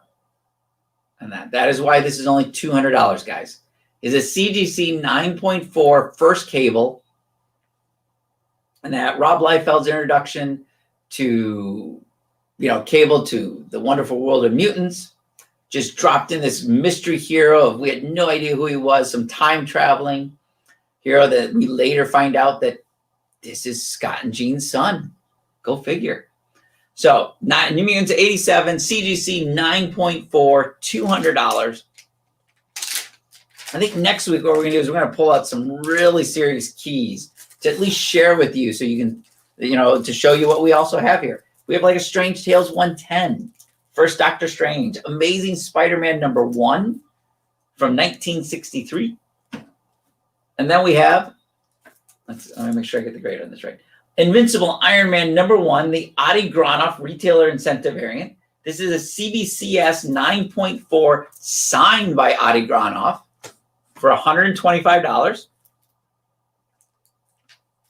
And that Adi, who has moved on from comics and is doing a lot of design work over at Marvel Studios now. So it is one of those things to actually get a signature. It's pretty much San Diego Comic-Con only these days. And then we have Old Man Logan #1 CBCS. This is a Newberry Comics variant. This is signed by Gabriele Delato, the great Italian artist who rarely ever comes to the U.S. It is $80 for not only the witness signature, the grading, and the exclusive comic, just for $80. It's a CBCS 9.4. So this is your chance to get a Gabriele Delato signature. And that we are, since we're on to signatures, I think we're going to jump over to sign books. James is asking if I have an Avengers #1. I'm thinking. I know I have an Avengers 4 right now. I don't think I have an Avengers 1 at the moment. Out of all the key Marvel books, all the key Marvel Silver Age books, that is, the only book I've never owned in my 29 years is Amazing Fantasy 15. I've owned multiple Amazing Spider-Man 1s, multiple Hulk 181s, FF1. I've actually owned multiples of those. I haven't owned one in over 10 years. But yeah, Amazing Fantasy, for some reason, is that one book that I just somehow have never owned. I've owned Avengers 1, I've owned Avengers 4s. There's no Silver Age Marvel book outside of Amazing Fantasy 15 that I have not owned. DC Silver Age, owned just about all those. When you get to the Golden Age, that's a whole nother story. You just don't get too many of those that come through here. I facilitated deals for like Superman 1 through 10, Batman 1 through 10. That was probably 20 years ago. I really wish I'd bought them myself, but I didn't. So as I was saying, we're going to jump into some signed books. Let's see here. At least I think it's signed books. So Adam told me they're signed books. I thought it was. Had COAs. Okay, we're going to jump into some signed books here. I'm going to have signed comics here, anywhere from $5 on up. So, and I will show you if we have COAs, if we do not have COAs. This is a Mighty Marvel must-haves that has the Amazing Spider-Man issue from 9/11. This has got a Dynamic Forces COA on the back there. And this one here is $40, which is the same price as what I was selling the unsigned one for earlier. I have Batman Planetary signed by John Cassaday. Let me make sure it's John Cassaday. John Cassaday with the DF logo or DF COA on the back. This one here is $25. I have Trinity with another DF logo on there. Only 499 copies. Signed by Matt Wagner. He was the writer and artist for this series. And that one was also $25. This is Dynamic Forces X-Men 130, signed by Ethan Van Sciver and Dave Cockrum. That's signed and numbered. That one there is $30. Here's a very special one. We have Jimmy Palmiotti, who is just on the Experience Expo. This is number 9 out of 69 copies that are signed and remarked. And that it's got Jimmy Palmiotti's signature plus let me make sure I got it right. A Catwoman sketch on the cover. Yes, I'm going with Catwoman. By the ears. But it is number 9 out of 69 copies that were signed and remarked. Like I said, this is an original sketch from Jimmy Palmiotti. I'll show you guys right here. There we go. And that, we got the flowing hair there. We got good profile piece there from Jimmy Palmiotti. As I said, it's only 69 copies. COA on the back there. It is $75 tonight. Oh, speaking of Avengers, this is the Wizard Ace Special Edition. Wizard of Avengers number 4, signed by John Cassaday with the DF COA on the back. That one there is $25. We have Power Pack number 1, signed by Colleen Doran and Terry Austin. That one there is $10. We have Avengers Icons, Tigra, signed by writer Christina Z for $10. I have Rising Stars, Black and White Dynamic Forces exclusive sketch cover, signed by the one and only J. Michael Straczynski, creator of Babylon 5, writer of Amazing Spider-Man, Rising Stars, Midnight Nation. That one there is $20. I have X Universe issues 1 and 2. You get both in a pack here. Signed by writer Scott Lobdell. That is $20. So it works out to $10 an issue. I have Sojourn number 4, signed by Greg Land for $5. Sojourn number 10, signed by Greg Land for $5.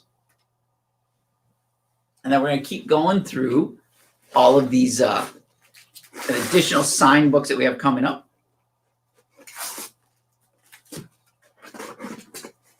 Everything, there's some Frank Miller stuff coming up. Yeah, these are books that I've never offered to anybody in store. We got these in a collection, and now we are offering them to you. I have The Ultimates, signed by Mark Miller, creator of Kick-Ass, and another one.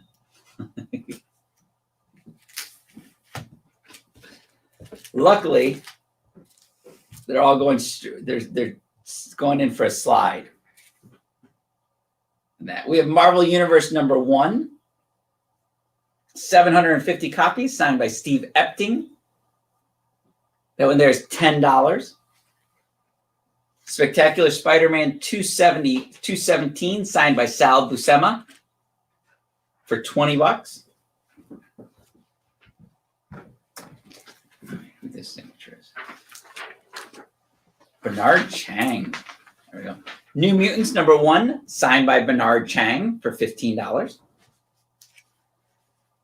And we have Universe X, I'm sorry, #1, Dynamic Forces exclusive painted cover, signed by Alex Ross, Jim Kruger, Doug Braithwaite, and Bill Reinhold. That one there is $30. Yes. And it looks like Terry grabbed Tigra. There we go, right there. Set that to the side for Terry. Got you covered. Let's see. We have Justice Leagues Part 6, the JLA, signed by Tom Pyre for $10. The Dynamic Forces COA on the back. We have Brave and the Bold 80-page Lost Annual, signed by Jick Giordano. That one there is $20.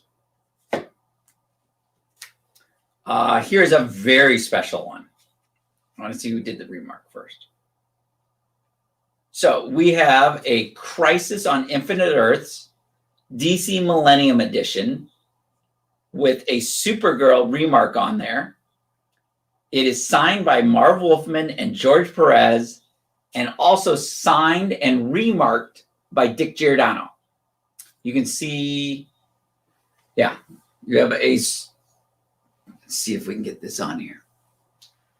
On that, you can see this, the up there in the top corner right here. You can see the remark there. It says there's a remark of Supergirl. This one here is $100. Then we also have Batgirl Year One, signed by Scott Beatty, only 200 copies. This is number 22. That one there is $20 for Batgirl Year One. This one is one of those chromium covers that didn't go over so well. In other words, the, what do you call it? The chromium coating didn't stick. So I'm going to toss that to the side. Amazing Spider-Man 44, signed by John Romita Jr., only 699 copies. I will get Nexus covered on their Brave and the Bold also. And this one here is Amazing Spider-Man, signed by John Romita Jr., $20. Then we also have Ultimate Spider-Man 38, signed by Art Thibert for $10.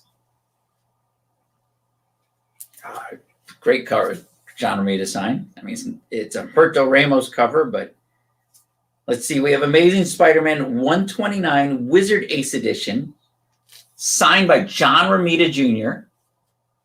Actually, it says John Romita. Sorry, this is John Romita Sr. This one here is $50. Before I do it again. And then I also have a Captain America #1, signed by John Nyriber and John Cassidy. That one there is $10. We are getting down into the final stretch here. I've got some more sign books for you guys. As I said, I said I'd have a Frank Miller one for you. So I have Dark Knight Strikes Again #1 Logo Edition. Only 399 copies, signed by Frank Miller. This is number 38. As you can see, signed right across the bottom there, across the DK2 logo. This one here is $75. Then I have a Neil Gaiman and Charles Vess's Stardust #1, signed by artist Charles Vess, number 26 even, for $20.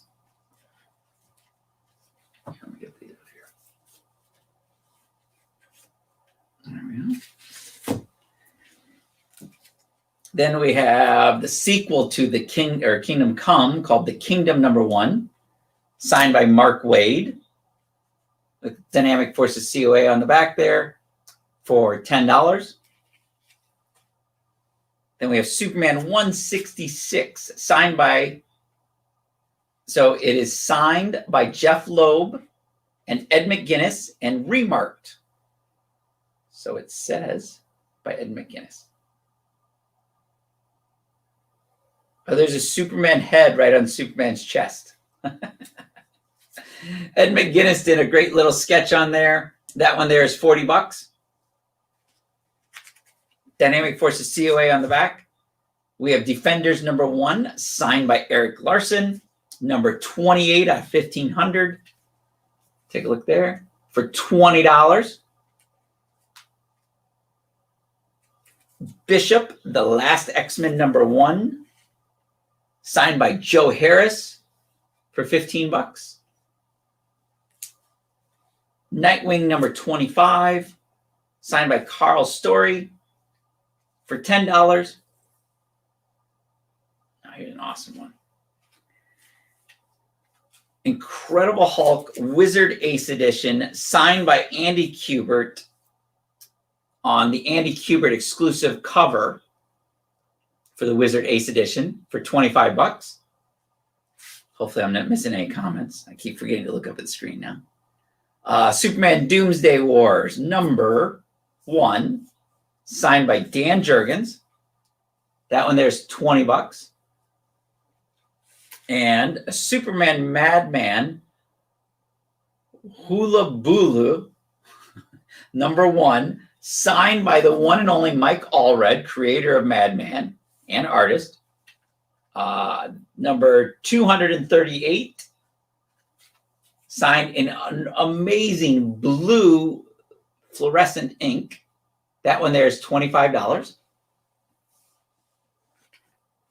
And I'm going to get you guys just a couple more signed books. And then we're going to start wrapping things up. We're going to talk about what you need to do if this is your first time ordering with us. If you're local, it's a whole nother story. Superman Metropolis #1.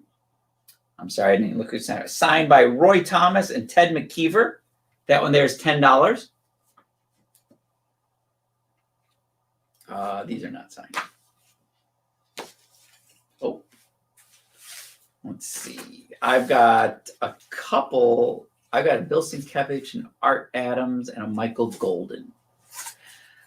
Okay, these are ones that were signed on the inside. Oh, the Michael Golden was not. So I'm going to do this one. Marvel Fanfare 47, signed by Michael Golden.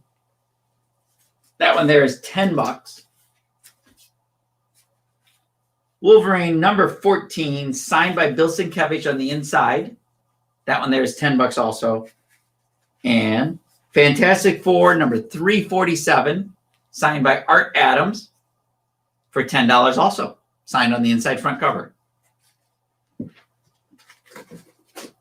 Let's see. We got a couple other special items here. Just want to make sure I got everything covered for you guys. So I have Hero Camp #1, signed by the creator and artist for $5.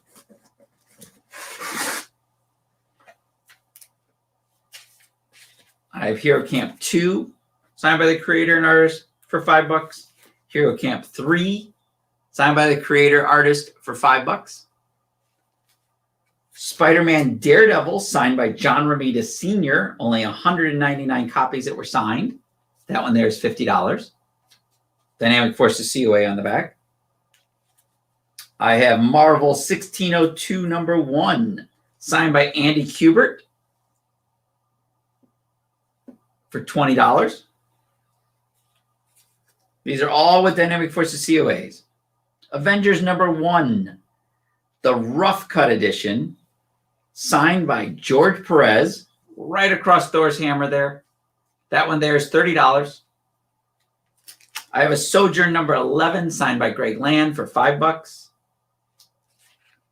I have a, wow, this is a classic one, What If X-Men Had Not Died, signed by Joe Duffy for $20.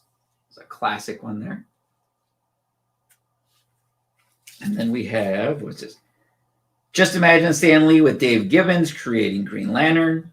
There's a special time when Stan Lee went over to DC, signed by Dave Gibbons. And that one there is $25. And I believe that is it for our sign books. All the rest in here. Yep. That is it for our sign books tonight. I believe that's going to be, we're going to talk a little bit about some of the special stuff going on around here. So we've got, if this is your first time ordering with us tonight, as I said before, go to ruppsworld.com, click on sign up, and that way we have all your details. If you're local, you just let us know and we'll put it in your poll, or we'll set it aside for you and pick up locally. If we're shipping, we definitely like you to sign up at ruppsworld.com. That way we have all the details in there. There's no mistakes. And then we can issue you that invoice. So there's just so many great things coming up on the experience. We have the original art show tomorrow night. I know we've got 4 hours of programming tomorrow, both sales and information. Then there's 7 days of this. Every day of the week, 4 hours a day, 6 to 10 p.m. Eastern time. So be sure and go to their YouTube channel, click the subscribe button, click the notifications button, and also throw up a thumbs up for that like. That way we know what you guys like. We have so many more coming. We've got our show coming back next week at 8 p.m. right after Christy. She, as I said, she raised the bar. She did such a great job tonight. We're definitely going to be bringing a couple different formats to the show. We're also going to be giving you guys more information. We might have some guests in. We might have some of our friends from over at Aspen Comics join us. There is original art and what's in the box with Jen King tomorrow. So there's original art with Nick and some of his friends. And then there's what's in the box with Jen King tomorrow night. That'll be 6 to 10 p.m. Eastern time. So, there's so many great plans in the pipeline. So it's just, I would love to hear what any of you guys think. There's plus the debut of the Nerd News Now and that. So it's just going to be a lot of fun. We're definitely going to bring some specials next week. We'll have possibly some giveaways just for signing up. Like every person who signs up next week will get a special gift that we'll mail out just for you. And that it might be one of our exclusives. It might be a sign book that we have. It could be all sorts of stuff. But as you see what it says up there, we love this format, says Jeff. Well, thank you. I appreciate. And we'll see what we can do to keep this up. It's just finding what you guys want, what you guys want to see, what you guys want to hear about. There's just so many options that we have for what we can do. One of these days, maybe we'll put the camera on a steady cam and walk around the building and show you the entire warehouse. That would be like 20, 30 minutes. And we'll just, as we walk by something, you see it, you say, hey, how much is that?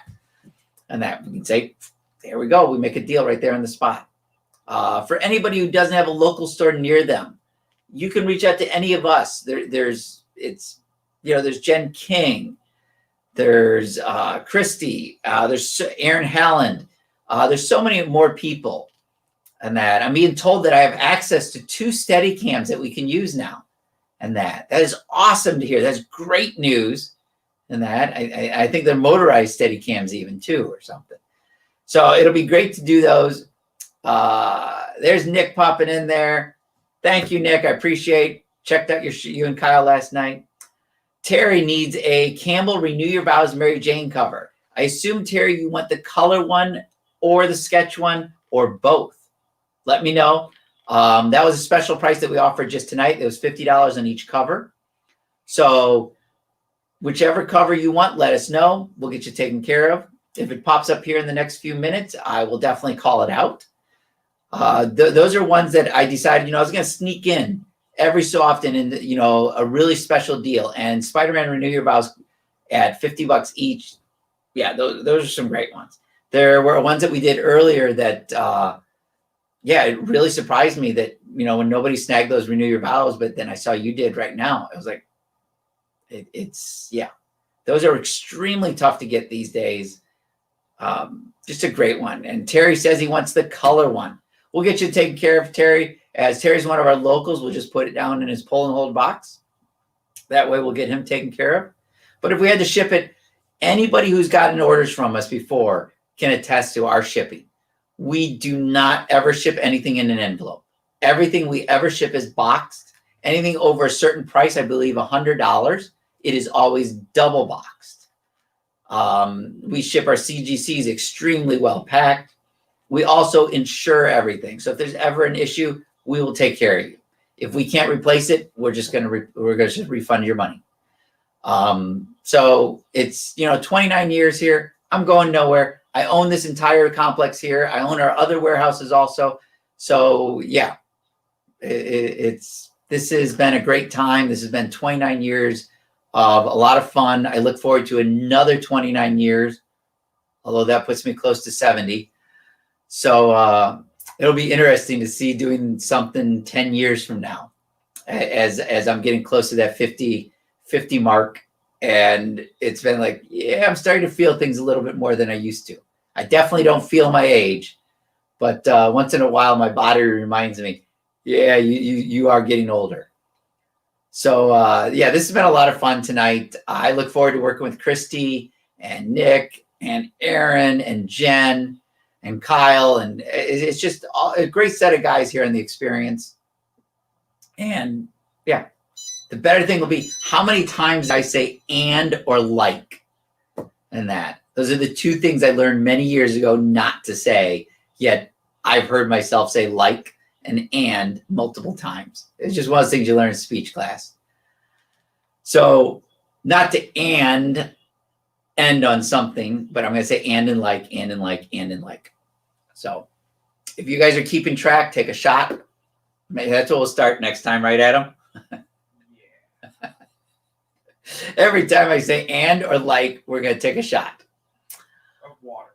Stay hydrated. No, we're going to make it exciting. We're going to do something. But everybody, I really appreciate you guys all joining us tonight. As I said, every night, 7 days a week, 4 hours every night, we are going to be bringing you content. We're going to bring you live sales. So let's see what we can do. Any ideas, send them to us. But I really appreciate you guys joining us. I'm being told that we're down in the last few seconds. So once again, hopefully you guys catch us in the rewind. And I will see you next Wednesday. Otherwise, we'll see you at 6 p.m. tomorrow night. Everybody, have a great night. Ciao. Good night.